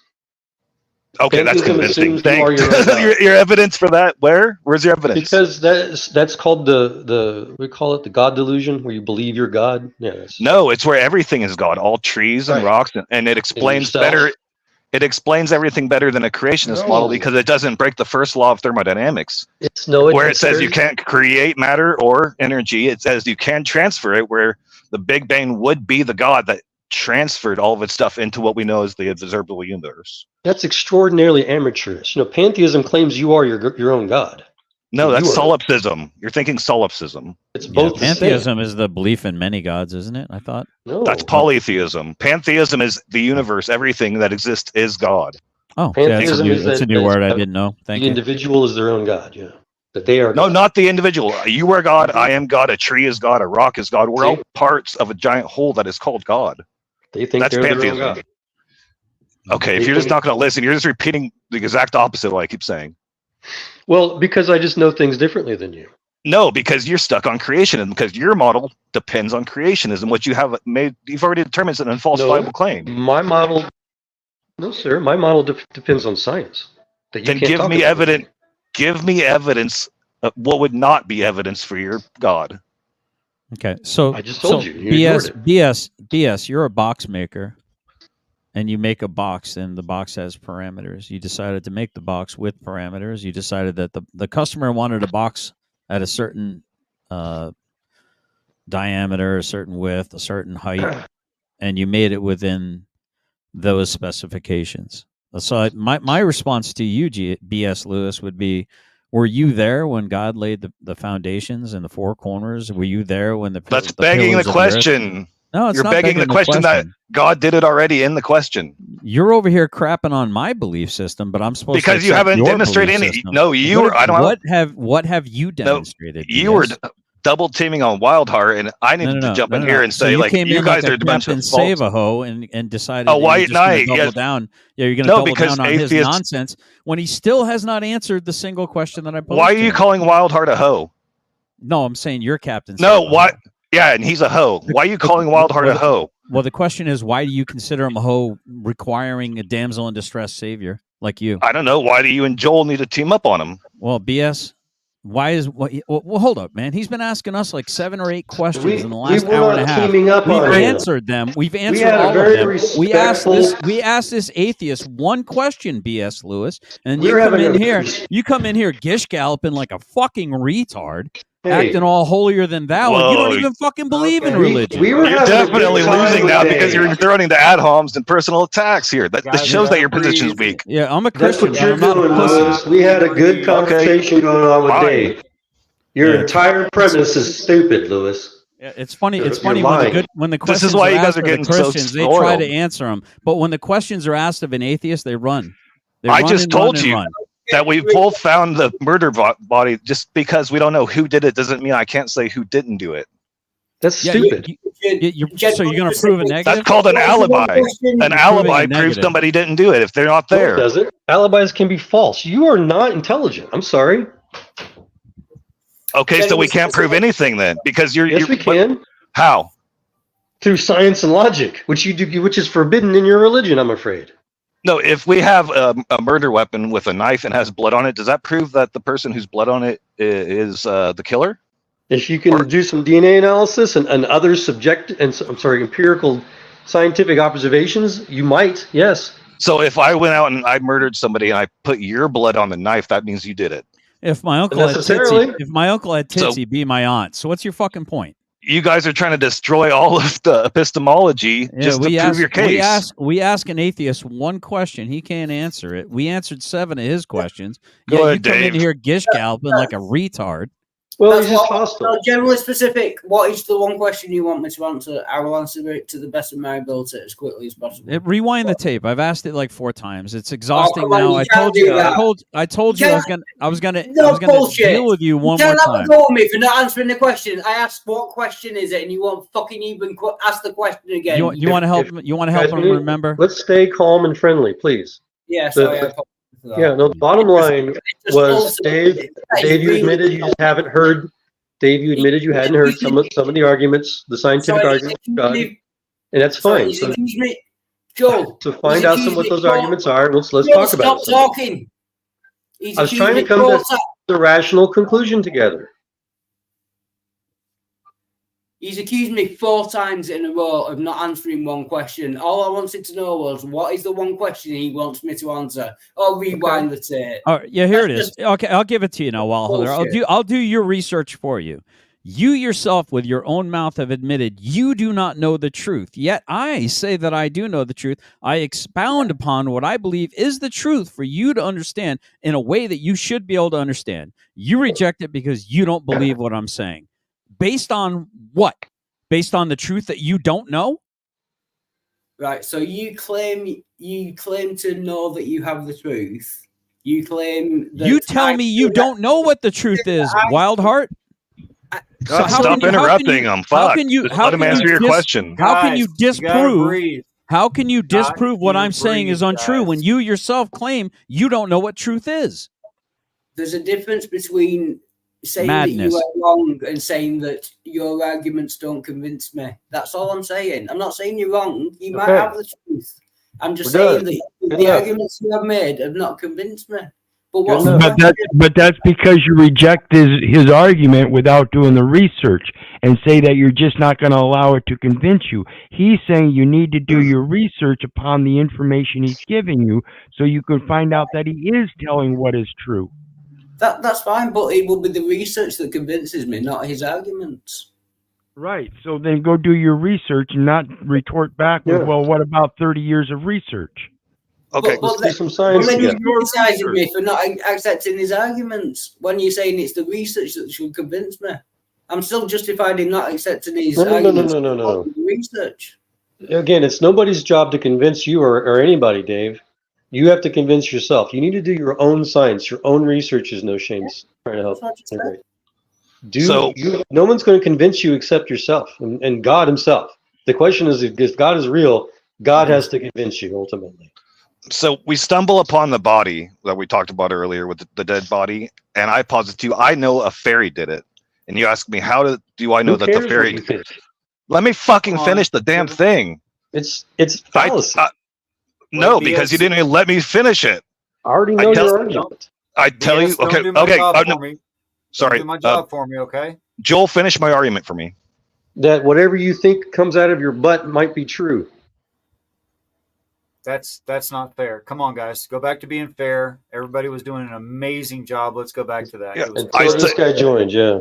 I say that the fairy did it. And I know the fairy did it because by definition, that fairy is defined as the murderer of that guy. It's anecdotal. Just like God being the definitionally the creator of everything. No. Yes, we just made the one-to-one parallel comparison. You just proved me right. No, I didn't. Or I claim that I know the fairy did it. So and my evidence should be convincing. So I know the fairy did it. My evidence should convince you. So the fairy did it. I've got evidence from Arno Panzeas' Nobel Prize winning work with cosmic background radiation, where he is very convincingly, and I'd love to hear the counter arguments to why it's not convincing, said that the only thing, the thing that he discovered was exactly what he would have already known if all he had was the first 5 books of the Bible, the Psalms and the Bible as a whole. I've got Jastrow's scientific evidence of God that he published in his book. You know, he's the founding director of Goddard Space Science Institute. Doesn't make him right, but he's got some and he claims to be agnostic. He claims he's not a theist. He's got some very, very convincing evidence of how not just the supernatural side of things work on an astrophysics level, as a professional astrophysicist, but they've got arguments out there that not only correspond to how God exists, but how specifically the God of the Bible exists, including Einstein, including so many people. And I love the counter arguments with other religions. I got Muslim friends, I got Hindu friends, I've got Buddhist friends that try to talk about some of their observations of how their religious convictions, you know, are convincing. And we combine, and that's the whole challenge. It's the whole point of science. So you got Christians, Hindus, Buddhists, all claiming that science proves that their God exists. Yes. Do you not find a problem with that? Wow, No, I'm convinced. I don't. I think it's wonderful. I think it's beautiful, and I love the challenges. I love the comparisons. I love the comparative analysis. So you've got three different religions believing in three, or with the Hindus, more than three gods. You've known Richard probably as long as I do, Dave. You know that all these religions are combined. So can I get a sentence out? They all claim that science proves that their God exists. No. So the Christian God exists, the Buddhist God exists, the Hindu gods, however many there are, they all exist. Science demonstrates it. Is that what you're saying? It's all evidence that God exists. The only question mark is, who do you call God? No, but the question is about this most beautifully. Can you define what a God is for me? So I wanted to come back up because something's bothering me with the argument that was provided. The question of, does God exist? It was presented as if a fairy did it, right? That's a disingenuous argument, and you don't believe that, and I don't like that you lie. That's a lie. You don't believe it. Try arguing from a standpoint that you actually believe. I didn't say it was me. I said it was a hypothetical. So argue from a standpoint that you actually believe. It's not disingenuous. Sorry, it's not disingenuous if it's a hypothetical. No, it is absolutely disingenuous to posit something that you do not believe. It is not a valid argument. My point is to highlight that magic is not a good explanation. My hypothetical is to highlight that magic isn't a good explanation. And nobody argues that except your straw man argument. What you're claiming then how did is God do it? Altruism. That's what science is for. However, it is your belief. Like Einstein that said, fairies did it is not something that you believe. Cannot be disingenuous. Okay. Guys, a little bit more space between sentences. All I'm asking. Let me reframe it. Can we rule out that the guy we found in the murder scene didn't kill himself? No. Okay, there we go. Thanks. You have to look at the evidence. I agree with something. I love Einstein. He says things so perfectly, to my opinion, that he wants to know how God created the earth. He doesn't care about this or that phenomenon, the spectrum of this or that element. He wants to know God's thoughts. The rest are details. I love that. Is it possible that Einstein was wrong? Absolutely. It's possible everybody, including you and me, are wrong. That's the joy of science. So when he says anything about God, is it possible that he's wrong? Absolutely. That's a stupid question. I'm sorry. Right, so it's not evidence for God, is it? Generally specific already said he can't be wrong about this. The evidence behind the reason he says why we say these things is the evidence for God. Einstein doesn't speak out of his butt. He could be right about all the science and all the mathematics. So let's talk about his evidence and everybody's. He could be wrong about his interpretation, saying that he said this is because God, whatever. Well, that's just his interpretation. Even if he was correct about all the science.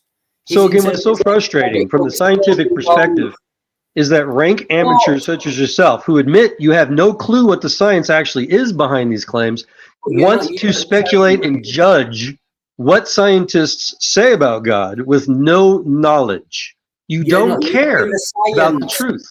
What's your credentials, Joel? What credentials do you have? Appeal to credentials is another logical fallacy, but I can bore everybody to tears with my background. Then why were you doing it to Wildheart? Science is forbidden to Joel atheists. Actually is a scientist. You guys are showing why science is forbidden to atheism. It's forbidden. It's not allowed. You're a PhD in the origin of life or cosmology. PhDs do not give you the credentials. Okay. Then why are you getting on Wellhar's case? I'm just trying to point out the fact that a lot of people, particularly atheists, pretend to talk about scientific evidence for or against God and have zero, absolute nothing, a negative clue about the evidence presented for God by scientists. But you're not. You guys speak out of your place. It's annoying. You're not presenting the science as It's evidence. already presented. If you want me to give you a basic education on the relativity physics of Einstein's proof of God, we can do it. I'd like for you to learn on your own, though, as I said. You've talked a lot. Can we prefer? Can you let me finish a sentence without interrupting me like three words Well, in? because this is repeating like the other people keep saying. This is gonna. You guys are turning a cool combo into annoying. Right. Go learn. Like we agreed earlier, remember? Right. Yes, I can teach you, but I'd like for you to learn on your own if you can first. Everybody. Right. But my point was, you're not presenting the science. You're presenting Yes. the quote from Einstein, which is his interpretation of the science. Is it possible that he was right about the science? Yes, go learn. Wrong on his interpretation that You already has said anything this. to do with God. You guys already talked about this, and you're losing patience for each other. Yeah. No, I'm fine. I agree. Yes, the summary is not the evidence. Yeah. Take the summary, take the reference. I've given you clues where these guys present evidence for God as scientists. So you don't have to believe them. Just go learn. Go learn their arguments and come back to me and tell me why they're wrong. That's what I would like. So you're basically saying go Google it. Thanks a lot. Can I bring it back to the very beginning, like the very essence of it? Like, could you, or any of the Christians in the room, except for Richard, because I already know what his definition is, can you define what a God is to me? Jesus. Let's do that round robin. That's not a definition. Hold on. Domenico, you want to give your definition of God? It's the unknown source. I personally don't think it interferes with human affairs, but that's just my views. Joel? The first cause, as Einstein describes them, the matrix, the mind that is the matrix of or matter. How did Einstein? We just read it. Okay, you know? The mind that controls the matrix of all matter, as Planck put it. His name is Jesus, as Spinoza put it. Batman? Sorry you're subject to a question right away. Batman?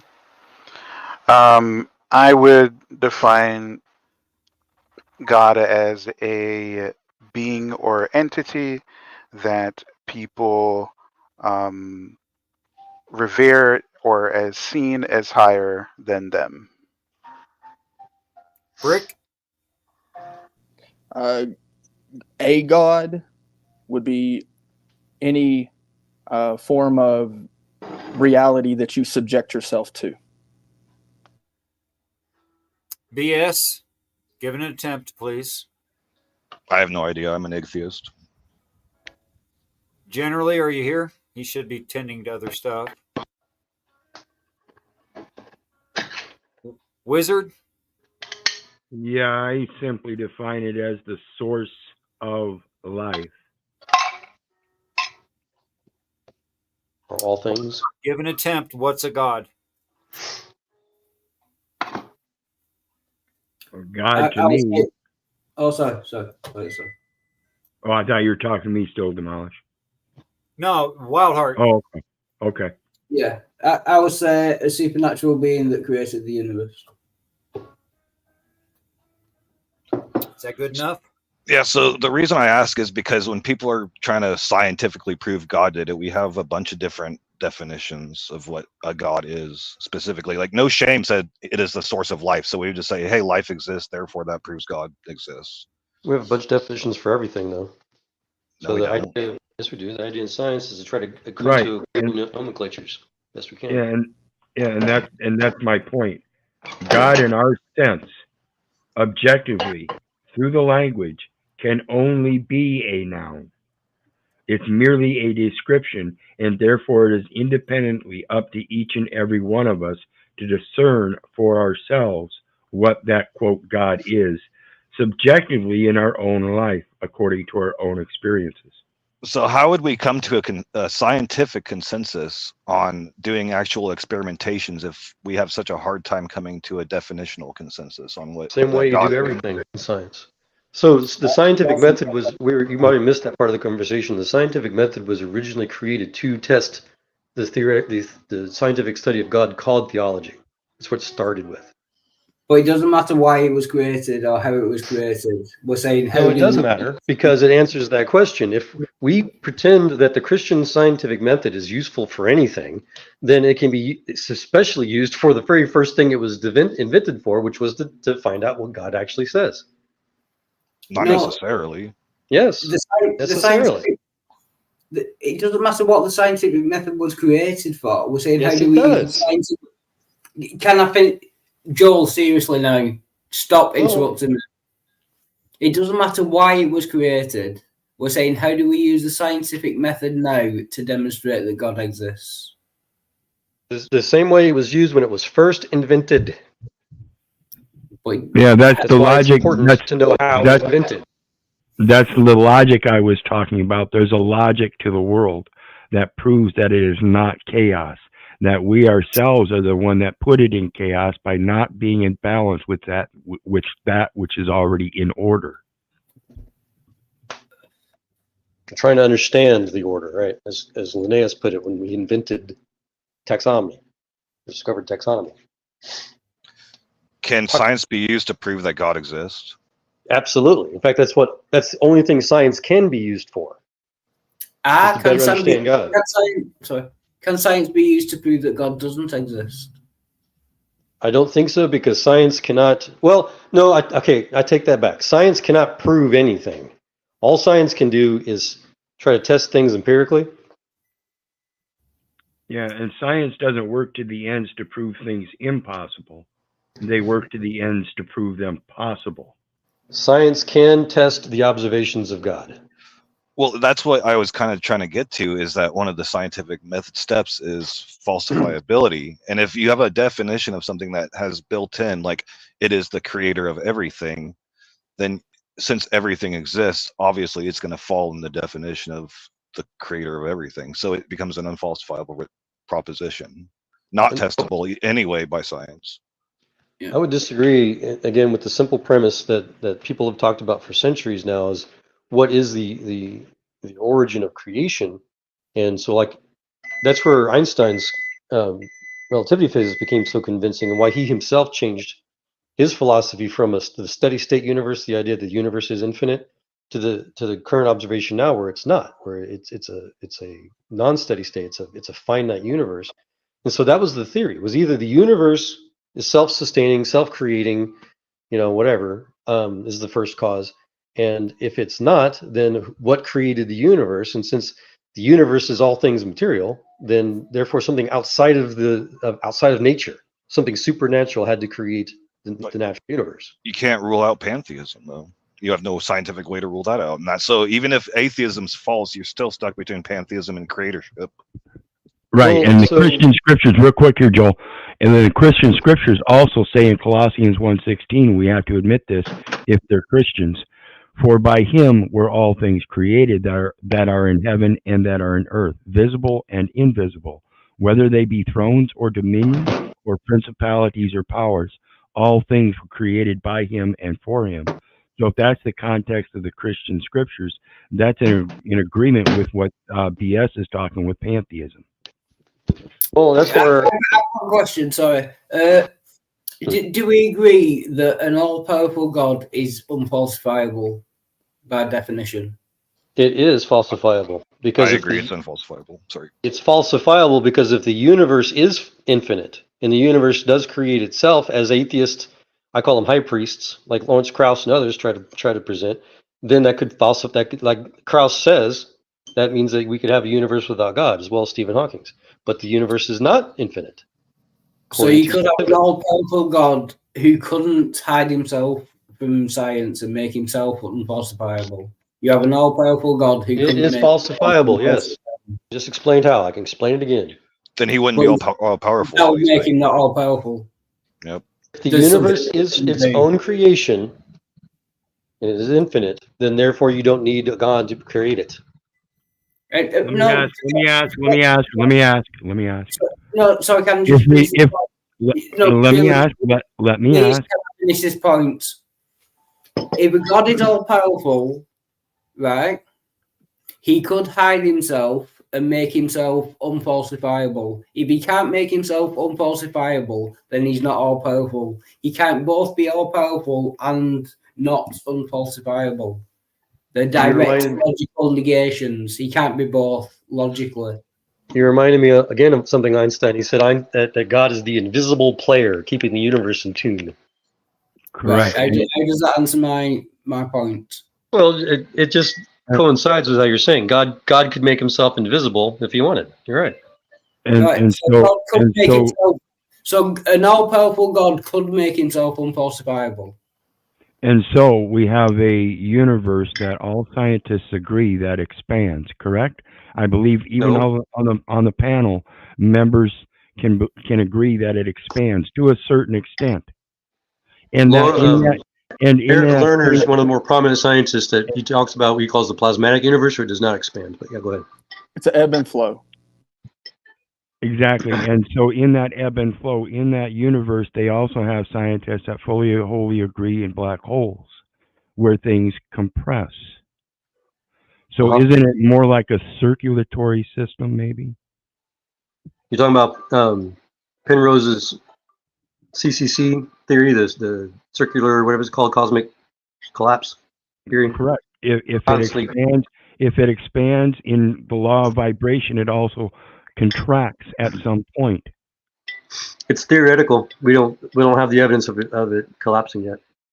In fact, the current best evidence, which again, the caveat that with the best evidence, because it's all astronomical anyways, is that the universe is going, instead of the big crunch, is what you're talking about, is going to be something called the big rip, where the universe rips itself apart, like my Bible describes. Right, and that's where they believe that it's expanding, but rather than it's just changing shape and it's stretching at its outer parts, and that's where it rips apart. Mm-hmm. How about if you believe in a God, then actually the phrasing for that would be it is being stretched, it is being contracted. Right, and if you look at a drop of water as you drop it into a bowl of water and it jumps out, what's it doing as it expands? That drop of water as it expands starts breaking apart. Same thing. Starts to decelerate. Yeah.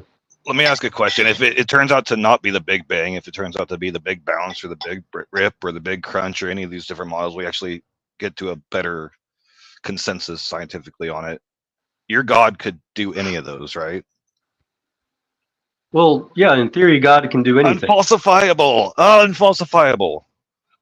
Not necessarily. I mean, if you have evidence that God doesn't exist, please present it. I'm saying that the definition of God makes it so any evidence presented will always fit into the definition for the believer. I think that would probably be more of the crutch for pantheism. The idea that you and everything is God is just, yeah. And I think that's more along the lines that I think most scientists believe that everything in life is a matter of frequency. Well, certainly quantum physicists, yeah. Everything vibrates at a frequency, like Planck put it. Yeah, you were talking about a wave generation earlier. That's what I use as part of my treatment here is a frequency wave generator.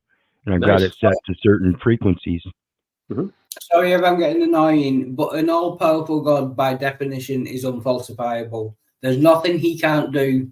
So anything you see, anything that happens, is in line with God because he can do anything. An all-powerful God, by definition, is unfalsifiable. I think that should be a question. I think that's worth being a question. Does anyone here who's of some religious persuasion differentiate between maximally powerful and quad omni all powerful? That's like a definition thing. Because I do. Yes, I do as well. Yeah, you're talking about El and Elohim. Yeah, that's right, Richard. So then in that El Pero, you would say that Elohim has all powers, where El would have all possible powers. Is that do I have that right? Correct. Maybe not. And that goes to your plenipotentiary powers. So you got L that has plenipotentiary powers, and he can most certainly do everything himself, but he delegates powers to other certains for certain powers. One has a power of being a secretary. Another has a power of being a commissioner. Another has a power of doing this or this, and they're relative to the tasks that he delegates them to empower in a certain position. This is our public service. The more we learn our public service, the more plenipotentiary we become in helping others in those tasks in life. I feel like that resonance of God flowing through you. Go ahead.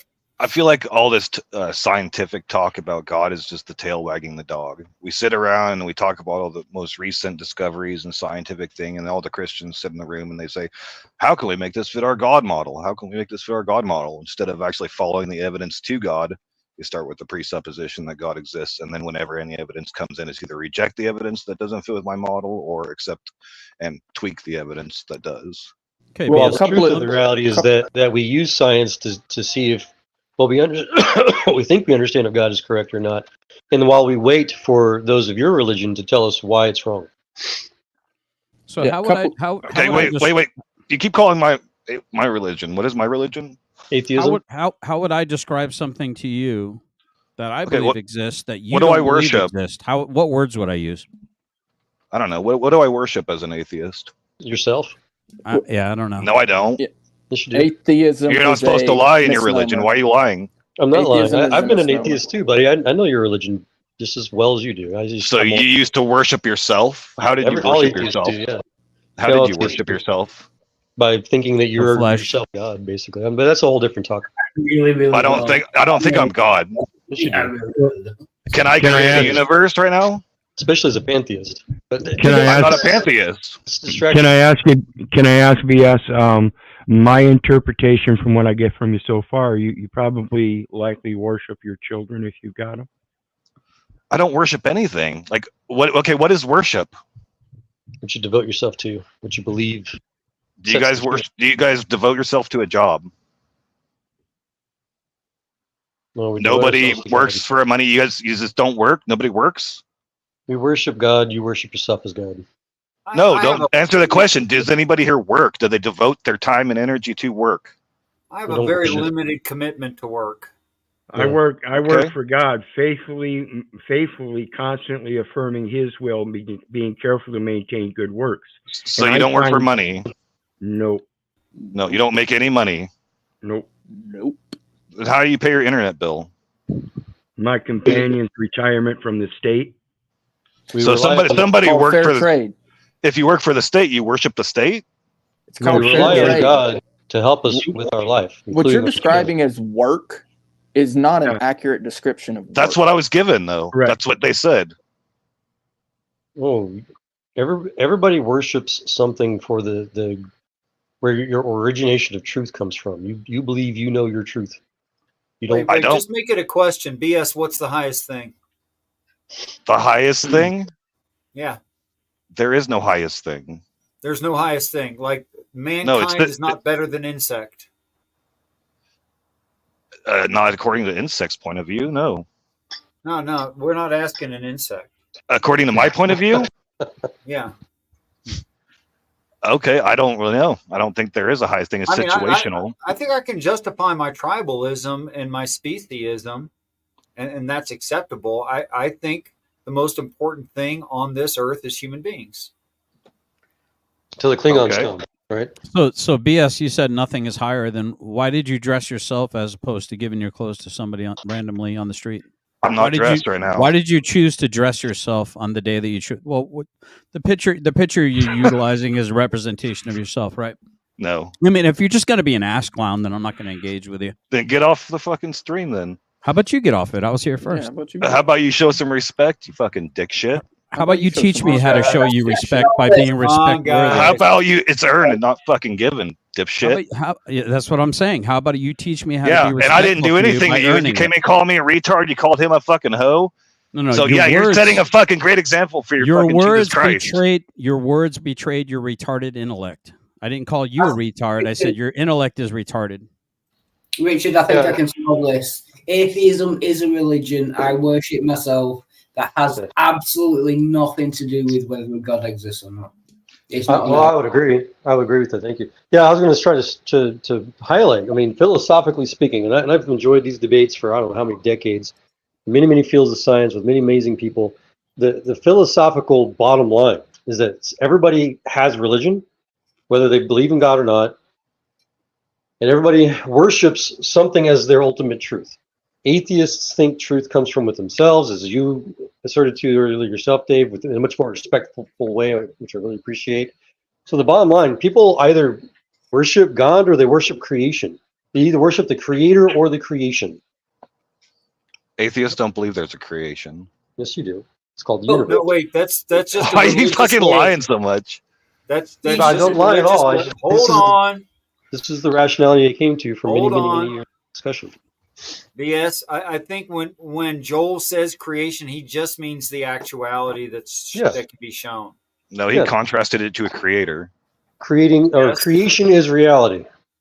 What the atheist religious person would call the natural reality or naturalism, that kind of stuff. There you go. Well, Joel, you just agreed with me. Like, it doesn't matter whether atheism is a religion. It doesn't matter whether we worship ourselves. It has absolutely nothing to do with God. And then you carried on making an argument about, well, atheists worship themselves and atheism is religion. What's your point ultimately? Well, the reason why it's really not relevant, it doesn't matter what anybody, theists or atheists, believe. Yeah. Observations that we can come to with together, and even if we think we've come to a scientific agreement, it still has to be challenged. It still has to be tested.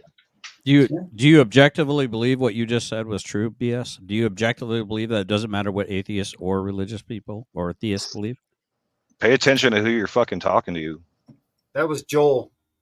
Does everybody on the panel agree that insulting people is not constructive? Yes. Not everybody, apparently. Well, more importantly, I can see that. This is not a democracy. Do I think that's important? Yes. I do. In fact, if it goes too far at any point, whoever I think is being most ungracious will be booted, or at least asked to leave. If they can't boot themselves, I'll do it. All right, Joel, can you, if it's okay, can you respond to my my query? You said it doesn't matter what atheists believe, and it doesn't matter what theists believe. Something similar to that. That's what I was responding to. Can you back up why you believe that? Yeah, it's simple. We've talked about it several times earlier. Remember when I mentioned anecdotal evidence? We all have an anecdotal beliefs about things versus an empirical observation, and both can be wrong. Anecdotal beliefs are by nature just something that is within yourself. And like No Shame was talking about earlier, you have to look externally. You have to let others see the evidence that you claim for your belief and let them help you confirm or falsify observations. And you try your best to combine all the above. And once you believe that statement is objectively true, that it doesn't matter what an atheist believes and it doesn't matter what a theist believes. Well, again, anecdotal belief is not necessarily the truth, right? But the truth is the truth, right? Agreed. So it does matter if someone's believing in untruth and then trying to propagate that, right? So I can understand why an atheist would be against what they consider to be the spreading of bullshit doctrine. And I agree. And that would only matter if somebody wants to know the truth or not. Some people just don't. Or if they're just trying to be an antithesis to something, right? Exactly. Rebellious, right. Agreed. Right. So for me, I think it is very, very important. I believe firmly, belief, faith, confidence, Latin for a faith. So I believe that my beliefs are incredibly important. Otherwise, I wouldn't believe them. Right. Now, however, go ahead. No, I would simply say, just show your evidence for it. Let's examine it together and try to see what we can agree or disagree. See if I know something different that you don't know about, like Dave and I were talking about, and challenge those beliefs. And if we can come to this same if our beliefs can kind of combine and merge and seem to be agreeing, then that's the more powerful. But we keep doing that. Okay, so a man without an experience but has an argument that said experience does not exist, Mm-hmm.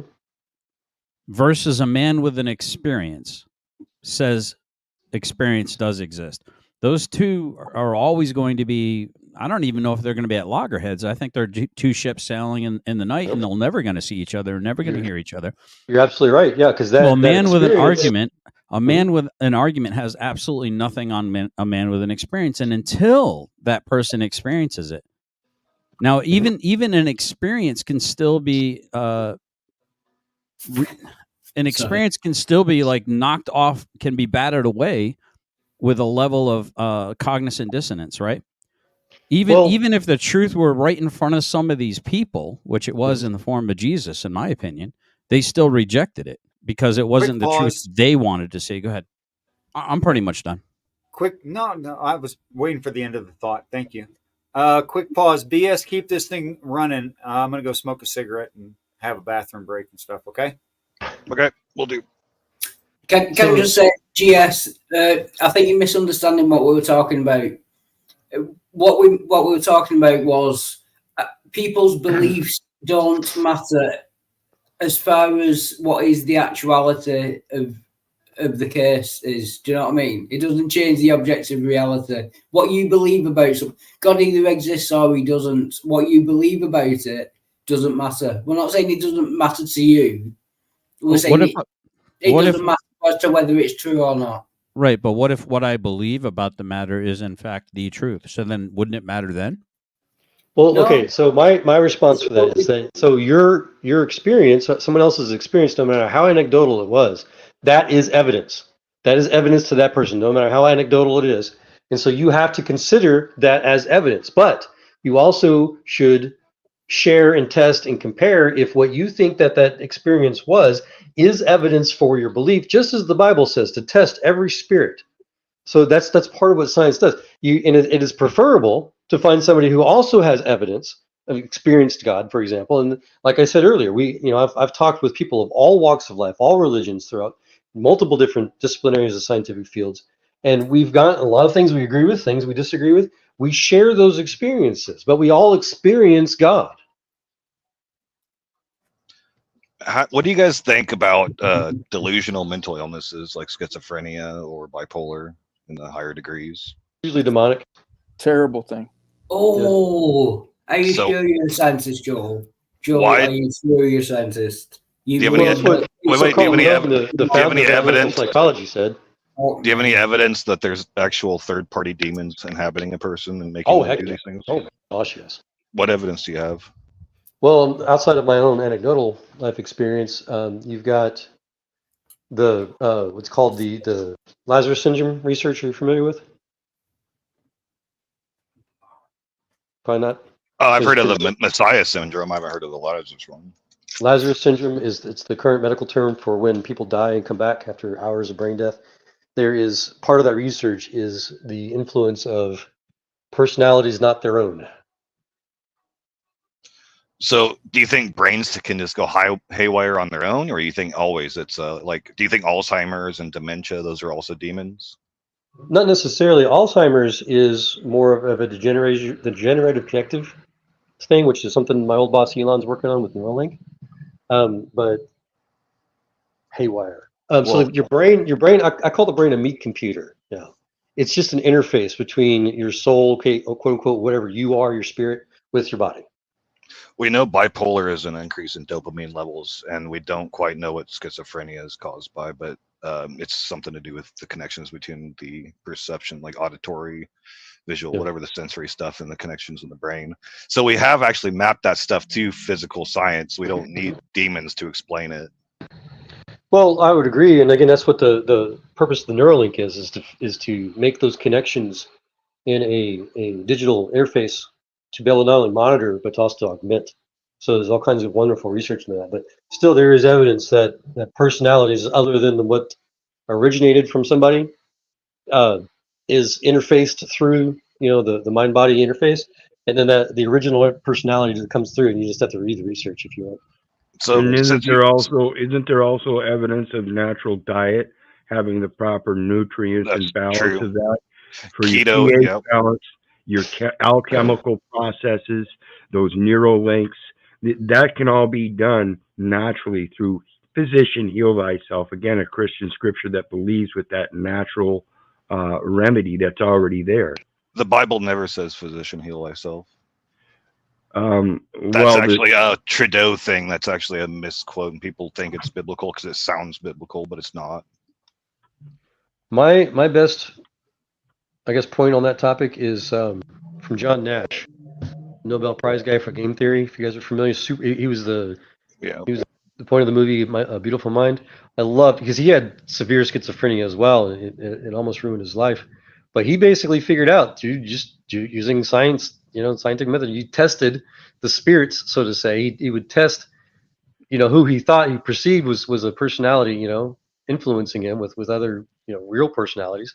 And through a lot of trial and error, he thought he figured it out. I don't know if you guys are familiar with the movie, but that's an epic example, I think. Yeah, he's an inspiring example. Have you seen his son?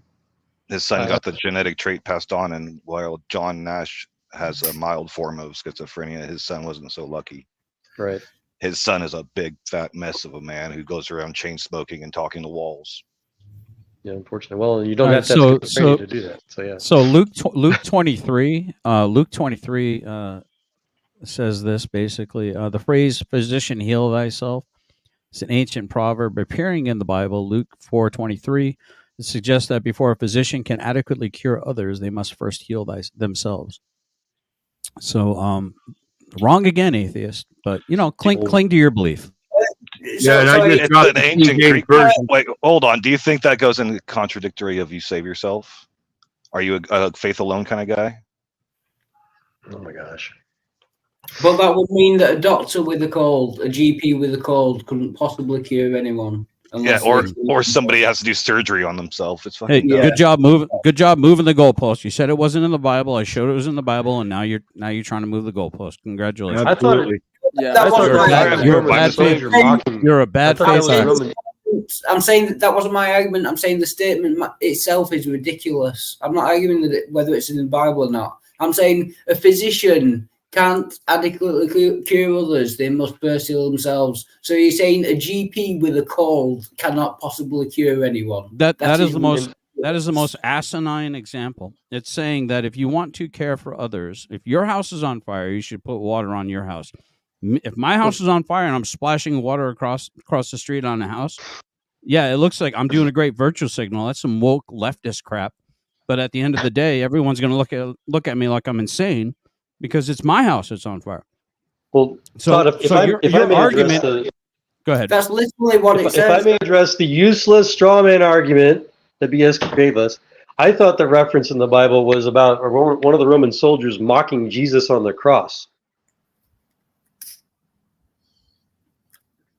No, you're missing the point. Okay, he said, "Heal yourself." Did you even read Luke 23, or did you just do the Wikipedia AI crap?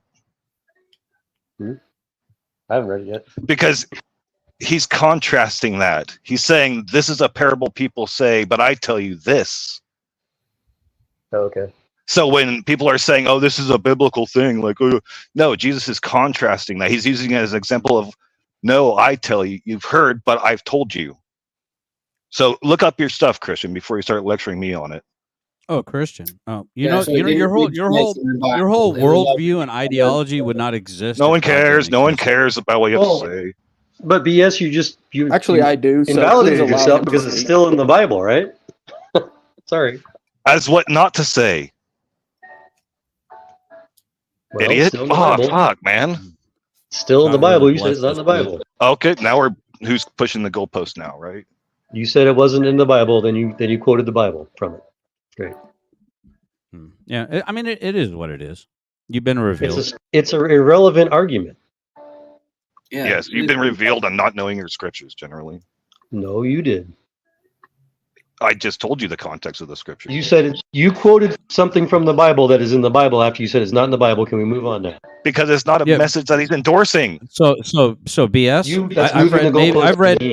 I've read just over a quarter of the Bible.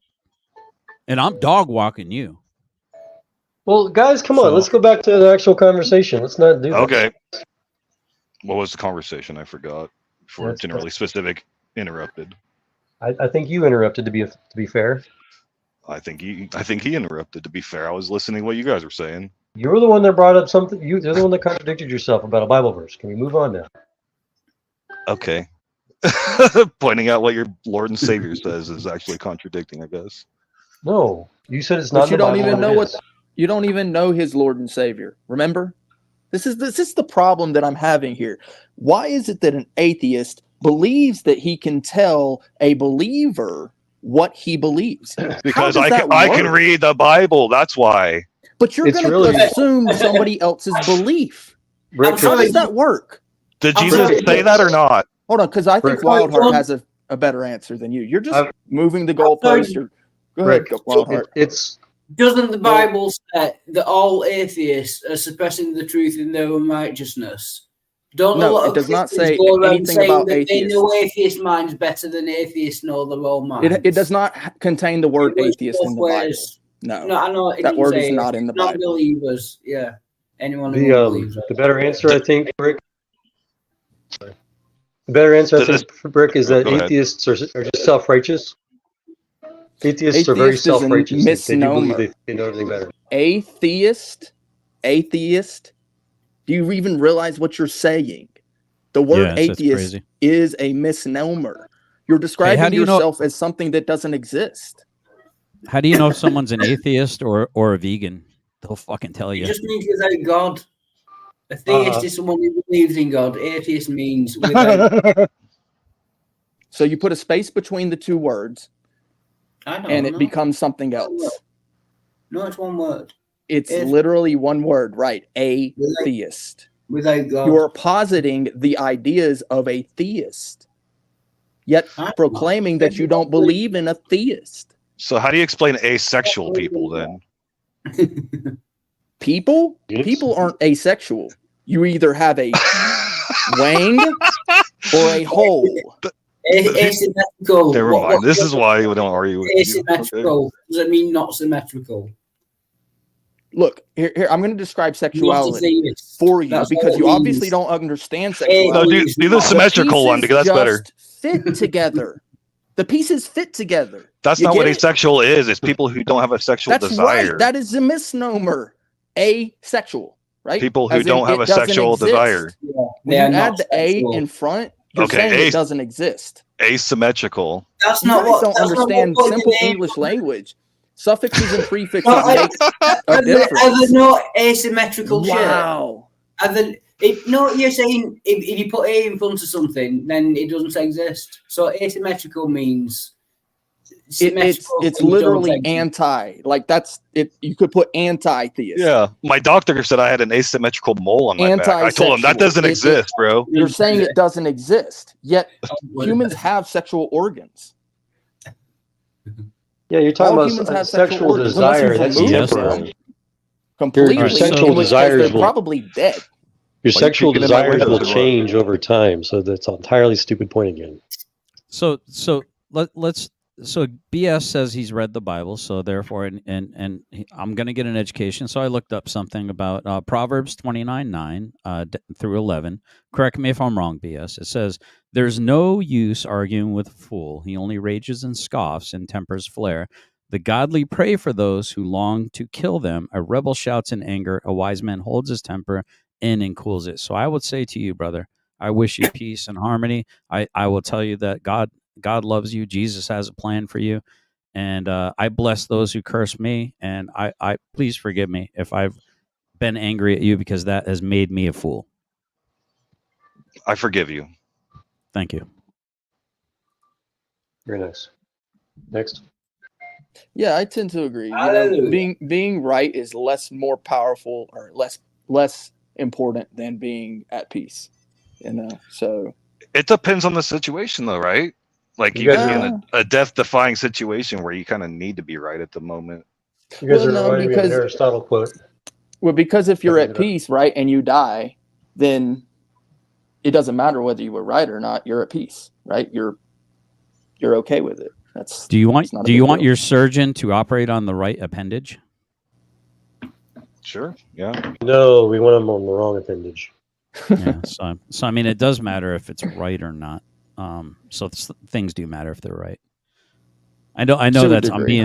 being No, a you're little you're I'm being right. a little It's to a pedantic degree. here, but yeah. You're right to a degree in that. But I would actually argue that it's it does matter whether you're right, but it matters more that you're at peace. Oh, I would agree with that. Right. Yeah, and Todd, that matter, I think it goes back to whether people want to know what's the truth or not. And that's where I'm at. That's where I'm at with Dave. Dave has every right to believe what he wants to believe or not believe anything, even if the truth were right in front of him. He's got a thing called free will that nobody gave to him. He just has it apparently. But listen, I'm not trying to cast shadow on this man. I'm sitting here trying to invest my time wisely. And if I'm having a conversation, I feel like I'm the same merry-go-round, going through the turnstile, pick up the luggage. You know, there's other luggage needs to get put on the turnstile, right? So it's like, for me, it's like, what is the end goal of you asking us questions if no matter what question you ask us and no matter what answer is given, you'll just reject it out of hand without going and studying and trying to find reproof or correction with what it is that I'm saying. Like, at least BS is saying that wasn't in the Bible, so that I had to go, okay, maybe it wasn't in the Bible. So I did a little Google search and it says, oh, well, something at least like that in some context, whether I'm misunderstanding it, whether Joel's misunderstanding it, or whether he's misunderstanding it, it was in the Bible in some form, fashion, or context. So therefore, now BS understands that is in the Bible, but he might have corrected me on what the context was. I find that valuable. I find that correction valuable. And I will choose my words better next time. More good. And I would say, Todd, that was a great example of doing that. Come on, before General specifically just spent about 5 minutes asking me a question. Can I have like 1 minute to answer? You're saying if I ask a question, 30 seconds. 30 seconds. If I wanted to tell Todd real quick, if I may, Dave, that he just showed the scientific method. We're teaching you long sufferings and patience and tolerance as something that Christians we have to deal with every day. What's up, Joel? Oh, just that you just demonstrated using the scientific method. I wanted to point out. Go ahead and please let Dave do his thing. Right. No, what Dave, you look really comfortable right now. I just wanted to say. Hey, what about me, man? For me. Come on. Yeah. What you're not understanding is, if I ask you a question and you give me 30 different answers, and I either don't understand them or I'm not convinced by them, you're saying, well, I'll give you 30 answers. Why don't you agree with me? It's because of the answers you gave. Either I don't understand or they're not convincing. That's not my fault. Okay. So if you're hungry today and I'm a fisherman and I go, oh, you're hungry, and I hand you a fish and you eat that fish, you're no longer hungry that day. But then you come back tomorrow and you say, I'm hungry. You're a fisherman. Give me a fish. And I say, okay, Roger.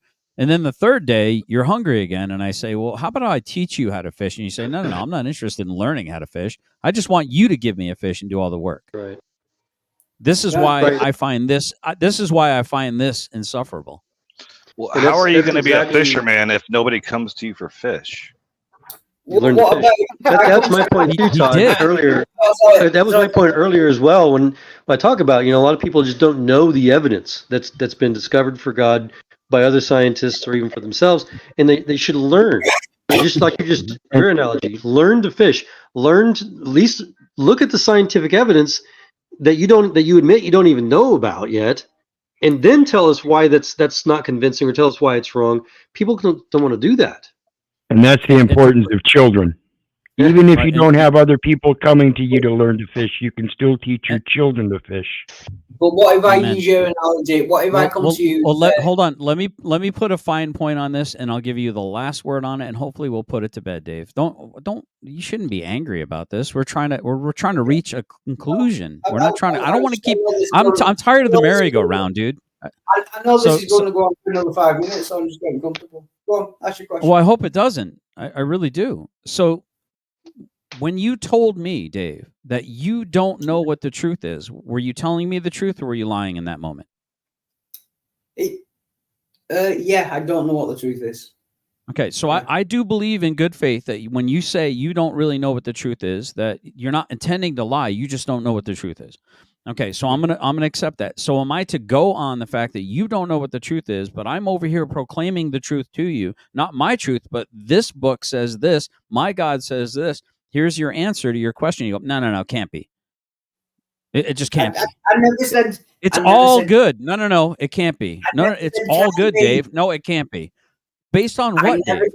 Should I believe never you when said you it say you can't don't be. know the I'm truth? saying I'm not convinced. I'm being charitable say- right now. you say- Okay. Should I believe you My- when you say you don't know the truth, or should I not believe you when you've been complimented multiple times on this panel about how intelligent you are, Dave? I'm sorry, how does this work? If he gets to ask me like 3 different questions for 5 minutes at a time, It's and the I get same like question that I asked you an hour ago, Dave. Yeah, fuck it. It's still the same and question. The problem, and another problem is that no He matter doesn't want what to answer question, it. yeah, and no matter what problem it is or what question it is, the problem is he doesn't want to answer it, and so he wants another question.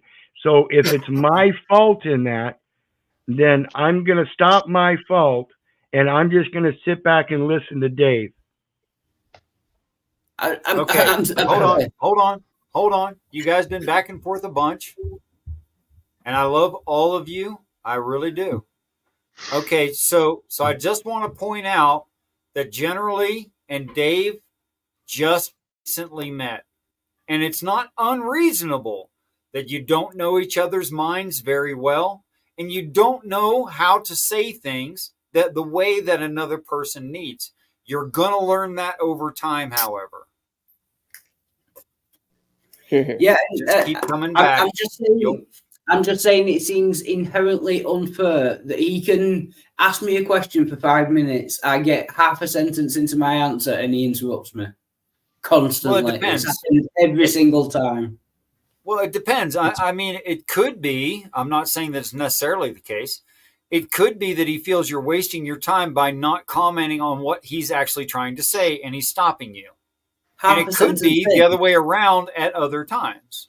Yeah, half a sentence in, we've already gotten the rejection, because that's what you start out with, is a rejection and nothing to support why you reject it, because you refuse to do your research. That's a false belief. Yeah, you keep repeating that you're just not convinced, and you ask for evidence, but then we don't really go into it. And yeah. But if you give me evidence and I'm not convinced, what do you expect me to do? But if you Ask never more say questions. that's a possibility, rather you say that's not evidence. That Right, and rather than going with that rather than going with that possibility and taking the time to research, your first response is a rejection, showing everybody that you've not done your research, nor are you willing to. Exactly. Okay, so let me give you another. I'm saying I'm not convinced. There's a difference. I'm not saying you're Okay. wrong. I'm not saying I Okay, reject so it. We're not so convinced here of was your belief. Well, hold on. Here was the answer to your question a long time ago. Maybe you didn't. Maybe I didn't explain it well enough. So I'm going to use another analogy. Jesus used parables. I'm Todd, not God. Don't get it messed up. I know it rhymes, but it's nowhere near the same thing. So, Wildheart, have you ever made a pizza? Cute. Yeah, I've just actually had to Okay. That's big. So imagine that you've never made a pizza. Imagine I've never made a pizza, and you're trying to explain to me how to make a pizza, and I'm like, no, that can't be how it's done. But you have an experience of how to make a not pizza, convinced. and you're trying to tell this moron here, hey, dumbass, this is how you. I'm not saying you're a dumbass. This is how you make a pizza, and I'm like, no, it can't be. It can't be. I've never made a pizza before, but that can't be how you make it. I'm not convinced that's how you make a pizza, I work right? in a pizzeria all my life. This is how you make a pizza. If you just trust. But see, now, it's an example. But I have made my own homemade pizza. If you look at my shorts and stuff like that, not my shorts, my video shorts. Stop looking at my shorts. So no, but seriously, Dave, this is what I answered this question way earlier. Please hear it this time, okay? I love you. Please hear that.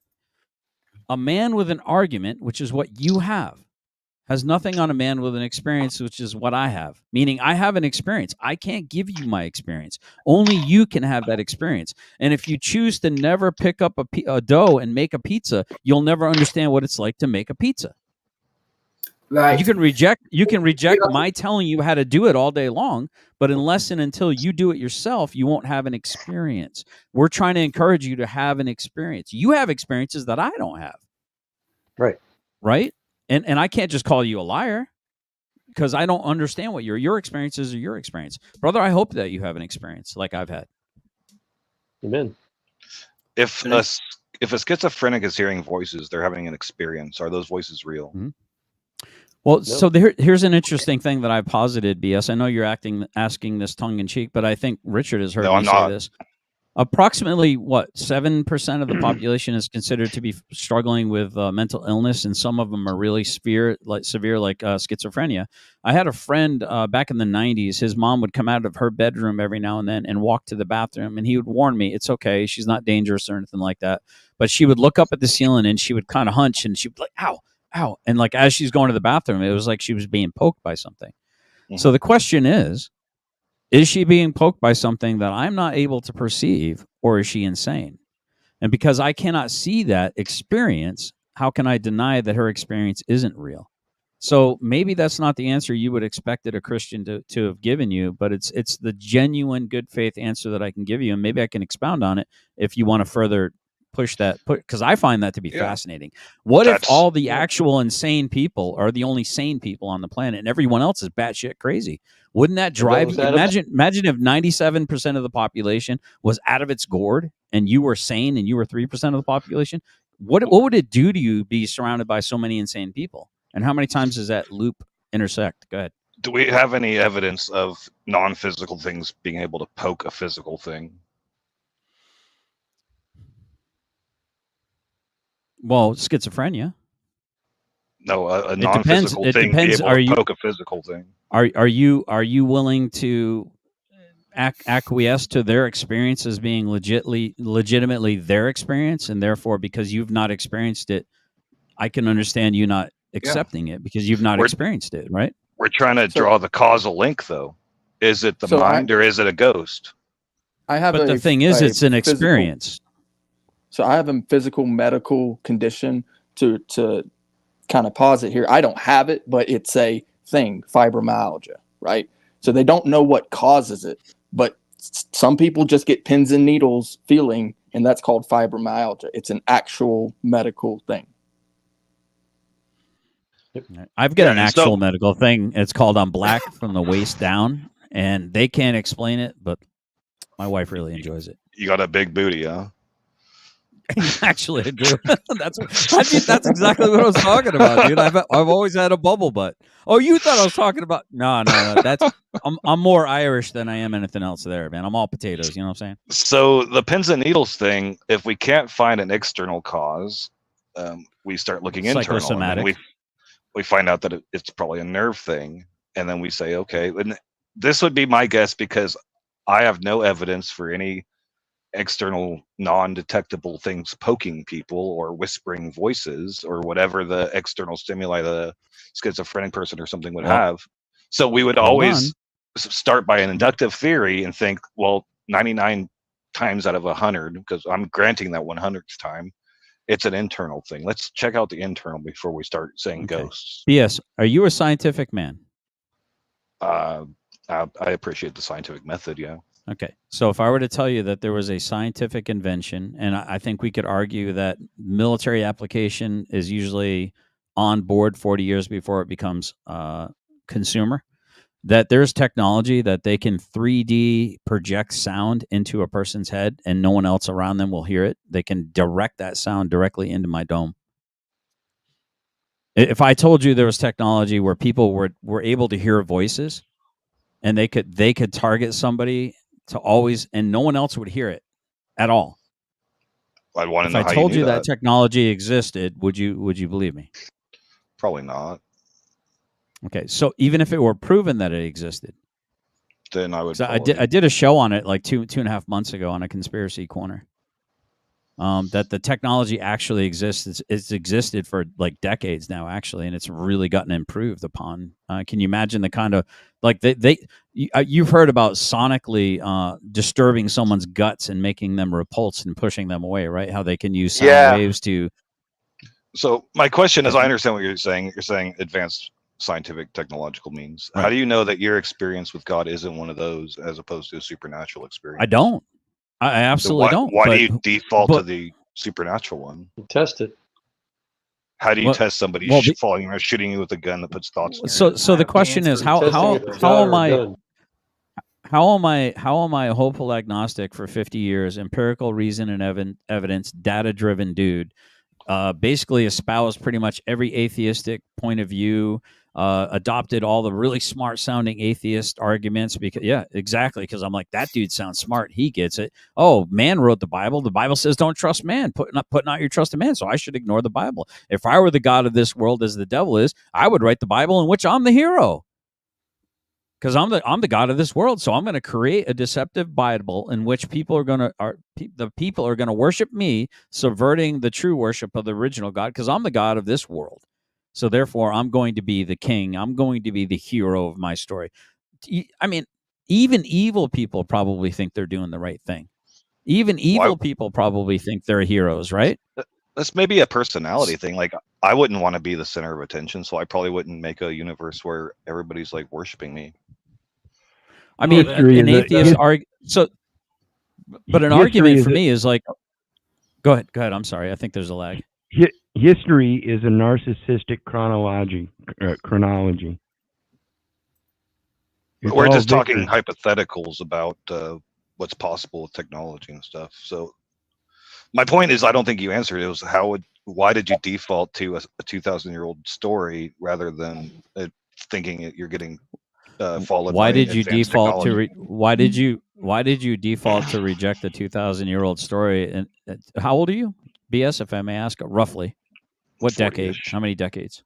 Okay, so you're in your fourth decade. Why would you default to your 40 decades or 4 decades of experience versus 2,000 years? And all the stories therein, and all the testimonies of the people therein within history. Because I actually studied what is in the Bible and what was in the composition. So wait, so of the you Bible studied the words of men. So like, okay, like I get this example before. If I gave you a manual on how to put together a widget, and you had to put together 1,000 widgets, and every time you followed the manual exactly, you proceeded to put that widget together precisely correctly, and were able to then sell that widget as it was intended to be manufactured, put together, and sold. Mm-hmm. And then you want your son to take over the widget business, and you hand him this manual and you say, son, right here, this manual, this is the key to the success of the widget business. If you follow this manual, you will have 100. I mean, I've done this 1,000 times. And I've got 100% accuracy. So this manual is something that you should adhere to. And your son goes, you know what, Dad? I've been on this earth for 4 decades. And you know what? Screw your little manual. I'm going to do it my way. Your manual is garbage. Whatever. I reject your manual. And then he just goes and does it his own way. I mean, what a shame. I mean, if something works, and if something is functional, and something is proven to be true, I cannot explain the peace that I have, that I don't cling to my life anymore at all. I'm not worried about all the stressing things that are going on in the world as far as like politics and stuff like that. Sure, I've got issues with interpersonal things and beefs with people here and there. But at the end of the day, I'm not stressed like I probably would have been about the political this and the political that. I'm not clinging to this world. And it has brought me a level of peace when I am in the spirit, not in the flesh. It has brought me a level of peace that I can't describe other than but God. Now, some people might call it placebo, and fair enough. But when it's been, you want to talk about scientific method, when it's been replicated over and over and over again, it's shown in my life to be true that when I'm walking in the spirit, when I'm following after Christ, all the things in my life are way better. Have I been in the last 4.5 5 months? No. I've been way off track in the last 4.5 5 months. But guess what? I'm still getting up. I'm still walking. I'm still trying to do that repent 180 and go towards the cross and have the world behind me. I'm saved, but I'm a long way from fixed. So I can just point out a fallacy in what you just said. You said, because I can't explain it otherwise, it is the case. That's the appeal to incredulity, or the argument from ignorance, or the argument from incredulity. I can't think of another reason other than God. Therefore, it must be God. That's a fallacy. I'd like to address this, if I may. Yep, I'll hold myself back. Oh no, I'd rather defer to you, Richard. You're too Nope, kind. go ahead. Go ahead. All right. Well, like I said, you're too kind. In my opinion, Todd, I think what the problem is a lot of people, especially our atheist friends here, they don't move past the hypothesis stage of the scientific method. They don't go into the experimental phase. So as one brief of many billions of examples I can think of across my career, when back at SpaceX, for example, when we had the Amos 6 RUD, Rapid Unplanned Disassembly event, the company, yeah, it doesn't explode. It just has a RUD. The company was looking at bankruptcy. We were looking at, because not only did we cost like $90 million damage to NASA's launch pad, but customers aren't going to pay for a rocket company that's rockets blow up.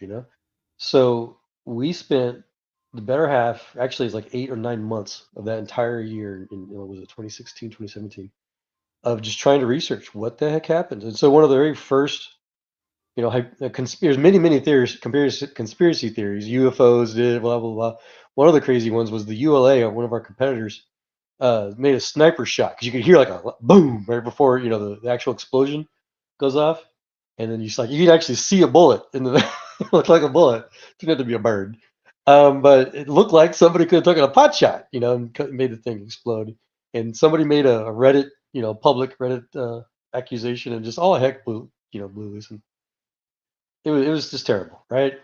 And so, but what do? You either just say, okay, well, I'm just not convinced it was a sniper shot. But no, we don't work on that frame line, that whatever you call it, frame of reference in the science.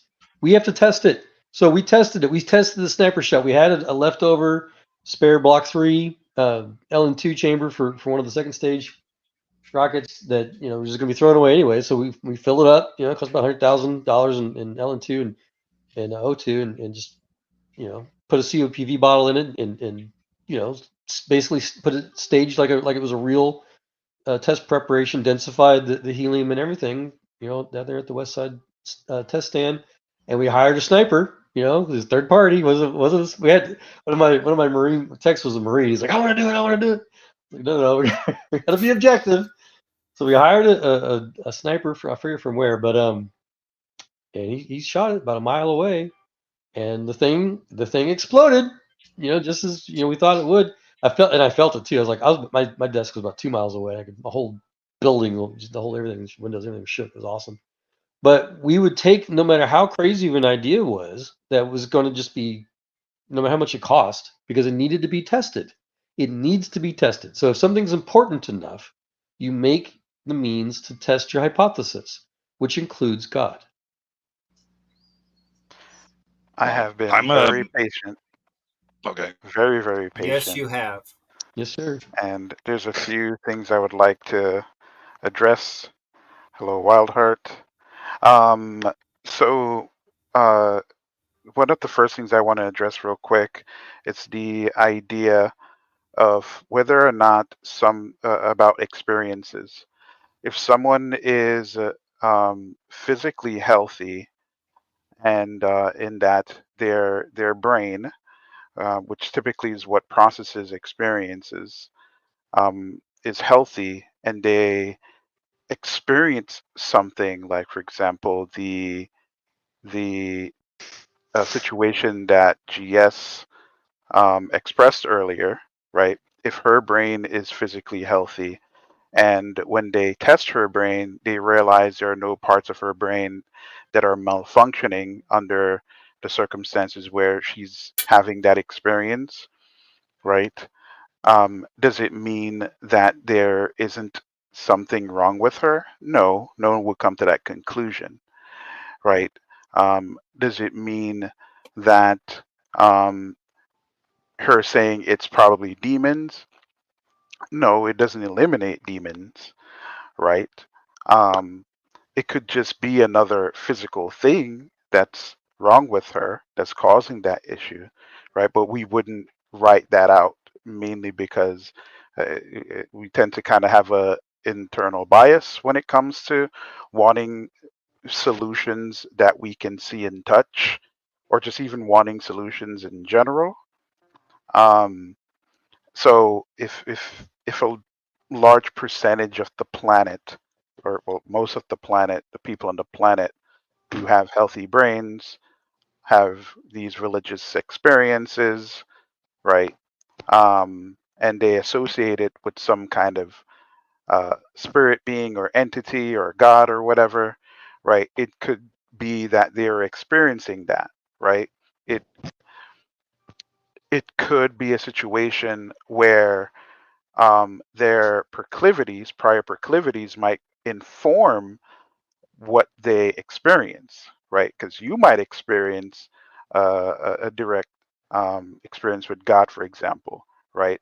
But maybe because of your proclivities, um, that goes against the idea, you can just chalk that up as just a brain fart, right? Even though under normal circumstances, your brain operates normally, right? So I think at some point, people make a decision as to what to believe, or at least they've opened their mind to something more than physical issues.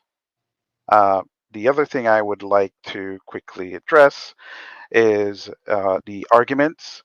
So basically, the argument from ignorance is it basically means like when someone claims a position is true or false, because it hasn't been proven otherwise, right? So if someone is saying, "Hey, God doesn't exist because you know you haven't proven it," right? That would be an example of an argument from ignorance and I think it was incredulity you said earlier, Wildheart. Yeah, it's Yeah. when someone says, "I can't think of a better reason, therefore it must be this." That's not. Yeah, that's So false. that's close enough. It's basically when someone makes the assumption that something is untrue because it's hard to believe or improbable. So basically, right, when GS gave that example, right, if he had, for example, say, "Hey, that lady's brains, physically speaking, is perfectly fine, and she's having that experience," right? And then let's say BS says, "Well, it couldn't possibly ever be, a demon or a god messing with her brain," right? That would be an argument from incredulity, basically, right? Yeah. That would be a fallacy. That's all I wanted to say, gentlemen. Just wanted to clear a few things up. Yeah.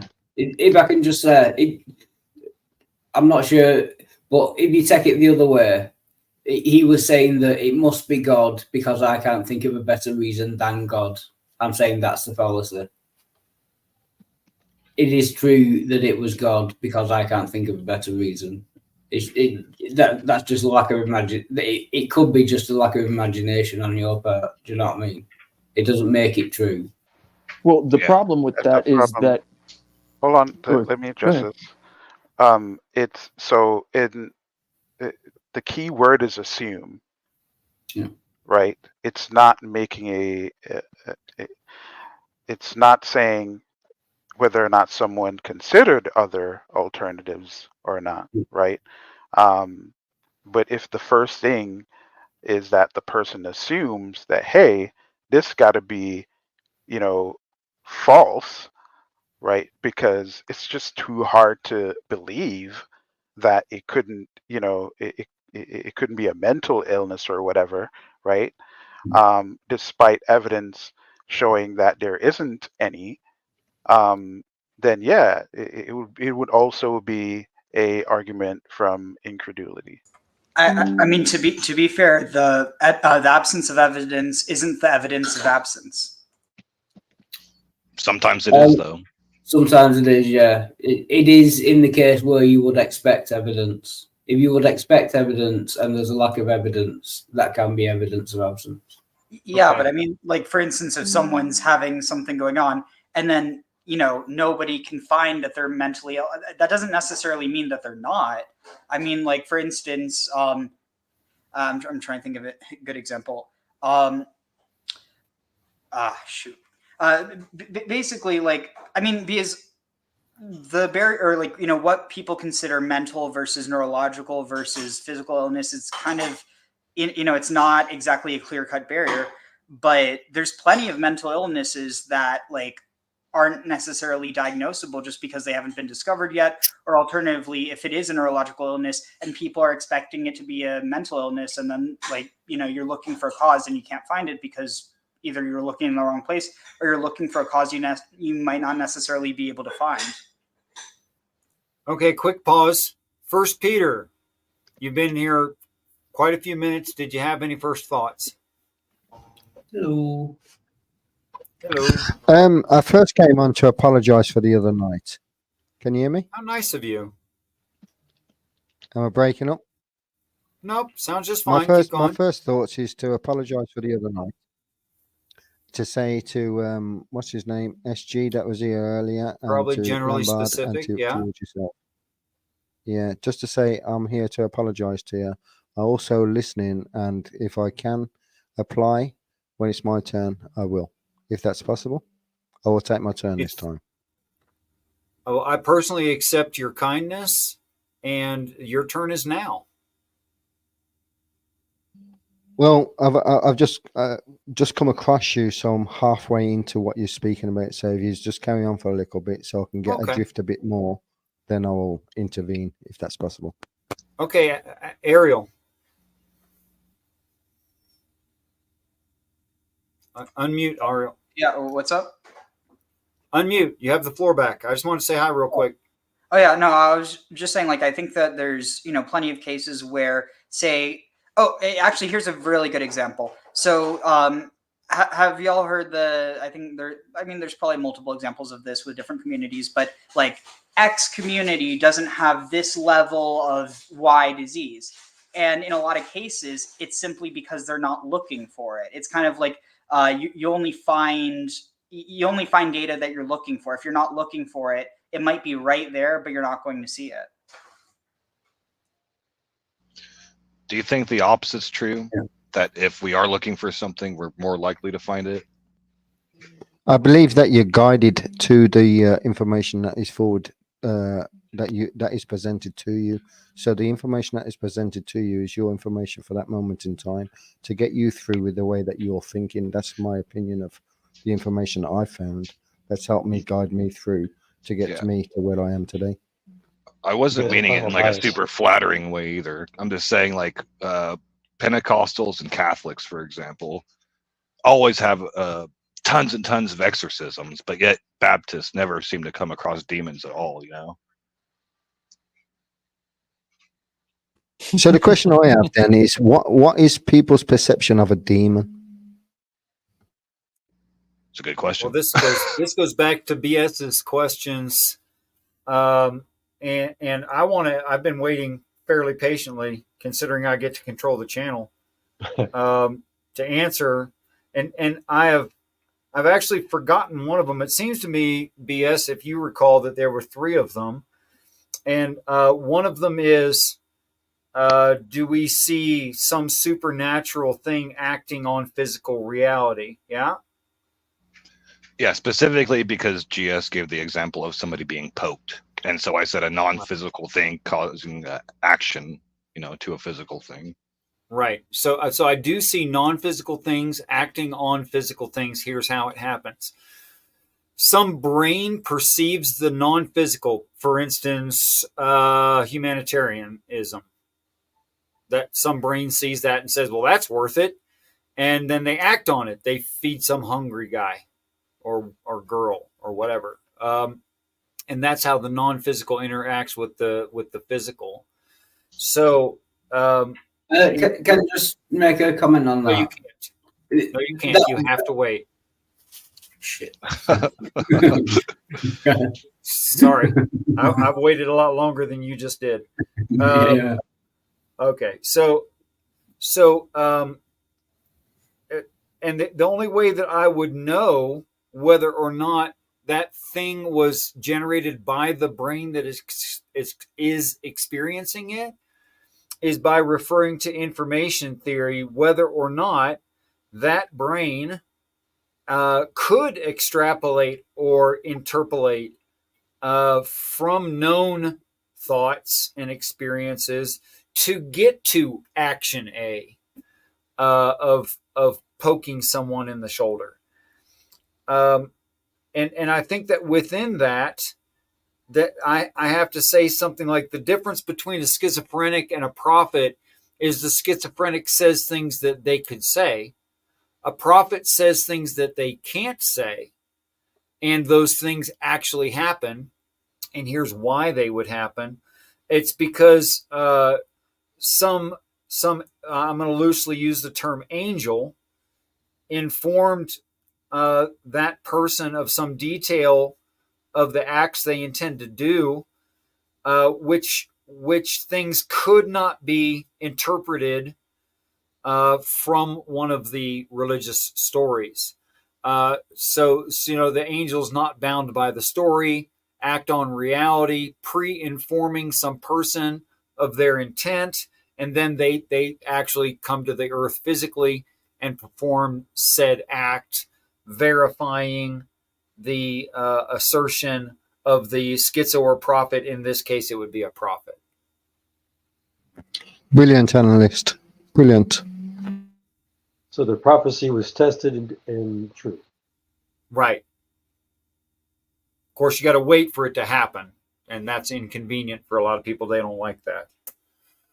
And BS, I think you had a third point, and I think I'm misremembering it if you still recall. It's been 15, 20 minutes. I don't remember at this point. That's fine. That's fine. I did the best. Can I just go back to the physical? Like you're saying, if a humanitarian gets convinced of something and they go to a homeless person and that homeless person pokes them, that still wouldn't be... like indirectly, I'll give you indirectly, but it's not, you know what I mean? It's not a... It's not whether or not the crazy homeless person pokes the humanitarian. That's not it. The question is, does humanitarian, is there such a, can you paint or give me a bucket or weigh humanitarianism? It's a immaterial construct that people can act on, right? And if people think it's valuable, they will act on it. And that's when the immaterial becomes material. I would think this is a disagreement in terms of like dualism versus non-dualism. Like I would be a naturalist, so I'd be a non-dualist. I wouldn't think that ideas and thoughts are metaphysical. I think they're processes of physical reactions. Well, they're processes of physical reactions, but when I just formed that sentence, that unique sentence to answer to you, it was because I heard you form a sentence and I'm reacting to that. And that shows that you're not me and that I'm not you. Because when you made that first assertion, I wouldn't have structured it that way, even if I did believe it was true. And you couldn't have structured the sentence exactly as I had in all of this response that I'm reciting to you now, because you don't have the same brain. And that's the best evidence that I have that we're two different entities. And I understand, like if we're going tag argument type stuff, like I understand what you're saying. My thing for GS was strictly on physical phenomena of poking or the fibromyalgia, the pins and needles, the sensations arising. So let me. I know that you have a thing for me. A lot of people do. I get it. I understand. I look at. I do own a mirror. Bubble butt. That's what it is. So yeah, it's my bubble butt. So no. So I was pondering. I like spicy people. Me and you arguing and calling each other names. That's right up my alley. Well, I'd rather not call you a name. I really would. And I do regret doing that. By the way, Peter, peace and respect, as Richard would say. I appreciate that. Take some cojones. Let me engage your thought on that, where you're talking about you witness someone else having a reaction to something that you cannot witness or see. Therefore, it's a material versus ethereal plane, kind of like fourth, fifth dimension kind of stuff, right? So are you familiar, or do you believe that there are like some people that can meditate, like yogis or Shaolin monks, people that can walk across hot coals, people that can eat glass without it cutting them, people that can withstand great levels of pain? The most impressive thing I've ever seen is the Quang, who is that Vietnamese Buddhist monk who burnt himself alive in protest of the Vietnam War. He didn't scream or mutter a word. So yes, I believe that stuff is within the realm of human physicality. It's just levels above what I could do. Okay, so I just want to see if the logic's going to follow here. So I would agree that I think there are levels of which, if it mind over matter, if you don't mind, it don't matter. Now, I think there are some people that can turn things off, and I think that there are some people that are wide open, meaning they feel everything. Brick talked about fibromyalgia. I think that might be not quite an apt explanation of it. But what if it's possible that if someone can dull their senses and their nerve endings and their sensory perception or their incoming pain threshold to the point where it almost doesn't exist or it doesn't exist at all, can someone not also have within them the inability or the ability, depending on how you look at it, to feel every little thing, even things that are imperceptible to most people because they've shut them out? And I have a follow on depending on your answer. No, I agree with you. Like phantom limbs would be a good example when somebody gets their arm cut off and then they still believe that they have their arm there for years and years and years hence. But I think I don't want the. You're cutting out. You want robot voice?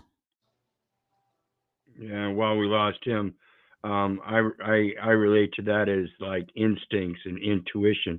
Those senses that I was talking about earlier that we have above and beyond the five senses. And I think a lot of people in these large communities have lost those senses because they become dependent upon this objective truth that we're talking about.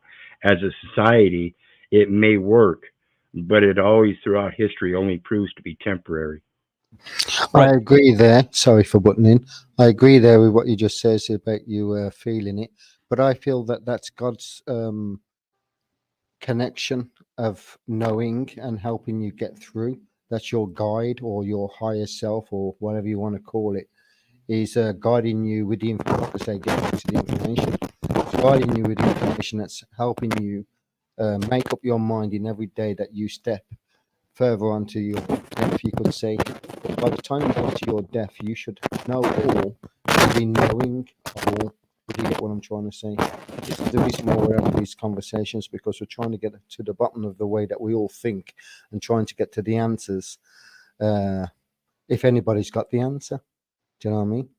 I don't believe that Peter, your thoughts are much better than your connection. Yeah, your microphone's doing it again. That's why I was making faces, not what you were saying. It was like I gotta turn my volume down or something. It's so damn good that I can hear every little scratch. Yeah, I was having problems when I first came on, so if I'm having problems, let me know, then I'll just shoot off. Yeah, it's good right now. Yeah, I think we understood it for the most part. And I agree. So the fact that if we can agree that that one can dull senses and one can be wide open, this would in fact probably illustrate or perhaps even explain why Wild Heart could guess some of these images or could make a prediction of what the image was that Richard was talking about earlier, even though it was behind. So like I said, some people can turn things on. Now, what the source of that thing is, I think requires discernment and a careful, a level of thought before you give it credit to God or before you call it God. You better make sure it's God. I predicted a great many things throughout my Periscope history. A great many things. I've actually read people, so to speak, I guess, as a psychic probably would have before I became a Christian. And then as soon as I started looking into Christianity and realizing some of that stuff could be witchcraft and sorcery, I became very, very concerned about claiming it.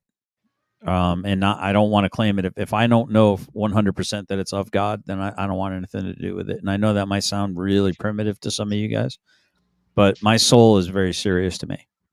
Is my And, I volume agree back? with you there. Sorry for butting in again. I agree with you there. I'm exactly on the same path as you. By the information I get, I've got to find out that it's 100% true. Then I can resonate. Like the best way to put it is, most information that is given to us, if it doesn't resonate, it doesn't fit in. In other words, you can't balance yourself on it. So then I don't feel that it comes from God or comes from the higher information of the possibility of information coming to help you be guided. So if it doesn't resonate with you, as you're saying, you can't balance it. So my thought is, my perception is this: I'm the same as you. It has to be balanced on the thought of truth, whether it comes from God or not. It's got to be balanced on the truth, and I've got to find out that it is the truth that I'm resonated with before I move on, whether it comes from God or whether it comes from man. Is my volume back? Can people hear me? Yeah, we can hear you. Okay. Gotcha. So a question about GS is the thing really quick. Sorry, I'll make it quick. I brought up Thich Nhat Hanh as an example, the guy who immolated himself. Buddhism is mainly an atheistic religion. And so would you guys just say that you're giving credit to your God for giving him the abilities to do that thing, even though like his religion he follows is atheistic? I think God is the ultimate source. Whatever name you use is the name you use, but I think at the end of the day, he's the Alpha and the Omega. Well, the Buddhists like are closer to what you guys are saying. You think atheists are when you talk about taking full responsibility for your own actions and taking all that stuff. Like that's kind of what Buddhism is. You control your destiny, and so if anything's closest to that, like the atheist thing you guys are saying of us. But see, Buddha did not. But hold on, Buddha did not want to be worshipped. They turned Buddha into a god. Yeah, That he's was not even man. a god. Well, that's he's what not I'm a god. saying. They turned Buddhism into a religion. He didn't want it to be a religion. Matter of They fact, turned him into a teacher, like a revered figure, like a. Did you hear the words I just said? Prophet. Yeah, I'm agreeing with you. That's what I'm saying.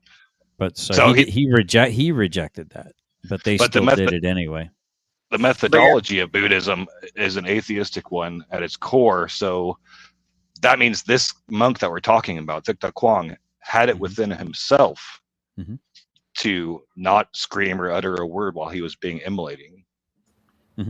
I mean, also, isn't atheistic using a relatively Western category? I mean, like, because I mean, like, I'm just thinking, like, given it's a different tradition, but like with Taoism, it's not necessarily like, you know, a theology, but like the Tao is this, you know, like it's ineffable, and like I think there's a lot of similarities with certain aspects of monism, but that was it basically this idea that you know, you have all these different people following different things, but if they're kind of the idea that no one has the full truth. But I mean, like with Buddhism, I don't think it's like explicitly atheistic. It's just like different gods aren't as much of a role. Or I mean, I think there are deities, but they're not seen as like the ultimate end all be all. They're just another form of existence. Buddhism does they do have deities in Buddhism.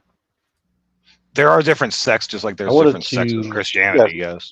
Yeah, there are different sects, but not every sect ascribe to the spiritual aspect of it. Basically, like with gods and demons, like Zen doesn't focus on that. Right. So Buddhists actually recognize that there is a spiritual realm. Some of them don't. You know, we're talking about God. Go ahead. Yeah. Even if there was a spiritual realm, that doesn't mean there's a God. There's different metaphysical explanations that involve us all being part of a spiritual realm, but no central authority figure, so to say. I wanted to share something from what Peter was saying earlier when you guys give me a chance. Well, I want to let you finish. Now, in the Bible, it's singular and it's down to God, yeah. But before it was singular, we was also talking about gods. So how did it change from gods to God?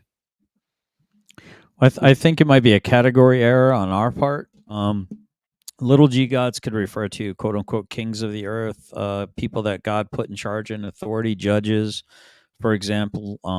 Yi, like God sat in the midst of the little g gods and said, basically, how long will you continue to champion evildoers and not champion the downtrodden, the orphan, the sick, the poor?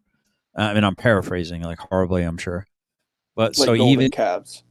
right, yeah, and so and then, well, in that situation, he was, and I was like, hey, that sounds like a like the Roman gods and the Greek gods. They believed in a great many mythological gods, and I mean, what would a Nephilim be to me, if not a god? What would a I mean, what would even an angel? I mean, one angel could just absolutely decimated all of the troops of Rome if God had just lifted a finger and said, "Do it." So Because going back to I backtrack a little bit. Peter was saying something about how even when you think you get something from God, or you hear something from God, you have to test it.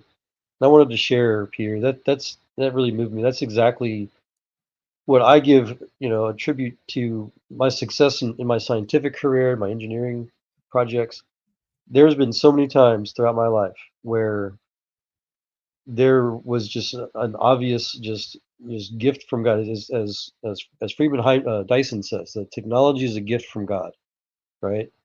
Um, and so many examples. One of the bigger ones probably was I used to do nanotechnology for Texas Instruments about 15, 20 years ago or so, and we had this one project for BMW, just developing something benign, just a anti-lock brake system that they wanted to develop. It was revolutionary, but they gave us like $50 million and 5 months or 5 years to do it in. You guys hear me? Yeah, we can hear you. Yeah, Okay. good. Yeah. My StreamYard just froze. But yeah, it was a 5-year project, and we were running out the clock bad. We just could not solve this problem for nothing. And it was one of our plasma etch meetings. About 20 of us or so. We weren't all particularly religious. I don't know who was Christian or not, but we just decided to pray. We had just a quick, group prayer in our department. And the next morning, one of our young engineers came back and he said, "Guys, I have this idea." And we're like, "Well, no, we already tried that idea, because we tried every billion ideas we could think of, 5-year freaking project. But we tried it and it worked." And the kid and everybody was just, "Okay, yeah, I think I got inspired by God." And there's just countless examples of that, and I think that's where I attribute. So, I'm not. I mean, I've got 3 degrees, but I'm not the typical scientist that's got this massive whatever background credential. But I do. I've had an amazing scientific career, doing all kinds of things that are well beyond you would think somebody, I don't know. I don't know how to describe it, but it's because I think that I've been in touch with the master of the universe, with the God that created everything. And just as the Bible says, to ask him, and he will teach us. He will show us great and wonderful things that we do not know, secrets. And I Can think I ask you a that's question, proof. Joel? Can I ask That's you a question? proof. Well, Joe, sure, can I but ask you a question? that's the evidence that we have, that when we think we hear from God, we test it and it shows true. And it shows true repeatedly. Go ahead, Wildheart. No, I was just going to make a bad joke. Are you Oh. saying that you met He-Man, the master of the universe? Yeah. I was thinking the same thing. He's a cool guy. He's autistic. He's got a temper issue, but yeah, he's cool. Like his shorts. As we have our own ways of thinking, and we're all individual, and we all are looking for the same path in life, which is God. Yeah.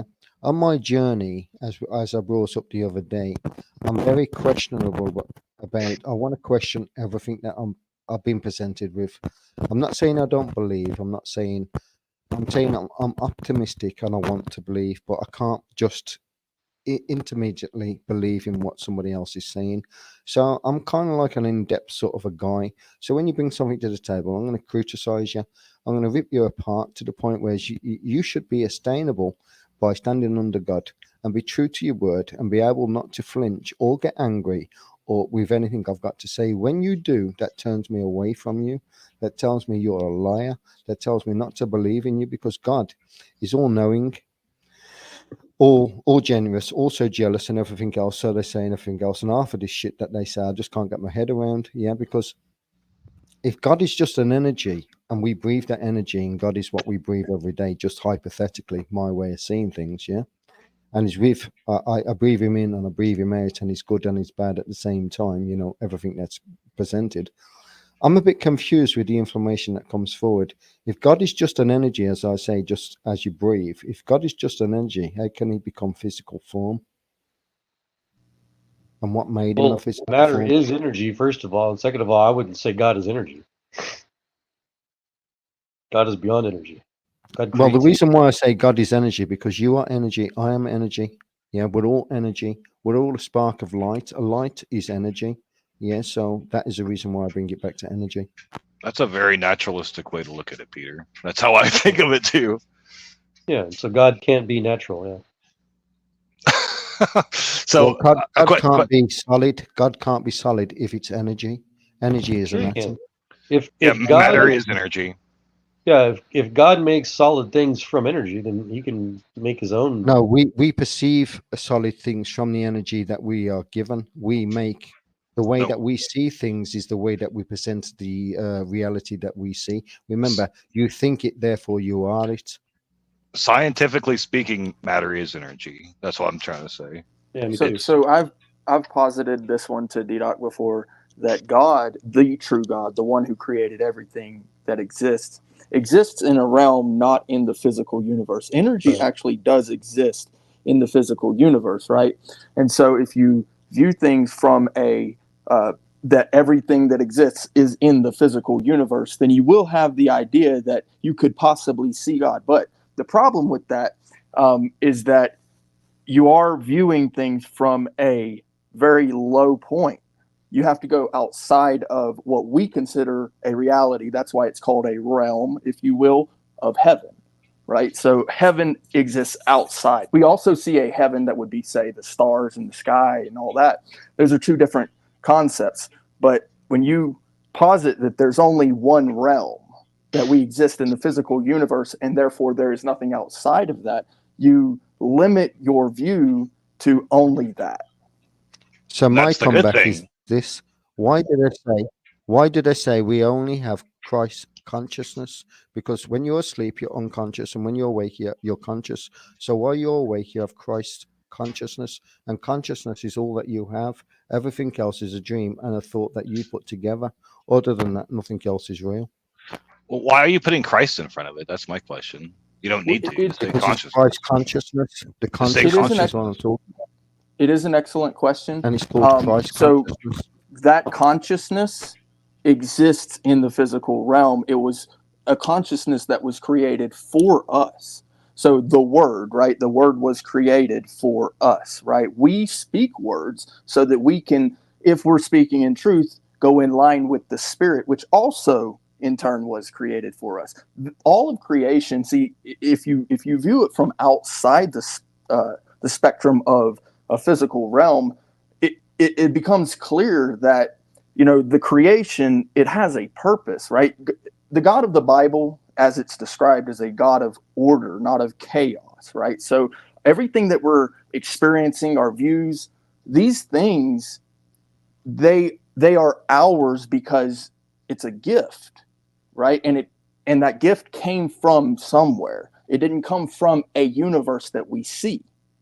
We can't experience what is outside of the physical. That would be objective. We wouldn't be able to see that objective reality. Rick, have you heard of what's called quantum decoherency yet? No. Yeah, that's what you're exactly describing. So in quantum mechanics, you've got the decoherent and the coherent state. The decoherent state is that what you described as the supernatural or the eternal state, the state of creation Okay. or reality outside of space-time. And there's Yeah, I what's haven't heard. quantum. Yeah, I haven't heard it described as that Yeah, decoherency. I'll have to look into that. yeah. Thank you. Look it up. It's really complicated, but you try to simplify it. But I have a also look question up for. Oh, what's go called ahead. quantum information exchange. It's basically where there's what they describe as information that's being transferred through wave function collapse events from that decoherent or that eternal outside of space time, realm of reality into this temporary, what the Bible would call fleeting state of the universe, this temporary natural state. So when the Gotcha. Bible Yep. says, like from dust to dust, the body returns to the dust, but the spirit returns to God, where it comes from. That's Yes. talking about that quantum decoherency, where the immaterial returns back to the eternal. So Right, I have and a that's how question I do for view it. Joel. Joel, I have a question for you.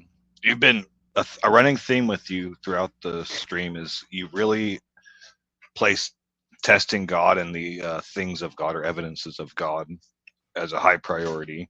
Every Why do day. you think? Yeah, why do you think Jesus told Satan in the desert not to test him? There's a difference between taunting God, trying to say, God, you will do this for me or else, versus trying to test our understanding, our own. Jesus also said to test every spirit. So don't. But maybe Satan didn't know who he was exactly, and he was trying to figure out. No, Well, because the context was that Satan told Jesus, if you're really the Son of God, throw yourself from this temple, and the angels will keep you from dashing your feet. And yeah, I think the word is don't tempt God, not right. test God. There's a big difference. Yeah, because there's a right, and I apologize. There's also reference in Micah, the book of Micah, where God specifically said, "Test me, give the tithe to the priests, and Yeah, test me to see how wealthy, how much prosperous you'll be." I know that both are in there. Whoever spoke with the difference between tempt and test, can you tell me what you think that difference is? Well, tempting is like it's like kind of like, come on, God, come on. It's like almost Yeah, like mocking. It's like scoffing. It's like it's kind of what atheists do. Prove it. Prove it. Well, tempting God is like, hey, if you're this big mighty God, then it's kind of like Lieutenant Dan. You remember? Do you remember when that's Lieutenant Dan was? excellent. Oh, I love that. Yes, Yeah, sir. when Lieutenant Dan was up there and he's like, "Is that the best you can do?" He was kind of tempting God, but I think God had a bigger plan for him. Otherwise, Yeah. he might have been on the bottom of the ocean. Everybody finds God in their own unique way, right? Yeah. So it is what it is. And listen, I was 50 years old, man.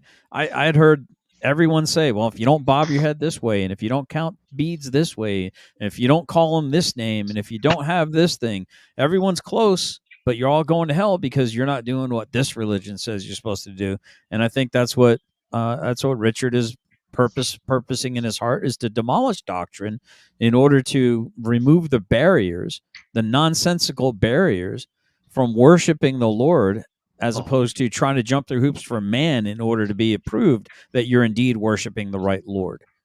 So, do you see the church as You a know, bad thing then? in a I kind of believe way, yeah, it is. cemetery is cemetery. Seminary. No, I call it cemetery. Okay. That's where faith goes to die. That's where religion is the killer of faith. I think it's like, for instance, BS. You and I, before I humbled myself, before I corrected myself, before I read the words of myself being a fool by being stirred up into anger, I became the fool, right? And I showed my ass in a not good Christian way. Now I'm a Christian, but it doesn't make me a giant pussy, right? Can And I I know ask, that somebody just clutched their pearls just out in the audience there for a second, but go ahead. can I ask you a question? It's going to be a deep question, and it's going to probably throw a few people off. But in my journey of trying to find out whether the truth is the truth, yeah, and what is a lie, I come across Thor, yeah, and the Emerald tablets, and it says in there that Thor was a fallen angel, and he was a man of knowledge, and he gave all his knowledge to man, and he created the world Mayan tablets, the pyramids, and everything else, everything that's on this earth. He created civilization and stuff like that through the Emerald tablets, and it's been kept out of the Bible, and not just that. The Book of Thomas also has been kept out of the Bible, which also speaks about aliens. So the reason why I bring that up is, what is everybody's thoughts about Thor? Because Thor was supposed to be a god. Thoth? Yeah, I was just going to say really quickly. There's a difference between the quote-unquote emerald tablets of Thoth and the emerald tablet, because there was one in antiquity that there is some evidence of, and then there's just something that people use as an opportunity to sell books and lectures and shit. Do we have access to the genuine? Yeah, but my also reply to that is that Jesus Christ went to Thoth to learn some teachings of what was in the Emerald Tablets and everything else. Then he went to India and learned about, he went to Buddha and learned Reiki and everything else. Went to India and learned the healing and stuff like that. You know, so we're talking about Thoth being a god, or he claimed to be a god. Yeah, and Jesus went to him to be taught. Why was that? So my understanding is Thoth, whatever his name is the Egyptian equivalent of Hermes. And if you read the Trigonomesis or whatever, kind of the same stuff. It's, as an atheist, I got super wrapped up in this on my deconversion out of Christianity. I just try to hold to what I can demonstrate to be true. Stories are stories, and whether it's the Emerald Tablets or the Bible, I figure out, like, I need something concrete to anchor my trust and belief in them.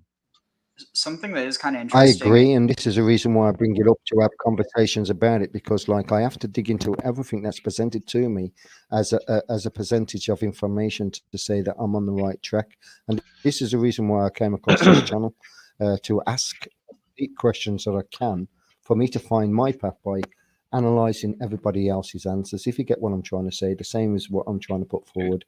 I'm trying to be as deep as I can for myself, for my own journey. I just don't want to be a grabber on and say I'm latching on just because it must be. I'd rather latch on to say I am permanently into it 100%. I can't give 50% or 90%. I've got to give 100%, if nothing at all. Do you know what I mean? So this is a reason why I feel for you. Using science, buddy. Yeah. Ariel, you have to unmute so I can adjust your mic settings. Your volume is way low.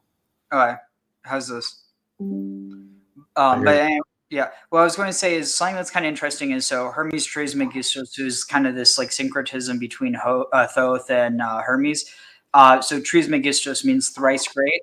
And something that's kind of interesting is that if you take the name Jesus Christ, I think it's the Greeks. It's the Greek Jesus Christo, and basically the value of that, the isosophy of that, is 888, which also has further syncretism with Eshmun, because in a lot of ways Jesus takes a lot of symbology and a lot of like narrative from Eshmun, beyond just dying and rising, but also the healing figure. Eshmun also means the eighth, as well as it shares the root with Shemen, which means oil, so anointing. And like, there's a lot of interesting stuff there. But I kind of have a feeling that because from what I'm seeing, it seems like the Emerald Tablets were a result of second century before the Common Era syncretism. So it's like, it's one of those things that people like to retroject it back in history, and it's one of those things where it's, with any text, people could say, oh, this comes from all this way back then. But if it only is showing up at a certain time, it's kind of really hard to say for certain. So my question lies then, why did Jesus go there and ask for information from the guy? Well, the question is, did he in the first place? Yeah, that was my question too. So, well, that's the story that's going around, that he went from the age of 12 to the age of 32, he went missing. So what he done is he went on a journey, and from what they're saying, he went to India, Buddha, Egypt, Egypt, and he learnt the Reiki, healing. He learnt the Thoth tablets. He learnt everything that's needed to learn. And then when it says in the Bible, "Come out of Egypt, my son," Jesus appeared on a donkey. Do you know what I mean? With all that information. So my question is this: if God, as they say, Jesus is God, well then doesn't he have all the knowing and the eye to see everything anyway? So then why did he have to learn in a man's way to become a prophet or to become a son of God? Okay. I've heard you ask this question.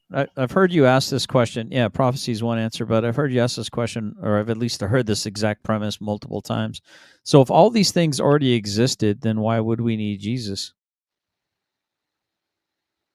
That's my point in asking, to get to the bottom of the stories that are being presented. So answer my question. Answer my question. If all of these miraculous things existed, how come none of these religions took Jesus's place? Corruption. How come they didn't sacrifice themselves? How come they didn't become the perfect sacrifice for the remittance of sin. If all these wonderful things that he had to go potluck his way through all these different territories to get all the different secrets from all these different religions in order to marry into one great, awesome, beautiful thing that I now call him my Messiah, my Lord and Savior, Jesus Christ, then why was the world so jacked up? And why is it still jacked up?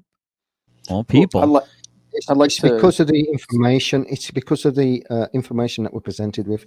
Now we're all trying to decipher what is the truth and what is a lie from the information presented. Now, your truth isn't my truth. My truth isn't your truth. You don't know what my So truth this is. the You're reason doing why it to we're me all- again, man.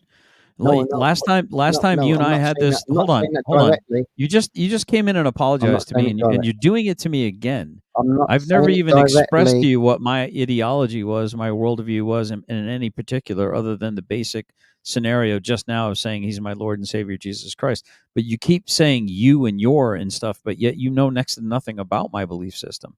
But you If you keep think making that there's assertions and assumptions. Kind of like calling someone an Hypothetically, atheist retard everybody when they that walk in the chat, everybody right? that thinks I'm just truth is I'm just subjective using a also metaphor. says truth I'm doesn't just exist. using a metaphor. I'm just using a metaphor in the way I'm presenting my words. That's all But I'm doing. I've I'm seen not this. directly I've seen. pointing you I've seen this negatively. pattern with you, First Peter. I've seen this pattern of apologizing, attacking, apologizing, attacking, apologizing, and attacking, and it's like I can see these demons. I can see an angel and a demon just fighting over your soul, dude. Of trying to Well, be so like, I really can see it, dude. It's crazy. Well, I'd like to You're not opine a little crazy. bit You're on not the crazy. I'm not. premise. That's not true, Peter. Don't listen to him. I'd like to I didn't opine a say. little. philosophically I didn't say speaking, you're Peter, not. you just question. guys, come on, hold on. I'm just Philosophically questioning the speaking, Peter, you information said that truth comes to does me. not exist. Peter, you just claimed truth No, cannot exist. I'd like no. to What I tell you opine is a. is your truth the truth, or is my truth the truth? Whose truth is Right, the which truth? means Because I that don't means feel that you right. don't think like Truth you're is Okay, saying. So demonstratable to everybody. I'm trying you to just find said the that truth is out a of the lie. information that comes forward. Truth Before is a we lie, get in, yes. before we get into truth and lies and all that, I'd like to opine on the premise a little bit, because the premise is that these were documents that were provided by what's considered to be fallen angels. Now, the problem for me with accepting any documents from what's called fallen, quote unquote, angels, right, quote unquote, fallen angels, is that they have sided with the liar. So when you say that you are accepting anything to be true from these documents, you are accepting that the side of the liar could possibly be true. Oh, can you hear my iris roll right now? We're rolling so hard, dude. I totally heard it. Fuck, man. How do you know he's a liar? I thought that was your vibrating butt plug. I'm not understanding. Who are you talking about? He said he's a Okay, that was a liar. pretty good one. That was funny. My vibrating butt plug does sound like the iris, premise for sure. is, like I said, the premise. Do you know what a premise is? No, educate me, please. Okay, a premise is a posited idea. Okay, so we're going off of a posited idea. So stop rolling your eyes and listen for 2 seconds. Okay? Okay. I'm ready. Okay, the posited idea is that these tablets, these documents came from fallen angels. If they are fallen angels, they have sided with the liar. The liar from the beginning. Where That is did the you premise. get that these documents have been given to people by? The premise is the idea. So is there he's saying, any if they were given? He asked you if you accepted the premise. You said yes, so he proceeded, and now you're saying nope, I don't accept it. So I never said it's kind that. of hard to have a good. You gotta pay attention to who you're talking to, man. If the premise is true, and these things came from fallen angels, go ahead, Brick. Finish. If they're a lie, then they're a lie. I get it. Yes, I understand. Right. If they're not, they're not. Right. So I find it hard to believe anything that fallen angels, supposedly fallen angels, have posited, whether they're documented or not. You haven't even demonstrated fallen angels exist. Well, I don't need to. This is a positive. I don't need to? No, he's exploring the idea. He doesn't need to do that for you to respond to it. How do we know fallen angels are liars? I mean, to be fair, without even going to that level, you could just say, why do we think this text is credible? Well, I mean, Yes, that's a that's better, the same way better to way say to it. say it. But I would say, why do we believe? Right. Yes, I got you. Because it's scientifically consistent. For one. Because it This is fixed my my point, life. bringing up these conversations Amen. to get it out in the open, so I can have a good debate about it, so I can at least make my mind up at the end of the conversation whether I'm right or wrong for going down that path, And or that's thinking about fair. going. Down Roger that path. that, Peter Pope. That's fair. commendable. So this is where I would say, if you're with what you're saying is that the documents were coming from what's called fallen angels, then you're already going down a path that's inaccuracy according to truth. Yes. Okay, while I Yeah. smoke Wild Heart, remind these gentlemen that they are exactly that. Damn it. Hey, It's on you, Rick, Wild Heart. Rick, you're dead Pressure. right. Rick, you're dead Yeah, right sure. on your concept. Yes. Is there a way to I'm get to a questioning it more because, fruitful like, conversation? Question for Christians. is it the yeah, truth? Quest- Because if a fallen angel has given us that information, does it end up being the truth? Because he I don't is know what you're also talking a about. God. He's What also a information from fallen angels? I don't. You have to start with that. I don't know what you're talking about. So let me. Emerald tablets come from Thoth, and Thoth is a fallen angel or an Anunnaki, depending That's on how you not biblical. Well, Hold it's on a in the second. Bible. Anunnaki is in the Bible, so it is biblical. I don't remember that. Froth. Let me look. Hold on. So what he's referring to, part of Anunnaki's what not he's in the referring Bible. to, is is for example angels in the Book of Enoch, right? In the Book of Enoch, a lot of those angels, when they didn't just come to Earth and mated with women and created the Nephilim / Anunnakis, they also taught men a lot how to make steel. They taught them about astrology. They taught them about a bunch of stuff that was also one of the main reasons why they were punished, basically. So that's So the Book of probably Enoch is not canonized for that reason. It is it is canonized in the canonized. Ethiopian context. It No, is, it's not. and Doesn't It's matter. in the yes, it Ethiopian is. Bible. It Yes, is. It's in the 66 Ethiopian years. Bible. Ethiopian Church. That's a Protestant view. No, it's not. filthy Yes, it's Protestant. it is, completely bro. Protestant view. 66 canonized Bible books. How many does the Catholics have? It's not relevant. It's 66 from Lock me Judaism, okay? The Book of Enoch. The Book of Enoch is actually. The Book of Enoch is actually known as the first book of the Bible. It is relevant. That's why they took it out. Chapter 69, verses 8 through 11 tells us the angel Penemu is the angel that came down and taught men to read and write, and that was the very downfall of men, and that men were conscripted the same as angels, and that's why we don't need reading and writing. I recommend, Joel, that you check how many cross references there are between the Book of Enoch and the New Testament. Yeah, there's a ton of them.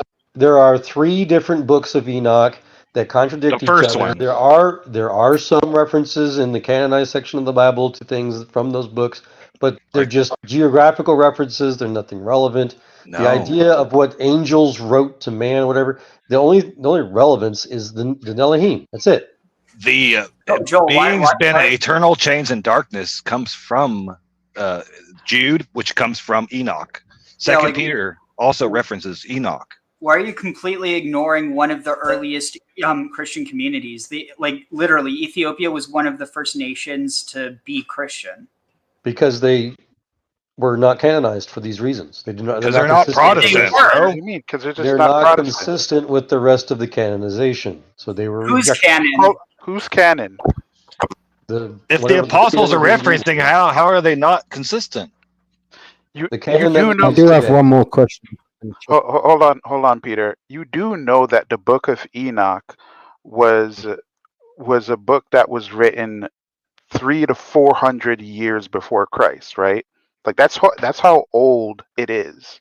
Yeah. Well, so the problem with believing just any old story in history, right? So I can go to all these different historical texts and say just because it was written about history, now it becomes bibliography, right? But we have a 66 canon Bible that I believe personally that because Scripture is inspired. All Scripture is inspired. The God of the reality that exists is a God of order. He would not have purposed just randomology. It's inconceivable to me but that no you can one's just Do go you to think any Paul was source. talking about 2 Timothy when he wrote that? Well, all of the kings of the past had scribes. All of them. So why not just believe any scribe? Well, Why not okay. believe So anybody? what? I don't know. Hold on. So the Book of Enoch, it does not contradict anything in the Old Testament or the New Testament. The Well, the first, problem is it the, does. It it does gives not. credit to angels. It It doesn't. gives What do you mean? What credit do you to mean by when men. it says that it gives credit to angels and gives credit to men? What do The you whole Giving mean? credit conversation to you guys are anyone. having. You're saying Hold angels on, did Joel. these I can't things. hear him.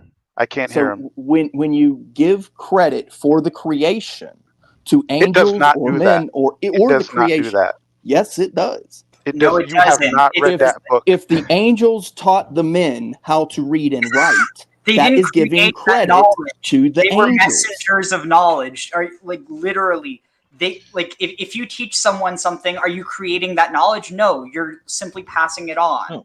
He taught him how to put on makeup too, for whatever reason. Fucking that is important. Yeah, there's a lot of things in those extra books where it gives credit to these other entities.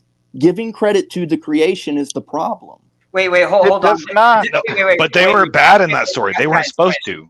Guys, does the New Testament give credit to Gabriel? Yes. No. Yes. Wait. Yes. No. Yes. Yes. Yes. No. For the birth of Jesus.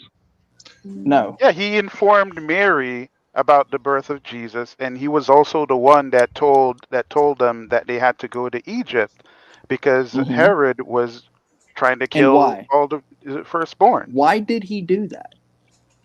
What do you think? So that Jesus wouldn't be killed. No, God told he him did it because he's a he was messenger of told God. to do it. He was told to do it. Exactly. It has Exactly. nothing to do with Gabriel. Look at it from the outside perspective. Stop giving credit to the creation and give credit to the creator. What do you mean that has? Okay, so I think you're confusing things here. No. Right? You're looking. Hold on. Are you a Calvinist? I'm not a Calvinist. I'm just a man. I don't go by any label. Okay, do you hold that every single thing that happens in the universe and in existence is completely controlled by God? Absolutely. Okay, all right. So we're not going to have this conversation then. Are you a Calvinist? No. Are you a Calvinist? Yes. No, that's not what a Calvinist is.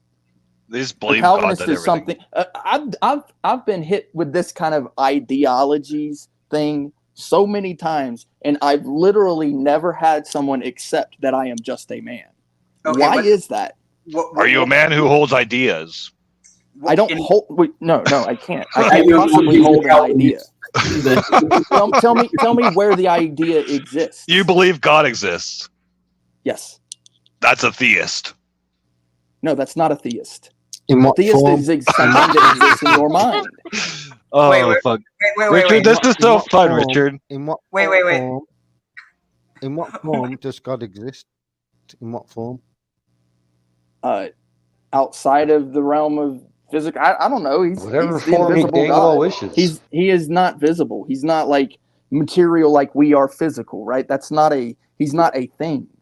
How do you know He that? exists. Well, he is visible. He is because he's everything around you. He's the And you tree, believe he's the that. grass, he's the window, You he's the believe wood, that. curtain, he's Okay, you, so I he's the want to cess- be he's fair to everything. absolutely everybody, and that's hard to do. Yep. That is difficult to do. So I want to give everyone a chance. And you guys probably recall in what order you got here. And if you don't, I'll help you. Wrapping up thoughts. I know there's no actual end to this conversation. No. Yes. We have to end it sometime. We're now at 6.5 hours. Who's going to watch this? So let's start at the beginning. That was me. And 6.5 hours, Richard, you are a lightweight. 6.5 hours. Can I leave everybody with one question in their mind? Now let's quickly go back to Thor, and the Emerald Tablets, and Thor was a god. Now everybody prays to the Almighty, yeah, and we all say Amen at the end. Now Amen Ra, the sun god, yeah, we use Amen at the end of our prayers. So we're not praying to the God that we think, we're praying to Amen Ra because we say Amen at the end. And Amen Ra is the only man that has that name, not God, not That's the God that we know. ridiculous. Well, look it up. Actually, Amen Ra is the sun Amin. God, and we say Actually, Amen at the end of our prayers. So we're praying to Amen Ra. No, we're not. Actually, in the Semitic languages, Amin means I agree. Yep. But it's not Amen, it's Amen. They say at the prayer. Amen You're Ra. mixing up two different Amen Ra. languages, sir. Well, it says that in the Bible. I mean, it says that in the Emerald Tablet. You're praying to when you pray and you say Amen at the end. It's Amen Ra, the sun I god. heard the assertion. It's mixing up two different languages. So I'm just asking. That's all I'm doing. And pardon us for thinking what we think and not what you think. I hear you. the thing is, the root amana, it's applied differently. So amen, amor, like all these different things, they're from that root. But if you're talking about in Hebrew, then yes, it does mean a statement of affirmation or like a statement of belief.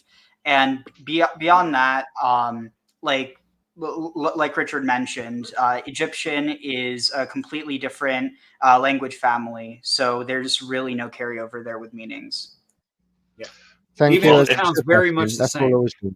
If you want to blow your mind, Peter, think about hallelujah and how it's a mix of hallel and yah. That'll blow up your mind. So it's I'll just look a into that. generalistic term. What you're saying is hallelujah is a very generalistic term, like El.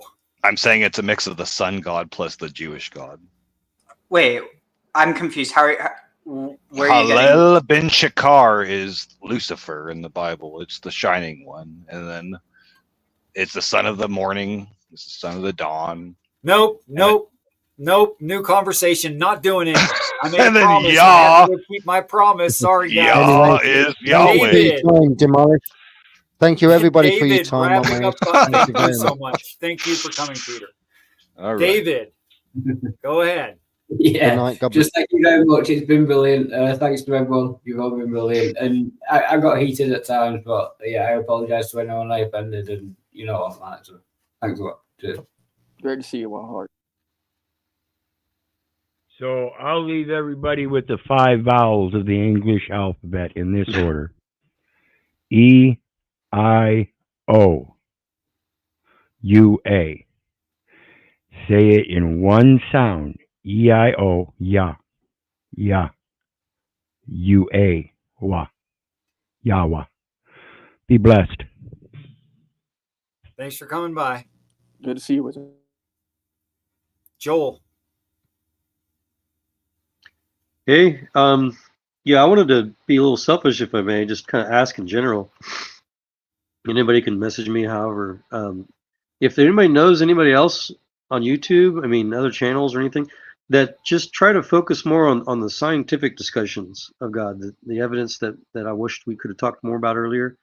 I know there's a lot of biological debates and stuff on evolution and creation and kind of stuff, but I'm begging right now for finding others that not only know but can discuss the scientific evidence of God across multiple fields.